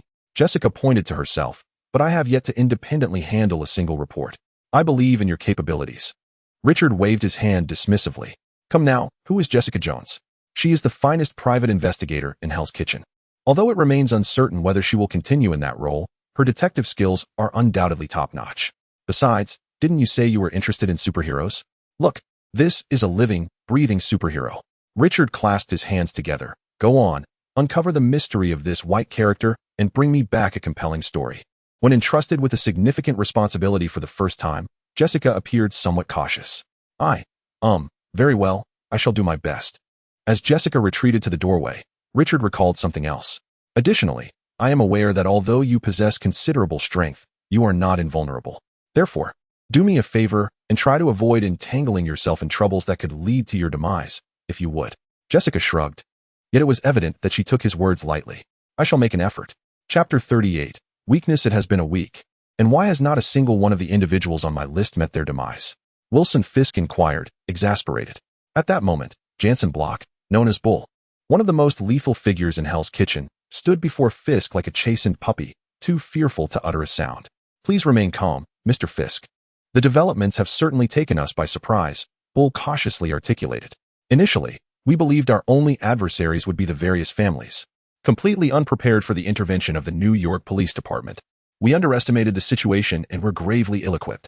The police's involvement has significantly reduced our opportunities for action, forcing us to engage in direct confrontation with the families. Hence, Fisk comprehended these truths all too well.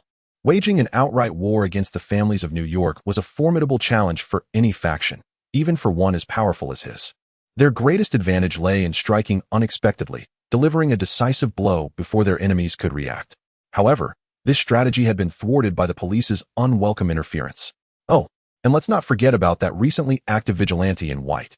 Many of my men have already been apprehended by that masked figure, Fisk continued. Yet, various factions have suffered losses at the hands of this vigilante, so he does not pose the most immediate threat.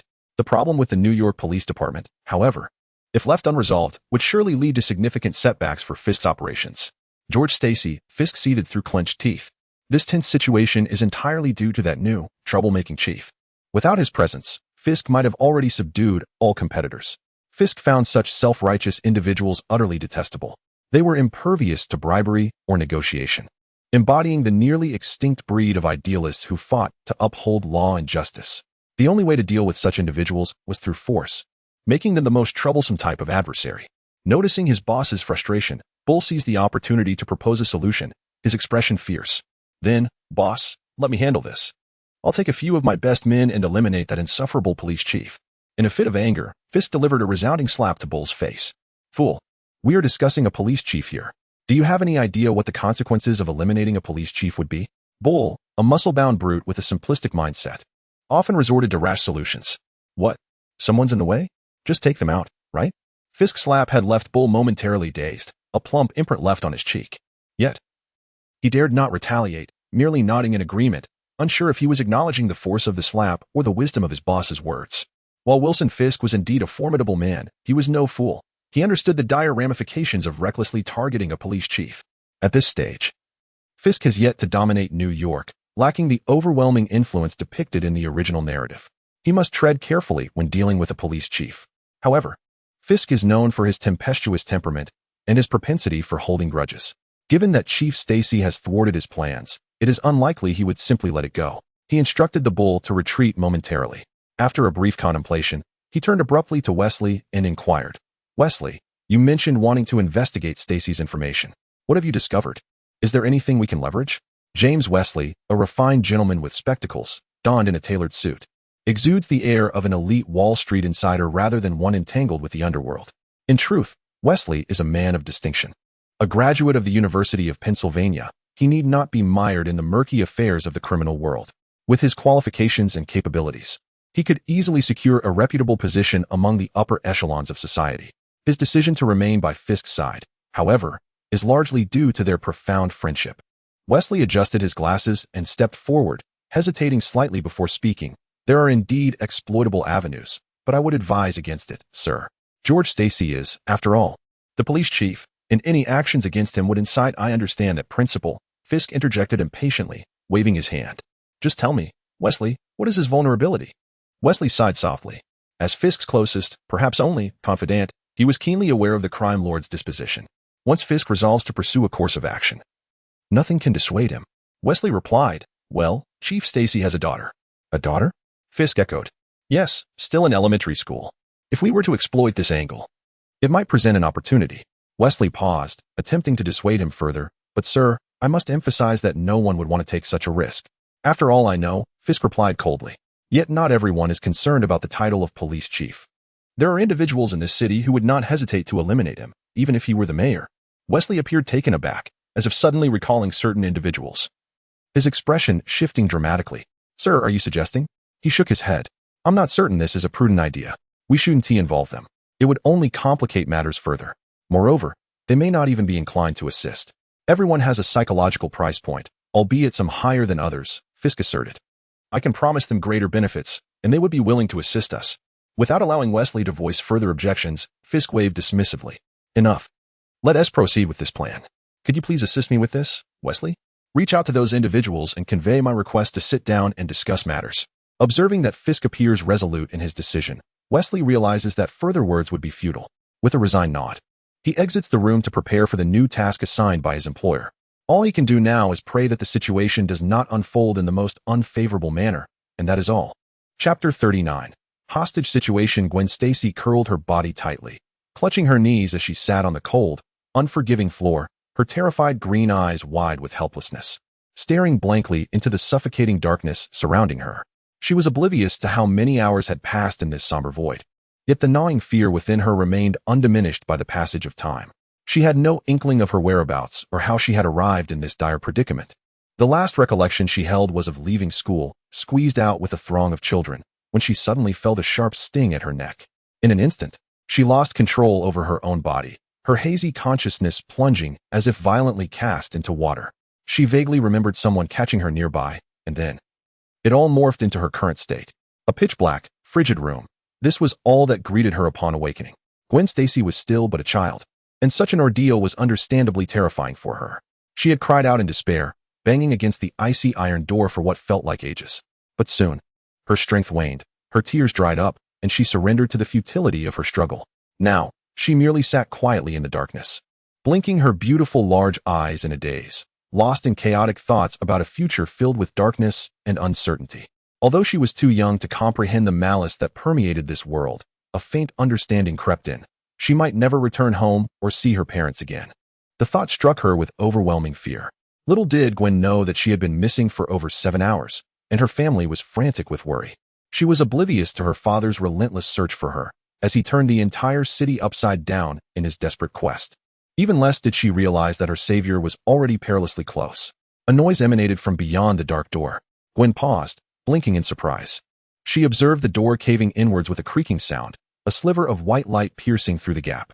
Moments later, the heavy iron door fell away from its frame, twisted into a crumpled sheet of metal, and was callously hurled aside. The sudden rush of light startled her, momentarily blinding her. As her eyes adjusted, she found herself face to face with a peculiar figure clad in a white uniform. The individual wore a tight white suit, complete with a hood and mask. The mask featuring two large eyes that appeared oddly familiar to Gwen. "Do not be afraid." The figure extended a hand, the voice crisp and melodious, seemingly feminine and youthful. "I am here to rescue you." In this eerie and shadowy environment, the only illumination came from the dusty streetlight outside, and one would expect that a masked stranger would evoke unease. Yet, inexplicably, young Gwen felt a sense of warmth from this person. The simplicity of a child's mind often lacks suspicion or wariness. Little Gwen instinctively sensed that this person must be good, so she slowly extended her small hand to grasp the gloved palm of the other. The girl in white, holding Gwen's hand, was about to lead her outside when suddenly her movements halted. Her masked eyes narrowed as she pivoted and kicked out with remarkable speed and precision. Her kick struck a shadowy figure lurking in the darkness, who had been poised to strike with a knife. The assailant was sent sprawling backward, rolling several times before crashing against the grimy wall and coming to a halt. He resembled an Eastern-style ninja, with a red scabbard strapped to his back and a gleaming silver blade in hand, reflecting a chilling white glimmer in the light streaming through the window. Had the girl in white reacted even half a second slower, she would likely have been pierced by that knife.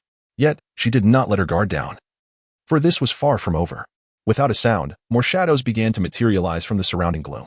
They all bore the same appearance as the one she had just incapacitated, clad in ninja attire with long blades sheathed at their backs, as if they were mass-produced minions straight out of an RPG game. The sheer number of ninjas lying in ambush, utterly silent, was eerie. It was as if they had no need to breathe or possess a heartbeat, moving with the stealth of cats. It was the Hand Association. These were all ninjas of the Hand Association. Little Gwen could hear her own heart pounding wildly, and instinctively tightened her grip on the hand of the girl in white, as if it were the sole tether to her safety in this perilous moment. "Don't stray too far from me," the girl in white whispered softly. Gwen nodded obediently. At once, all the ninjas sprang into action, as if they had received a simultaneous command, their movements synchronized to a near dreamlike perfection. The girl in white held her breath, cautiously observing the trajectory of their assault. She tilted her head slightly, evading the long blade thrust toward her by the first ninja, and then her left foot shot up, transforming into a blur of white as she delivered a swift kick to the assailant's jaw. Her speed was astonishing, and the force of her kick formidable. The ninja was sent flying, tumbling through the air before crashing down, unconscious. The remaining ninjas quickly formed a tight formation, encircling her in a meticulously organized manner, their flashing blades weaving a dense net around her. Though the girl in white lacked formal swordsmanship, her reflexes were remarkably quick, and her physical prowess was almost superhuman, allowing her to execute movements that should be impossible for an ordinary human. Moreover, she could continuously launch sticky, peculiar nets and threads from her hands, ensnaring any careless ninja and immobilizing them. As the fight progressed, she moved like a slippery carp, evading capture with grace. After 3 minutes of fierce combat, several ninjas lay defeated, yet they had not even grazed the hem of her garment. This was despite the fact that the girl had to divide her attention to keep an eye on little Gwen. Otherwise, within a minute, the entire group of ninjas would likely have been vanquished before her. However, as the ninjas struggled to gain the upper hand, they began to rethink their strategy. These ruffians exhibit no regard for dignity, nor do they possess any semblance of the samurai spirit. Upon encountering the girl clad in white, they brazenly brandished their knives at the defenseless little Gwen. Gwen, terrified, pales and gasps in alarm. Each time a blade is swung at her, the girl in white is compelled to turn and protect her, rendering her situation increasingly precarious. Suddenly, a resounding crash reverberates through the space as the door is violently struck from the outside, hurtling towards the center of the room like a projectile. The girl in white, with remarkable agility, swiftly pulls Gwen back and leaps aside. The ninjas, startled, hastily retract their blades and leap away to evade the impending chaos. The door is forcefully kicked open, and Jessica Jones strides confidently into the room, cracking her knuckles. Indeed, her employer had advised her against entangling herself in troublesome affairs. Yet, in this moment, she could not care less. All she yearned for was the opportunity to deliver a sound thrashing to a few scoundrels. Chapter 40. The Scarlet Ninja. Anyone familiar with Jessica Jones might assert that she possesses a notoriously foul temper and is remarkably skilled at attracting trouble. It seems that wherever she goes, chaos inevitably ensues, as if she were a veritable machine for generating mischief. However, were you to inquire with Jessica herself, she would vehemently disagree. Rather than viewing herself as a troublemaker, she likens her existence to that of a magnet for calamity.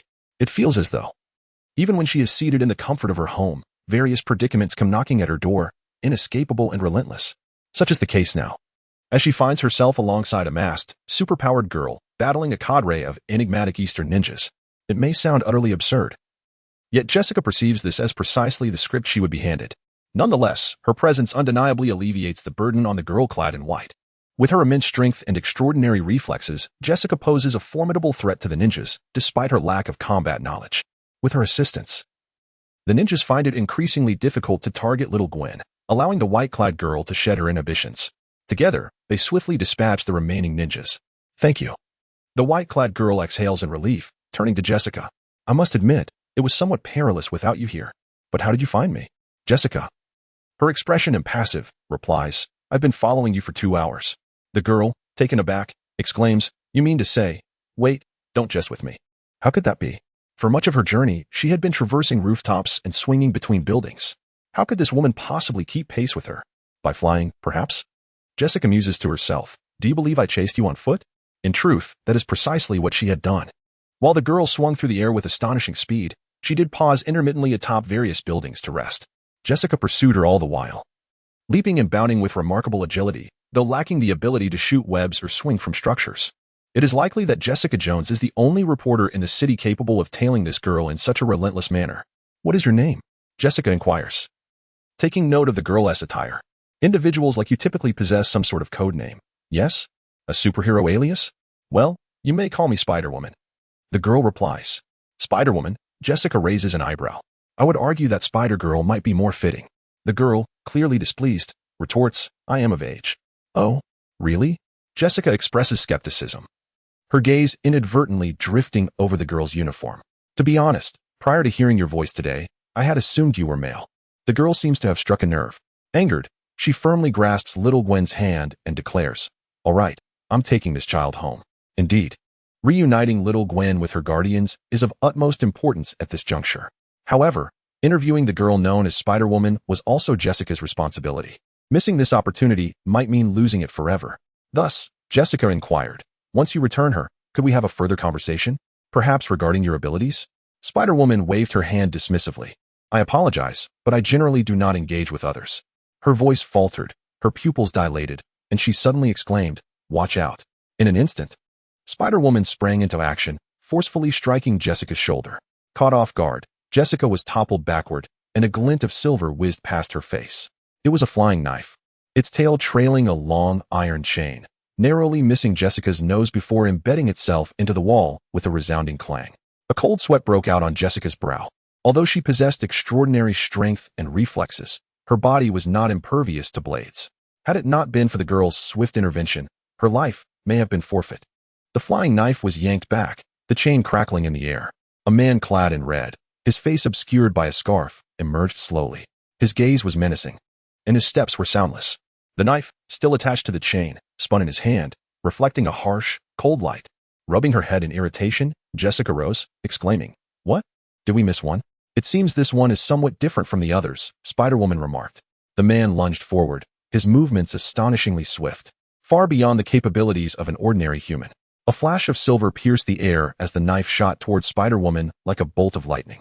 She swiftly sidestepped, launching 2 strands of webbing, yet the assailant evaded them as well. In an instant, the two were entangled, a whirlwind of red and white blurs battling fiercely. The red-clad ninja was evidently not akin to the previous henchman. His techniques were exponentially superior, and his physical prowess was remarkable. Although Spider-Woman could not articulate the sensation, she acutely felt an enigmatic vortex accompanying each of his strikes, as if an invisible yet palpable force enveloped his limbs, creating a wide radius of impact that compelled her to dodge. Despite Spider-Woman's superior physical attributes, her lack of combat technique forced her to rely solely on her remarkable reflexes and speed. Moreover, her reluctance to inflict fatal harm meant she restrained her strikes, placing her at a disadvantage. Jessica, having risen, joined the fray. While she too lacked martial arts training and her reflexes paled in comparison to Spider-Woman's, her immense strength made every punch a formidable threat, compelling the red ninja to evade. In a corner, little Gwen curled up with her knees drawn to her chest, trembling silently as she witnessed the clash of these extraordinary beings. Moments later, the red ninja seized an opportunity. With a flick of his wrist, he feigned an attack, prompting Spider-Woman to retreat.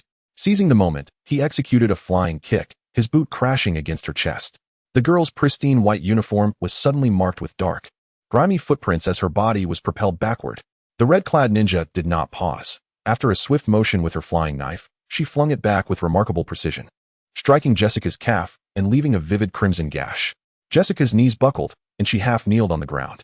The red ninja's knife ricocheted off the ground, sending sparks flying before ominously redirecting towards Jessica's face.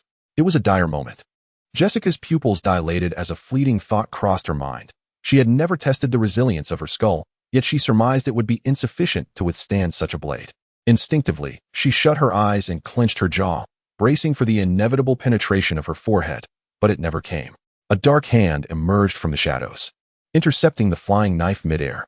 After a brief pause, Jessica opened her eyes out of curiosity, only to behold a figure clad in a black trench coat, adorned with a black fedora and obscured by a mask and dark sunglasses. The man effortlessly caught the knife with one hand, his coat billowing in the wind, resembling a character from a Western film, exuding a certain commanding aura of strength. He turned to her, his voice deep and firm, commanding, "Enough. Take the others and leave quickly." Upon hearing his voice, Jessica was momentarily stunned. That voice belonged to her boss? Chapter 41, Yoshioka Shin Boss? Jessica inquired in a hushed tone, ensuring only her companion could hear. Richard's face, concealed beneath a mask, darkened immediately. Hadn't they agreed that as long as one wore a mask to cover the cheekbones, no one would recognize them? Why, despite being completely wrapped up? Did Jessica still manage to identify him?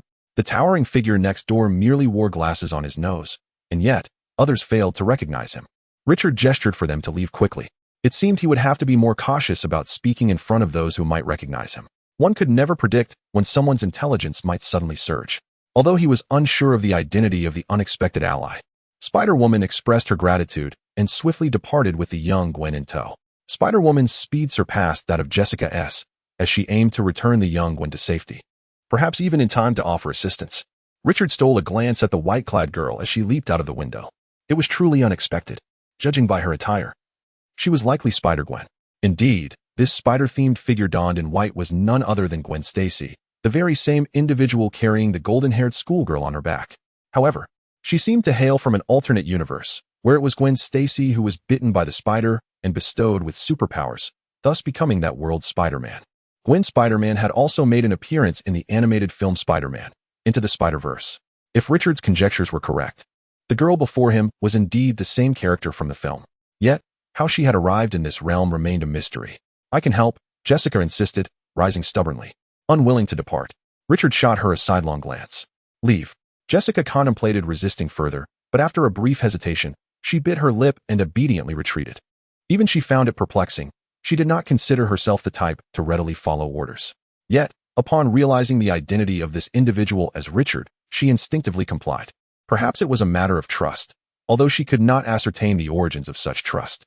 With Jessica gone, the room was left with only Richard and the red-clad ninja. The ninja's throwing knife was firmly grasped in Richard's hand. He attempted several times to retract the blade, but the iron chain remained steadfast, unmoving in Richard's grasp. Reluctantly, the red-clad ninja abandoned that tactic and brandished a gleaming dagger instead. Richard had not acted impulsively. In fact, he had observed as Jessica and Gwen Spider-Man confronted the ninja. He noted that while the ninja's techniques were formidable, they appeared to him as merely of a pedestrian caliber, an adversary against whom he need not even transform. Richard speculated that this might be related to the recent elevation of the light power within him. Perhaps his physical capabilities and dynamic vision had indeed enhanced significantly. After all, he possessed the power of Noah, and in the future, it may not be impossible for him to evolve to the extent of single-handedly confronting otherworldly beasts. The red-clad ninja.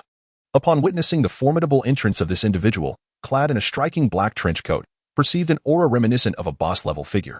His intuition, honed by experience, suggested that such a person, appearing under the veil of night while donning sunglasses, was likely to be quite formidable. Thus, he approached with utmost caution. After a prolonged search for an opportunity, he was perplexed to discover that this trench-coated figure seemed riddled with vulnerabilities, as though he were merely an ordinary person devoid of any martial finesse. Could it be that this individual was genuinely just a commoner? With this lingering doubt, the red-clad ninja decided to abandon his stealthy observations and instead launched himself forward, executing a swift strike with his dagger that glinted ominously in the moonlight. Richard, though lacking knowledge of intricate techniques and martial arts, possessed a keen eye. The trajectory of the approaching blade appeared to him as if in slow motion. After a moment's contemplation, he extended his right hand in a direct motion towards the oncoming dagger. To his astonishment, with a mere flick of his wrist, he effortlessly seized the weapon from the ninja-esque grasp. The red-clad ninja felt an indescribable force surging through his hand, rendering him powerless against the loss of his dagger. However, quick to react, he inhaled deeply, channeling energy into his left fist, which he thrust forward with the might of a mountain, as if unleashing a wave of invisible pressure. This was the essence known as chi. Richard recognized that this ninja belonged to the Hand Association, aware that they practiced a form of chi cultivation passed down from the legendary realm of Kunlun. Through rigorous training, they harnessed this mysterious energy, allowing even the leaders of the Hand to wield it with such potency that they could send vehicles flying with a mere palm strike. The most terrifying aspect of using chi as a weapon lies not in its sheer physical might, but in its capacity to inflict profound damage upon an adversary's internal organs and physiological systems. While individuals like Gwen, the Spider-Woman, and Jessica Jones undoubtedly surpassed these ninjas in physical strength, even they would instinctively evade an attack powered by chi. This was due to an innate sense of danger, for a direct hit could result in varying degrees of internal injury. Yet, when the ninja unleashed this technique upon Richard, he had gravely miscalculated his target. Richard stood his ground, nonchalantly meeting the oncoming force with his own right fist. At the moment their fists collided, the ninja's chi surged into Richard's body, only to be met by an expansive ocean of energy. The overwhelming force of light, upon sensing the intrusion, instinctively retaliated, releasing a torrent of energy that erupted in a brilliant explosion of azure brilliance centered around Richard. In an instant, the red-clad ninja's chi disintegrated, and in a fleeting moment of disorientation, he felt as if he were being drawn into a surreal realm. He found himself enveloped in a vast expanse of deep blue, where countless golden particles coalesced into the ethereal silhouette of a colossal figure, casting an imposing gaze from above, a manifestation of divine authority surveying the insignificance of mere mortals. The weight of this presence threatened to extinguish his very breath. With a cataclysmic burst of blue light, the red-clad ninja was sent hurtling through the air like a marionette with severed strings, crashing violently to the ground. His mask had mysteriously vanished, revealing a face as pale as parchment, adorned with beads of sweat, as if he had been utterly drained in that fleeting second. Richard stood calmly in place, the hem of his trench coat gently cascading down, stirred by the wind. He glanced at the visage of the ninja, feeling a vague sense of familiarity. After a moment of contemplation, was this not the ninja from the American series Daredevil, who had nearly beaten Matt Murdock to death and was subsequently resurrected in the second season after being outsmarted by him? If memory serves, his name was Yoshioka Shin? Chapter 42, The Minion of That Dignitary? Daredevil was once Richard's favorite comic book adaptation, a series he had watched at least 3 times for each of its 3 seasons. While he might not recall other characters with such clarity, the figures that graced Daredevil remained vividly etched in his memory. Take, for instance, Nobu Yoshioka. This ninja held a significant position within the Hand, making his debut in the first season of Daredevil, where he showcased formidable strength akin to that of a boss-level antagonist. The renowned Daredevil was no match for this ninja, finding himself outmatched after several exchanges, sustaining injuries without ever laying a finger on him. Ultimately, had Daredevil not crossed his own moral line against killing and resorted to cunning tactics with the room's fluorescent lights to incinerate Yoshioka, it would undoubtedly have been Daredevil who met his demise. Therefore, it was hardly surprising that Richard remembered such a pivotal character, one who nearly claimed the protagonist's life. However, from Yoshioka's perspective, the matter was quite different. In the series, he was depicted as the liaison between the Hand and the New York underworld, managing various affairs for the organization and the city. Yet, at this moment, he had not yet assumed such extensive responsibilities. Currently, Yoshioka was merely one of the many generals stationed in New York, suggesting that his name should only be known within the inner circles of the organization. Who was this man in the dark coat? How could he possibly know his name? Sweat began to bead on Yoshioka's forehead, and a plethora of horrifying speculations surged through his mind. He envisioned Richard as a figure of immense influence, assuming that if this individual recognized him, he must also be privy to more secrets of the Hand. Compared to the police and the mob, such a person posed a far greater threat. This man could not be allowed to escape under any circumstances. With this thought igniting within him, Yoshioka mustered the strength to rise, his gaze hardening as he brandished a dagger once more. He gathered his inner energy, the blade's glimmering edge dancing before him like a flower, and with a swift lunge, he lunged at Richard again. However, having just suffered a severe backlash, both the intensity and speed of his attack were greatly diminished. Richard, observing the dazzling arc of the blade approaching him, did not flinch or evade. Instead, he grasped the captured throwing knife and thrust it forward with unwavering precision. The silver blade penetrated straight through, as if slicing through Yoshioka's web of strikes, perfectly bypassing the trajectory of his assault, and with a soft thrust, it embedded itself in his heart. Yoshioka's eyes widened in shock, a pained gasp escaping his lips as he clutched the wound where the knife had pierced his heart. Staggering backward before collapsing onto his back. With his heart pierced by the sharp edge, even if this ninja possessed tenfold the prowess, he was doomed. Yet Richard understood that this was not the end. The hand had a means of prolonging life, as long as the body remained intact. Even those who appeared irrevocably lost could be resurrected from the brink of death. This meant that to truly resolve this predicament, he would need to deliver a fatal blow, reducing the body to mere remnants, ensuring there was nothing left for them to revive. However, that step would need to wait a moment longer. Richard paused, turning away without a glance, as if speaking to himself. Do you plan to remain crouched there all night, or shall I pull you out from your hiding place? In the darkness, a few seconds of silence lingered, before a figure slowly emerged from the shadows of a corner. It was an elderly woman, hunched over with age. Leaning on a dark wooden cane, her small eyes nearly squinting into mere slits, resembling a wicked stepmother from a fairy tale. Richard turned his head to glance at her, instinctively narrowing his eyes. Madame Gao, one of the 5 fingers of the hand, was a traitor who had escaped from the secret realm of Kunlun. This ancient crone had lived for over 4 centuries, possessing considerable mastery in chi cultivation. From what was depicted in the American dramas, she appeared to be a formidable expert capable of sending cars flying with a mere palm strike. Daredevil had been utterly defeated by her in a single move, proving to be no match at all. The old woman ambled forward, seemingly indifferent to the fact that one of her most capable subordinates had just been stabbed through the heart. She trembled her way into the light. And had Richard not already known her true nature, he might have been deceived by her frail appearance. Madame Gao came to a halt, surveying Richard from head to toe. By your appearance, you do not seem to be a member of S.H.I.E.L.D. or any other government agency, she remarked slowly. So, you must be the one referred to as Shafurin, or perhaps one of his subordinates. Richard froze momentarily. What was this? How did this conversation turn to Shafurin? Uncertain of how Madame Gao interpreted his reaction, the old lady nodded knowingly. So, you are indeed one of his subordinates. No need to look so surprised.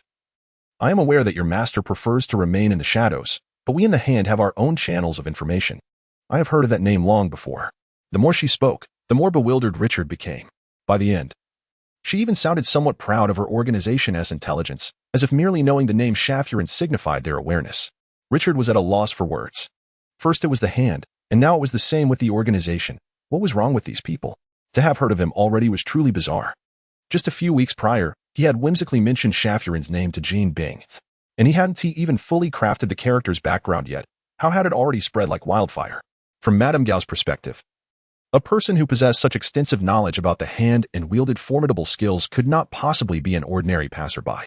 Furthermore, the manner in which he conducted himself did not resemble that of a government agent. Thus, according to her understanding, the only organization within the entirety of New York that met these criteria was the elusive power of Shafurin. Although she held considerable confidence in the strength of her own organization, the scant intelligence they had gathered suggested that Shafurin seemed to regard the Hand with disdain. Such rumors were not to be taken at face value, yet they could not be entirely dismissed either. At the very least, their understanding of that organization was limited to the name Shafulin, whereas the opposing party seemed to possess considerable knowledge about their own association. From the outset, they found themselves at a disadvantage in terms of intelligence. Thus, it stood to reason that the other party should be an organization of comparable scale and influence. The elderly woman felt that her conjecture was quite plausible, nearly reaching an 80% certainty that the figure in the black trench coat was indeed affiliated with Shafulin. Sometimes, individuals are prone to self-deception, believing their reasoning to be flawless and their logic impeccable, oblivious to the fact that, in the eyes of the informed, she appeared nothing more than a pretentious fool. Chapter 43, Lady Gao. Richard found himself utterly at a loss for how to respond. Utterly captivated by the remarkable capacity for fabrication exhibited by this gathering of antagonists, despite being a solitary figure without any formidable backing, they insisted on imposing an illustrious background upon him, essentially conjuring phantoms of their own making. Richard had come to realize the origins of certain sensational rumors, as he was unwittingly entangled in their fabrications. As the unwitting architect of this particular slander, he felt bewildered. Throughout the discourse, he had merely uttered the name Shafulin, while the remainder was entirely the product of the audience's imagination. Lady Gao, on her part, reveled in her presumption that the mere mention of Shafulin had rendered her adversaries momentarily paralyzed, convinced that she had struck a nerve. She felt she had seized the initiative in the conversation and proceeded to state with a sense of leisure, given your esteemed intelligence capabilities, you must be well aware of our circumstances, so let us speak candidly. Regarding your esteemed lord, our Hand Association has always held him in the highest regard. a sentiment evidenced by our adherence to the principle of mutual non-interference, which we hope to uphold in the future. As Lady Gao continued her monologue, Richard could not help but smirk inwardly. Mutual non-interference? How can one infringe upon a river when they cannot even discern its course? In truth, this so-called river did not exist, rendering their attempts at infringement non-existent. If your grievances stem from our hand association's involvement in the conflicts of New York, we are more than willing to withdraw. Lady Gao persisted, asserting that there should be no conflicts of interest between our association and that esteemed individual. For mutual combat serves neither party's interests. In her remarks, Lady Gao had already afforded the non-existent Shafulin a measure of respect. Any prior doubts she harbored regarding Shafulin's influence and capabilities had evaporated upon witnessing Richard's formidable prowess in battle. Yoshitaka Gik was a distinguished ninja of the Hand Association, and Richard's ability to decisively surpass him implied that he possessed strength comparable to all 5 fingers of the Hand Association.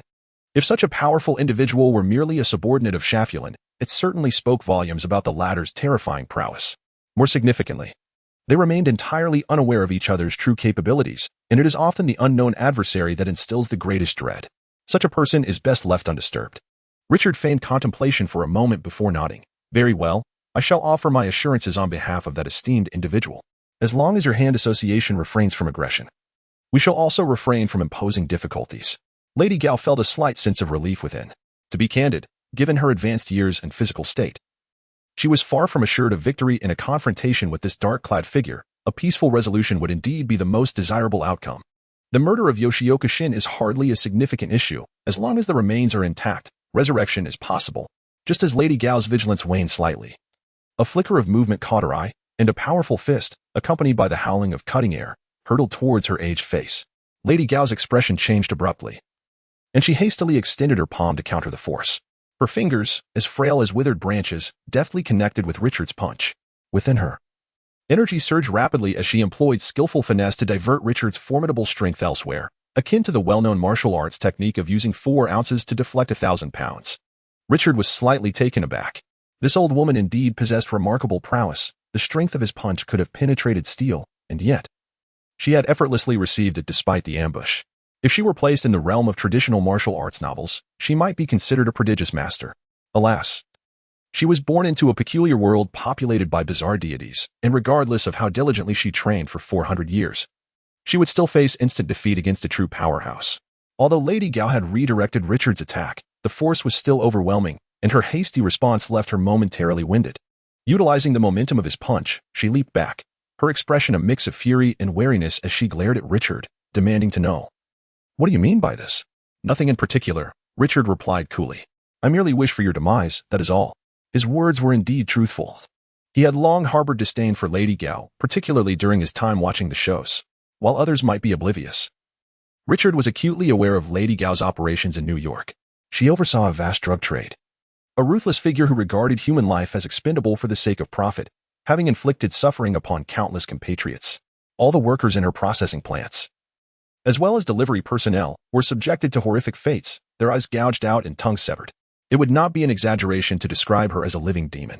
Having long found her intolerable, Richard saw no reason to hold back now that she stood before him. Lady Gao's expression darkened. Very well. If that is the will of that esteemed individual, you shall witness that our Hand Association is not to be trifled with. As her words fell, the old woman no longer restrained herself. Suddenly, her energy surged, and her hunchback straightened as if her spine had been forcibly aligned.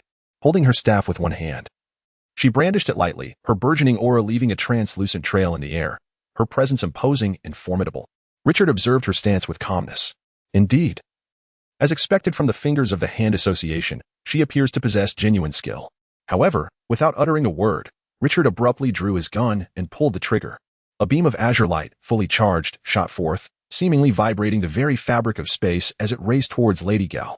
The energy burst gun, a promotional gift accompanying the Evolution Trust, is also standard equipment for the Nexian Adept. It is capable of unleashing immensely powerful energy shockwaves with sufficient charge. A single shot can obliterate a small aberrant beast. However, utilizing the energy burst gun necessitates the consumption of Richard's own energy. Having not encountered any formidable adversaries previously, he seldom resorted to this weapon. Lady Gao was utterly unprepared for this turn of events. It felt akin to 2 grandmasters meeting atop Mount Huashan, one adopting a poised stance to unleash a vigorous flurry of punches, while the other, without a moment's hesitation, brandished a submachine gun and unleashed a barrage of bullets. Crucially, this was not merely a submachine gun.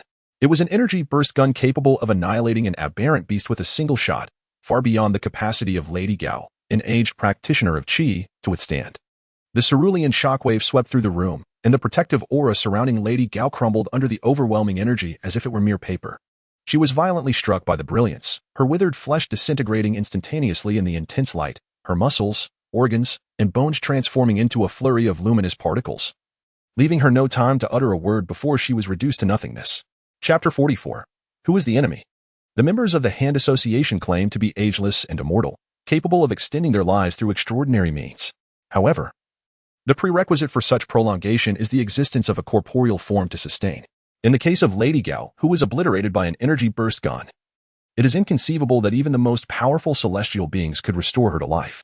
Tragically, Lady Gao may have departed this world without realizing that this was the definitive end of her wretched existence, officially becoming the first casualty since the inception of the Hand Association. Richard remained oblivious to the enormous upheaval his actions would instigate within the Hand Association. Nor did he comprehend that his deed had summoned the remaining 4 members, along with their extensive networks, to converge upon New York City. What he did know was that this malevolent, demonic old woman had finally been reduced to ashes, facing a long overdue reckoning after 4 centuries, and that was sufficient for him. Moreover, he did not forget to deliver a finishing blow to the unfortunate little ninja, Yoshiro Gion, with another blast from the energy burst gun. This crimson-clad ninja followed in Lady Gao's footsteps, disintegrating under the azure shockwave. Subsequently, little Gwen was returned to Director Stacy by none other than Spider-Man Gwen.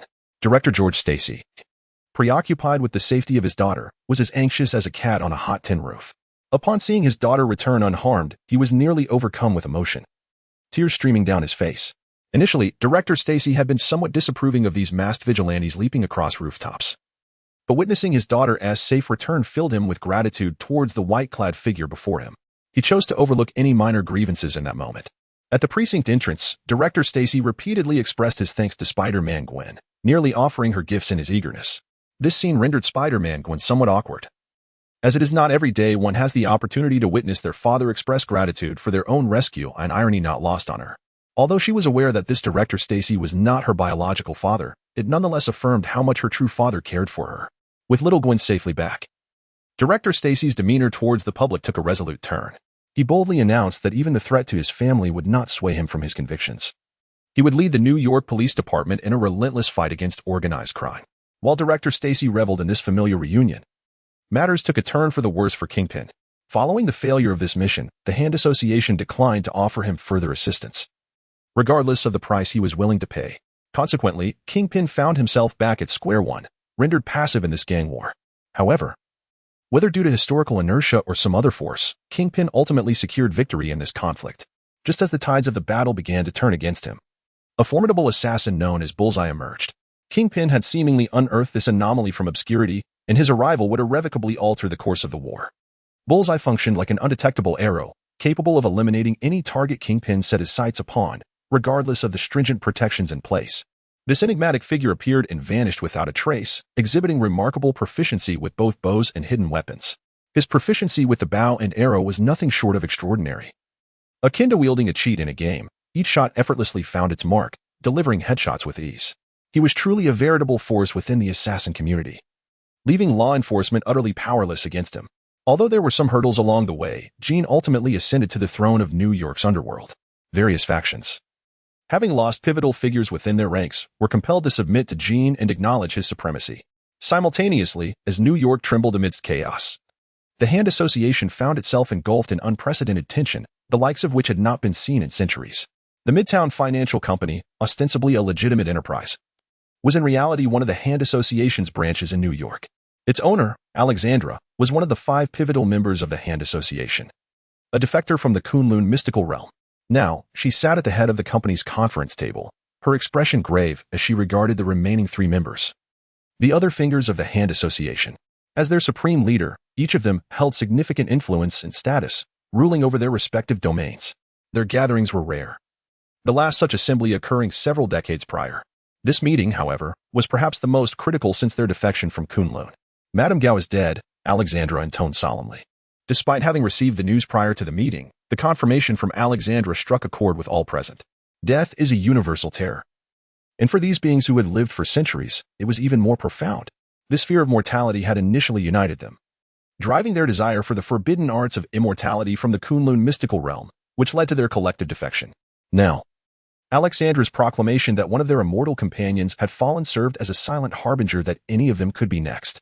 A leader named Murakami broke the silence. His voice low. What of the dragon bones? Why can't we resurrect Madame Gao? They shattered her body. She cannot be revived with the dragon bones, Alexandra replied darkly. And Xian is no different.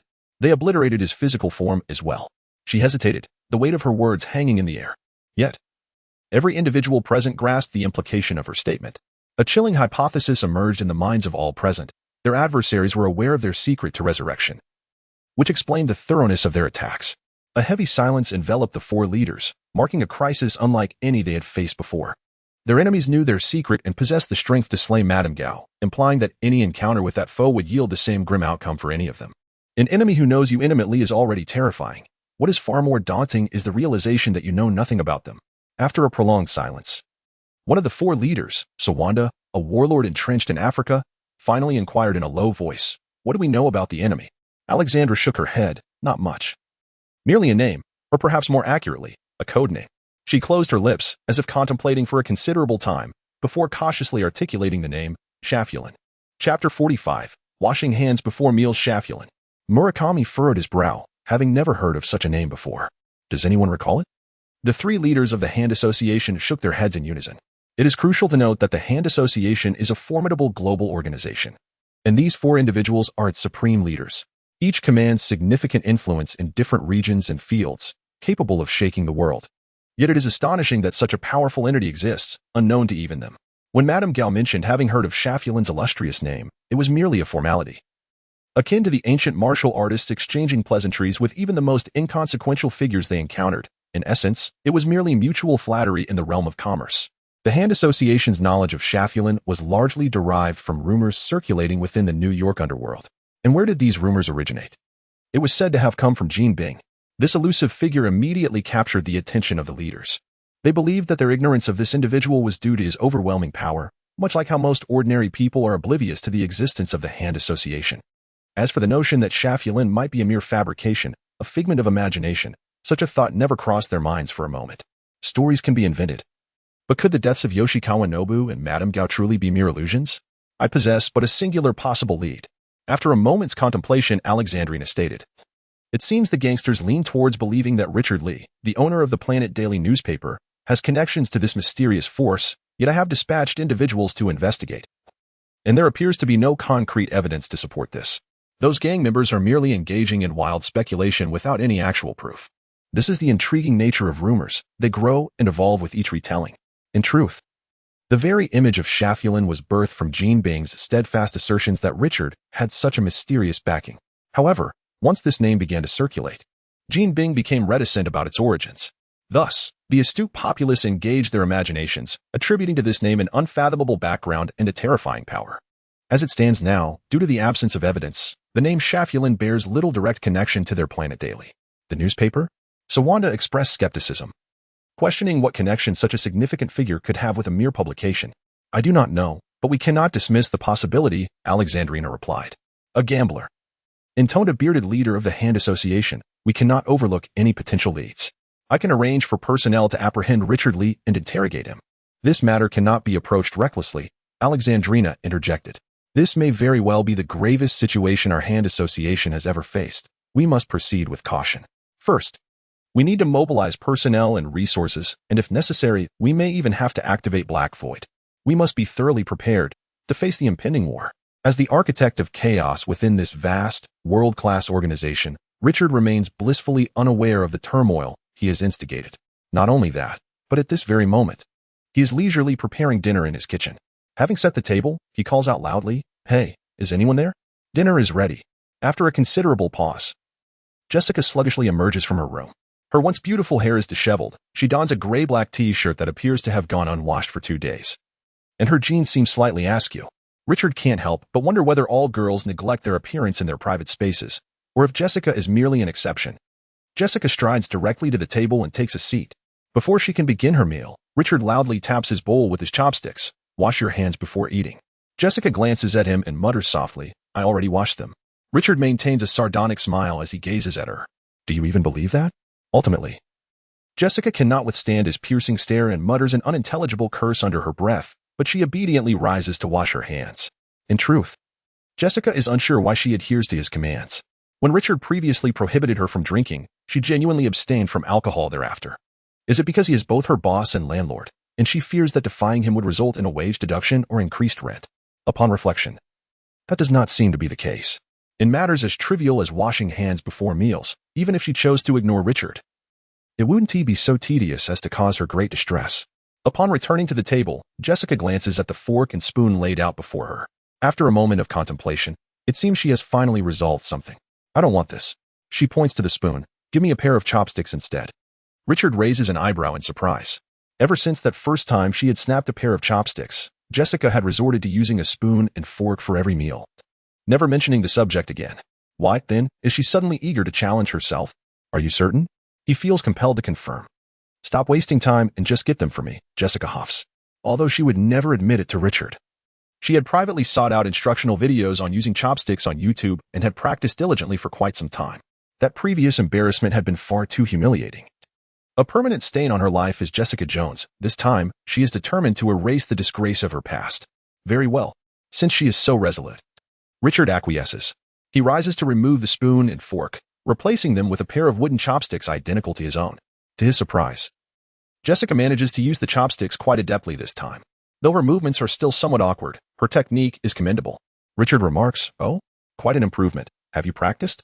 Jessica beams with a hint of pride. "No, I just thought about it, and it doesn't seem that difficult." She lied. In fact, during these past few days, she had secretly taken 2 pencils from the office each day, imagining them as chopsticks. Whenever she found herself alone, she would discreetly practice. Indeed, hard work pays off. Just as Jessica was about to savor her first delicious bite with chopsticks, she froze upon seeing today's menu, her smile frozen on her face. The day's menu featured a dish of mapo tofu. Chapter 46. Are vampires real? The pleasure.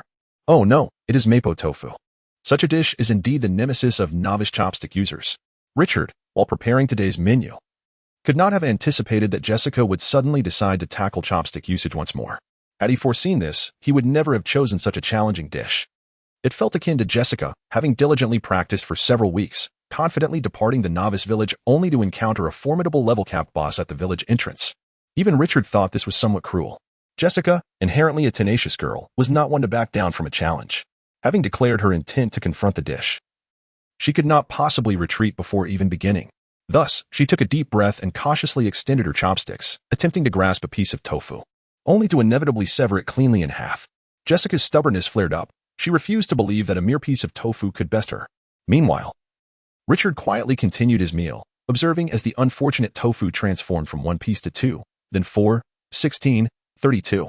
It seemed Jessica had taken it upon herself to wage war against this tofu, neglecting her meal entirely, even dismissing Richard's suggestion to switch to a spoon. After a prolonged struggle, just as Richard was nearing the end of his meal, Jessica finally conceded. With a huff, she pointed at the mangled tofu, exclaiming, "What is so delectable about this?" Subsequently, she refrained from touching the mapo tofu again and redirected her focus to other dishes. Richard noted her progress. To be fair, Jessica had indeed improved considerably. At least, her fundamental actions of picking up food and eating were no longer problematic. It seemed she had put in considerable effort. But her misfortune lay in encountering a boss right after leaving the novice village. Once the meal concluded, Richard gathered the dishes, preparing to wash them. Jessica, watching from the side for a while, finally spoke up. "How about I lend a hand?" "No need," Richard smiled. After all, having collected her meal fee, he should provide the full service. Leaning against the doorframe, Jessica hesitated before suggesting, "Then perhaps you could teach me how to cook?" Richard glanced at her in surprise. What was this? "Coach, I want to learn to cook." Jessica felt somewhat embarrassed, although she understood that her meal was paid for. The feeling of simply being served was rather uncomfortable. Richard chuckled. "Sure, that can be arranged. However, the teaching fee will be separate." Jessica's expression darkened, and she turned on her heel, retreating to her room. "My apologies for the disturbance." With the addition of the super assassin's target, the gang war instigated by Wilson Fisk finally came to a close. The remaining families in New York suffered significant losses, with some even losing their supreme leaders. The surviving families, left with no alternative, ultimately agreed to submit to Fisk under the leadership of the fortunate Silvermane. Consequently, the other gangs became affiliates of Fisk, establishing him as the true sovereign of New York's underworld. Richard was not particularly concerned about these matters, as he was not involved in any New York underworld. What truly affected him was the absence of headlines to write. Indeed, the gang wars had concluded, and the Planet Daily's most prominent feature, Ultraman, had not made an appearance in quite some time. The newspaper's sales, which had previously experienced explosive growth, were now gradually declining to more ordinary levels. They were in dire need of news, something sensational enough to captivate their readers once more. Early that day, Richard overheard an intense argument between Cassie and the bald editor, Stewart. Vampires. The editor's booming voice was once again on display. I assigned you to cover Ultraman, and you come to me with a report about vampires? Cassie. The young woman did not back down an inch, but everything I wrote is true. The protagonist of the story is someone I know personally. She told me her experiences herself, and every word I wrote is a fact. Vampires. Stewart repeated the word as if its mere utterance could validate the absurdity of her idea. Richard entered the room, inquiring, "What's going on?" "Oh, it's nothing serious, boss," Stewart replied, his voice lowering upon seeing Richard. "Just a fanciful notion, hardly qualifies as news." Cassie, somewhat frustrated, interjected, "Boss, you know what kind of world we live in. Superheroes, supervillains, now even beings like Ultraman exist. Why is this old man so stubborn in refusing to believe in vampires?" Richard did not directly reprimand her. "Oh, you've actually seen a vampire?" While Stewart was skeptical, Richard was not particularly surprised. After all, this was the Marvel Universe. He would believe anything, even if Cassie claimed to have witnessed a flying, stick-wielding monkey, which, in fact, does exist in Marvel. "No, if I had seen one, it would certainly be a headline," Cassie replied, slightly disheartened. "I told you, this is utterly unbelievable," Stewart grumbled again. Cassie protested. "But my friend said she was bitten by a vampire." "That's about the same," Richard questioned. "Can I see the article?" "Of course. Here you go, boss." Cassie handed him her written piece. "I assure you, every word is true." Stewart resumed his grumbling. "I said this is just wasting time." The content of the story was rather simple. It recounted an encounter of a girl working the night shift at a library, who one evening met a peculiar visitor. The man, dressed entirely in black and wearing a tall top hat, resembled an elegant British gentleman. From the moment he began to speak, the girl's memories became hazy, as if induced by some hallucinogenic substance. She vaguely recalled being led into a narrow alley, after which her entire memory became a blur. When she awoke, she found herself back in her own bed, completely normal except for 2 round bite marks at the base of her neck. Only a day has passed. Yet the mark has begun to heal, resembling a wound from several weeks prior. It evokes the imagery often portrayed in various cinematic works concerning related themes, naturally conjuring thoughts of vampires. Of course, Kathy captured a photograph of the bite mark, yet this alone is insufficient to substantiate the veracity of the tale. However, this is not what concerns Richard the most. Upon reading the report, he was most taken aback by the name of the female protagonist. Chloe Lee? Richard was somewhat astonished. "Is this girl your friend?" "Indeed. How do you know her?" Kathy inquired, puzzled. Richard's expression grew somewhat complex. "Isn't she the cherished daughter of Aunt Lynn from the supermarket?" Chapter 47. In search of a unique hero, isn't Chloe Lee the diligent daughter of Aunt Lynn from the supermarket, who has been ardently recommending her to him? Although Richard has yet to meet her in person, he certainly remembers her name. It seems improbable that there could be another with the same name. Richard resolved to pay a visit to Aunt Lynn after work today, considering their amicable neighborhood relation. It would be only fitting to express concern should her daughter be in any trouble. If this is indeed the case, then your narrative remains unfinished. Richard returned the manuscript to Kathy, encouraging her to continue her investigation, as there might be a significant story waiting to be uncovered. "I believe this is a sheer waste of time," grumbled editor Stewart stubbornly. "Vampires? Absolutely impossible." Upon returning to the office, Jessica soon appeared at his door with a stack of photographs. Spider-Woman bravely battling bank robbers? Richard accepted the photos from her. This material was promising, as it encapsulated the classic essence of superhero tales, resonating with everyday life, thereby appealing to the average reader. However, as he perused the images, what on earth are these? A bandit ensnared in a web, a car suspended mid-air by a strand of silk, and this one. Richard squinted at the photograph for an extended moment before he could barely discern a tiny dark dot swinging away from the scene amidst the gaps of the towering buildings. A much-celebrated superhero chase shot? Regrettably, none to be found. Surely, there must be a close-up of this superhero? Alas, none of that either, only a minuscule silhouette that would require a microscope to appreciate. Richard's expression darkened. "Just say it plainly. Are you expecting me to publish that photograph?" Jessica seemed to have anticipated his reaction, placing her hands on her hips in a nonchalant manner, retorting, "What can I do?" That little rascal was far too swift. And I just happened to pass by without any preparation. Do you have any idea how long I ran to capture that silhouette? Richard conceded. After all, the individual could swing through the air on webs, while Jessica, despite being enhanced, could only rely on her 2 legs to chase. It was indeed an unreasonable expectation. In the original tales, Spider-Man had not been photographed until he had the brilliant idea of taking selfies for profit. Thus, the Horn Herald was able to consistently feature Spider-Man pictures largely due to the fact that he was an employee of the newspaper. The same could be said for Superman at the neighboring planet Daily. Although Richard himself was Ultraman, he had no desire to become a superhero racing around the world all day. Contemplating this, it seemed their newspaper could indeed benefit from having a resident superhero as its emblem. If only they could have their very own unique superhero. Richard's gaze inadvertently fell upon Jessica. Uncomfortable under her boss's scrutiny, Jessica inquired, "What's the matter?" "May I ask you a question, Jessica?" Richard inquired with utmost seriousness. "Would you be willing to dedicate yourself to our newspaper?" Jessica was taken aback, instinctively retreating a step. "Boss, let me be upfront. I am incredibly grateful for your help. But do not even think about making any outrageous requests. That is out of the question." Richard rolled his eyes. "What are you imagining? I merely suggested that you could don a costume similar to Spider-Woman's and, while fighting for justice, remember to take a few selfies. That would solve all our future headlines." Jessica paused for a moment, contemplating. "This idea seems genuinely feasible. Is there a commission?" she inquired. "Of course," he replied. After pondering for quite some time, Jessica ultimately shook her head. "Never mind. I do not believe I am prepared. I am merely someone with slightly above average strength. Perhaps I am not cut out to be a hero. That may not necessarily be true. You have never tried, who knows?" Richard shrugged, but did not press the matter further. "If you're unwilling, so be it. I was merely suggesting." Jessica stood there, appearing hesitant. "What's the matter? Do you have something else to say?" "No, it's nothing, boss." She shook her head and exited the office. Richard was right. There were indeed things left unsaid. Certain matters required her personal verification. New York, Midtown High School. "Gwen, we're planning to check out that newly opened mall tonight. Would you like to join us?" The lovely girl with golden locks turned around, smiling apologetically at her friends who had invited her. "I'm sorry, but I have something to attend to." "Are you going to study again?" "It's the weekend." "Taking a day off wouldn't hurt," one girl remarked, tugging at her arm. "Besides, Gwen, your grades are already the highest in the class. You don't need to work so hard." "I'm really tied up today." The girl continued to decline. "Next time, I promise." The girls, somewhat resigned, abandoned the thought.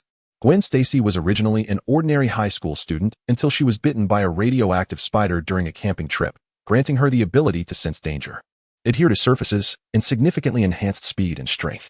After losing her best friend, Peter Parker, she learned the painful lesson that with great power comes great responsibility, thus donning the mantle of Spider-Woman, New York's friendly neighborhood hero. However, that was not the narrative of this world. To put it simply, she was not the Gwen Stacy of this universe. The Gwen of this reality was still a young girl in elementary school, who had recently been rescued from a group of mysterious ninjas. She hailed from a parallel dimension and had become trapped in this world for reasons unknown. Consequently, she had to temporarily reside nearby, enrolling at Midtown High School as a transfer student. How did a girl from another world attain a legal identity? A thought-provoking inquiry. Perhaps the scriptwriter of Parallel Universe may hold the answer. In truth, Gwen is not a truly introverted girl. She does not shy away from the prospect of spending her leisure time with classmates. Rather, she is genuinely pressed for time, as after school she must attend to her job to earn a living. Indeed, despite her remarkable strength that allows her to swing between buildings, it does not directly alleviate her financial struggles. After all, even the illustrious Spider-Woman must eat. Upon the conclusion of her classes, Gwen promptly arrived at a restaurant, seamlessly donning her waitress attire to commence her duties. "Waitstaff, over here." A lady seated in the corner by the window beckoned her. "I would like to place an order." "Yes, ma'am," Gwen replied, retrieving her notepad as she approached. "May I take your order?" Gwen's expression momentarily froze. The woman sitting with her legs crossed and waving was none other than Jessica Jones, whom she had encountered that fateful night. Chapter 48. Just a chat. The moment Gwen laid eyes on Jessica, her heart skipped a beat. Jessica was indeed memorable, after all. One does not encounter a formidable woman willing to engage in a duel with Japanese ninjas every evening. Yet, what was she doing here? Had her identity been compromised? Gwen swiftly regained her composure. That night, she had been clad in her uniform and masked, making it unlikely she would be easily recognized. She preferred to think this was merely a coincidence, that Jessica happened to be passing by this restaurant, nothing more. Thus, Gwen donned her standard smile. "Reserved for all patrons. Good evening. May I take your order?" Nothing particularly remarkable, if one must say, except for you. Gwen was taken aback. What was happening? Was this woman perhaps a bit unhinged? Gwen scrutinized her guest anew. The stylish black leather jacket, the fitted blue jeans paired with those black boots.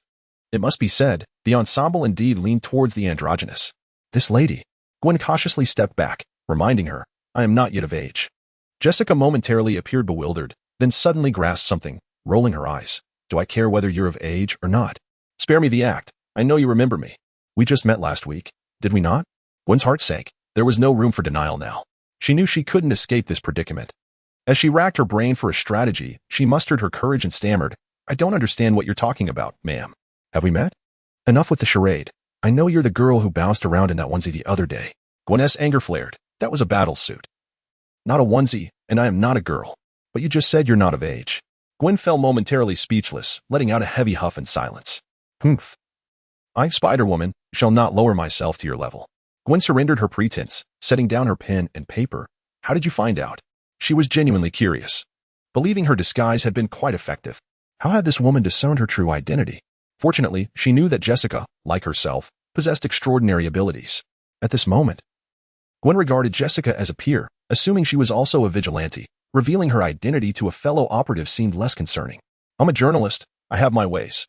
Jessica stated, suddenly realizing the potential implications of her words, and hastily added, Oh, but don't worry. I won't disclose your identity to anyone. Before Jessica could finish her sentence, Gwen leapt to her feet. A journalist? A tight-lipped journalist? What a far-fetched notion. Why not just offer a lollipop to a little girl and say, Uncle may be a trafficker, but he certainly won't abduct you. Panic began to set in for Gwen. She felt her secret identity was doomed. Tomorrow, her face might very well grace the headlines, leaving her with nowhere to hide. She now misses her home on Earth more than ever. She longs to return. Jessica innocently spread her hands, saying, I'm serious. At least I assure you that your face won't make it to the newspapers, all right? We journalists have our principles. Gwen looked at her with a sardonic smile. Oh, really? Well, pigs can climb trees too. Honestly, I just want to talk, Jessica said. You know, I have some special talents just like you. However, I'm a bit uncertain about how to proceed. Then I saw you, witnessing you saving lives, extinguishing fires, combating crime. So I thought I would seek you out for a conversation. It's as simple as that. Gwen eyed her suspiciously for a moment before slowly sitting back down. She sensed that the other seemed genuinely interested in a discussion between compatriots. What shall we discuss? She asked warily. For instance, your second life? Jessica inquired. Why do you do these things? Gwen pondered, as if organizing her thoughts. After a lengthy pause, she finally spoke. I have a very good friend. Well, in fact, he is my best friend. Your boyfriend? No, but he was indeed very important to me. Gwen shook her head. However, something terrible happened, and then I lost him. And worse still, I feel as though it might be my fault. She took a deep breath, lowering her gaze as she began to unconsciously fiddle with her long, delicate fingers. It was until his last moments that I realized I had always been this towering figure in his eyes. I discovered that he had always wished to become me. He made me understand that this ability does not signify privilege, but rather entails a certain responsibility. I cannot let it go to waste, for that would be profoundly unjust. Perhaps that's about it. Her words were somewhat vague, especially when she spoke of losing that friend. Yet Jessica felt she could imagine the heavy burden of that memory for the girl. Jessica recalled the accident that had led her to lose her family, and she realized that, in a way, she too bore some responsibility for that tragedy. Perhaps every superhero harbors a poignant backstory. The two fell silent for a moment, and then Jessica gently said, Actually, I discovered your identity a few days ago. I have been observing you for several days. Do you know what I saw in you? Gwen curiously lifted her eyelids. I saw a lonely, helpless little girl, who seems to have built a high wall between herself and others. Jessica asked, Does this relate to what you mentioned about your experiences? Gwen lowered her head. I am just lost. I cannot find my way home. Jessica was unaware that Gwen was genuinely lost. She thought Gwen was alluding to something deeper. Nevertheless, Jessica sensed that Gwen's life had become somewhat arduous. After a moment of contemplation, something struck her. By the way, would you like to earn some extra money? Gwen was momentarily taken aback. What? Is the tone shifting this quickly? Do you understand? Yesterday, while you were engaged in a fierce battle with the bank robbers on the highway, I happened to be there as well, Jessica remarked with irritation. I chased after you for 3 blocks, and in the end, I could only capture a blurry silhouette, which led to a scolding from my boss. Oh, is that so? Gwen responded, somewhat bewildered. Then, I apologize. Therefore, you see, perhaps we could assist each other in this regard, Jessica suggested. retrieving her digital camera and placing it on the table. From now on, you can continue your heroic endeavors clad in your battle attire. Just don't forget to let me take a few photos for documentation, and I shall ensure you receive a share of the rewards. What do you think? Chapter 49. Let us discuss the price making money by selling her own photographs. Gwen hesitated. She had never considered this avenue before, yet upon reflection, superheroes could indeed be regarded as public figures, and public figures, after all, often profit from their visibility. There was a fleeting moment when the idea genuinely enticed her. Upon arriving in this world, her thoughts were solely focused on how to return home, but she had gradually begun to accept her current circumstances. She had to contemplate the possibility of never returning, and thus, the urgency of surviving in this new realm became paramount. First and foremost, she needed to earn an income. Jessica's proposal was undeniably tempting, yet Gwen felt a twinge of discomfort at the notion of capitalizing on her superhero identity. It seemed somewhat lacking in integrity. After much contemplation, Gwen ultimately shook her head. No, that is not the essence of why I embarked on this journey. For me, this is not merely an identity. It is a symbol of profound significance. I do not wish to associate it with monetary gain. As she spoke, an inexplicable chill surged up her spine, not an instinctive spider sense, but rather a premonition that, while not yet alarming, made her feel decidedly uneasy. Gwen turned her head to find the restaurant owner standing behind her, an expression on his face that was decidedly devoid of warmth. Suddenly, Gwen realized she was still on duty, having spent an indeterminate amount of time sitting at the table with Jessica. She recalled that she had already been late twice and had even skipped work once due to thwarting robberies and apprehending thieves. The owner had berated her, warning that another infraction would result in her dismissal. If he were to explode in anger as he had previously, it would be one thing. Far worse was his calm demeanor as he simply stated, "You're fired." Moments later, having just severed her source of income, Gwen turned to Jessica. About the photographs. Could we possibly discuss the price? Jessica responded, "What? Symbolism and significance? Do those hold more weight than the need to fill one's stomach? Integrity? What is that worth per pound?" Later, Richard, following their plan, visited Aunt Lynn after work, bringing along a bag of gifts to express his condolences. Although he had heard tales of vampires existing within the Marvel Universe, he had never encountered one in person. His curiosity piqued. He wondered what those bitten by vampires might become. Upon seeing him, Aunt Lynn was overwhelmed with emotion, nearly brought to tears, as she hurriedly ushered him inside. "I haven't eaten or drunk anything in days. I'm almost going mad," she lamented, her face drawn with fatigue. The hospital had declared her physically healthy, with no issues found. We informed the police, but they merely laughed it off. Everyone treats Chloe's words as a joke. No one is willing to believe us. It is as if the mere mention of the word vampire elicits laughter, as though it were a jest. Kathy believes it, and so do I, Richard remarked. Aunt Lynn smiled with satisfaction. "Thank you. You are a good young man. I sensed your character the first time we met. You own a newspaper. Your influence is significant. Perhaps you could write about this in your paper, and it may draw some attention." "I shall," Richard replied. Aunt Lynn approached her daughter's bedroom and knocked gently on the door. "Chloe, are you there? Mr. Lee from the planet Daily has come. I mentioned him to you before. Remember? You always said you wanted to meet him." Silence enveloped the room, with no response. "Chloe?" Aunt Lynn knocked twice more, then cautiously opened the door a crack. What she beheld was a scene so chaotic that the term disarray scarcely sufficed. The wardrobe stood ajar, drawers were pulled out, books lay shredded, and torn clothing was strewn haphazardly across the floor. The bed was a grotesque sight. The sheets had been violently ripped apart, with cotton fluff floating throughout the room. One could scarcely imagine a greater mess, even if a dozen thieves had ransacked the place. "I'm here, Mom." Chloe Lee emerged from the shadows behind the door. Her complexion was ashen, her lips dry and cracked, and her unkempt hair inadvertently evoked memories of Jessica's appearance at home. Chloe might have once been a striking beauty, a blend of Eastern and Western features that could earn her high marks in attractiveness, yet now her visage bore no semblance to beauty, exuding an eerie, ghostly aura. She appeared profoundly unwell. For reasons unknown, Richard felt an instinctive aversion upon seeing her, akin to the repulsion of light towards darkness. "Chloe?" Aunt Lynn was taken aback. "What has happened to you?" Chloe's gaze shifted to Richard. "Mr. Lee, I am terribly sorry, but I am just so hungry." In an instant, the girl lunged forward with the speed of a vanishing specter. Her right hand shot out, fingers splayed, aiming directly for Richard's face, sending papers and cotton swirling throughout the room. Although Aunt Lynn stood between them, she failed to comprehend the chaos unfolding. It was as if a shadow flickered before her eyes. The next moment, Chloe had soared away like a kite severed from its string, crashing into the wardrobe and splintering it in two. Under normal circumstances, such a fall would have resulted in severe injury for any ordinary person. Yet the girl sprang back to her feet as if unscathed, letting out a low, furious growl that revealed two sharp, menacing fangs. Even the most oblivious of observers would recognize that Aunt Lynn's daughter was gravely unwell. Stunned, she stood frozen, speechless. Richard stepped forward slowly, calmly stating, "It would be prudent for you to step back a bit." The vampiric girl roared once more and leapt forward, her eyes bloodshot, filled with an insatiable thirst for blood. Richard sidestepped the oncoming strike, raising his hand to draw forth the evolution trust. Its white radiance flickering around the elongated transformation device like a sharp blade poised to cleave through the girl's neck. As the sheathed evolution trust descended upon her, an overwhelming surge of energy flooded into her being, akin to a torrent. The darkness dwelling within her seemed to encounter its nemesis, shrieking in terror as it was dispersed.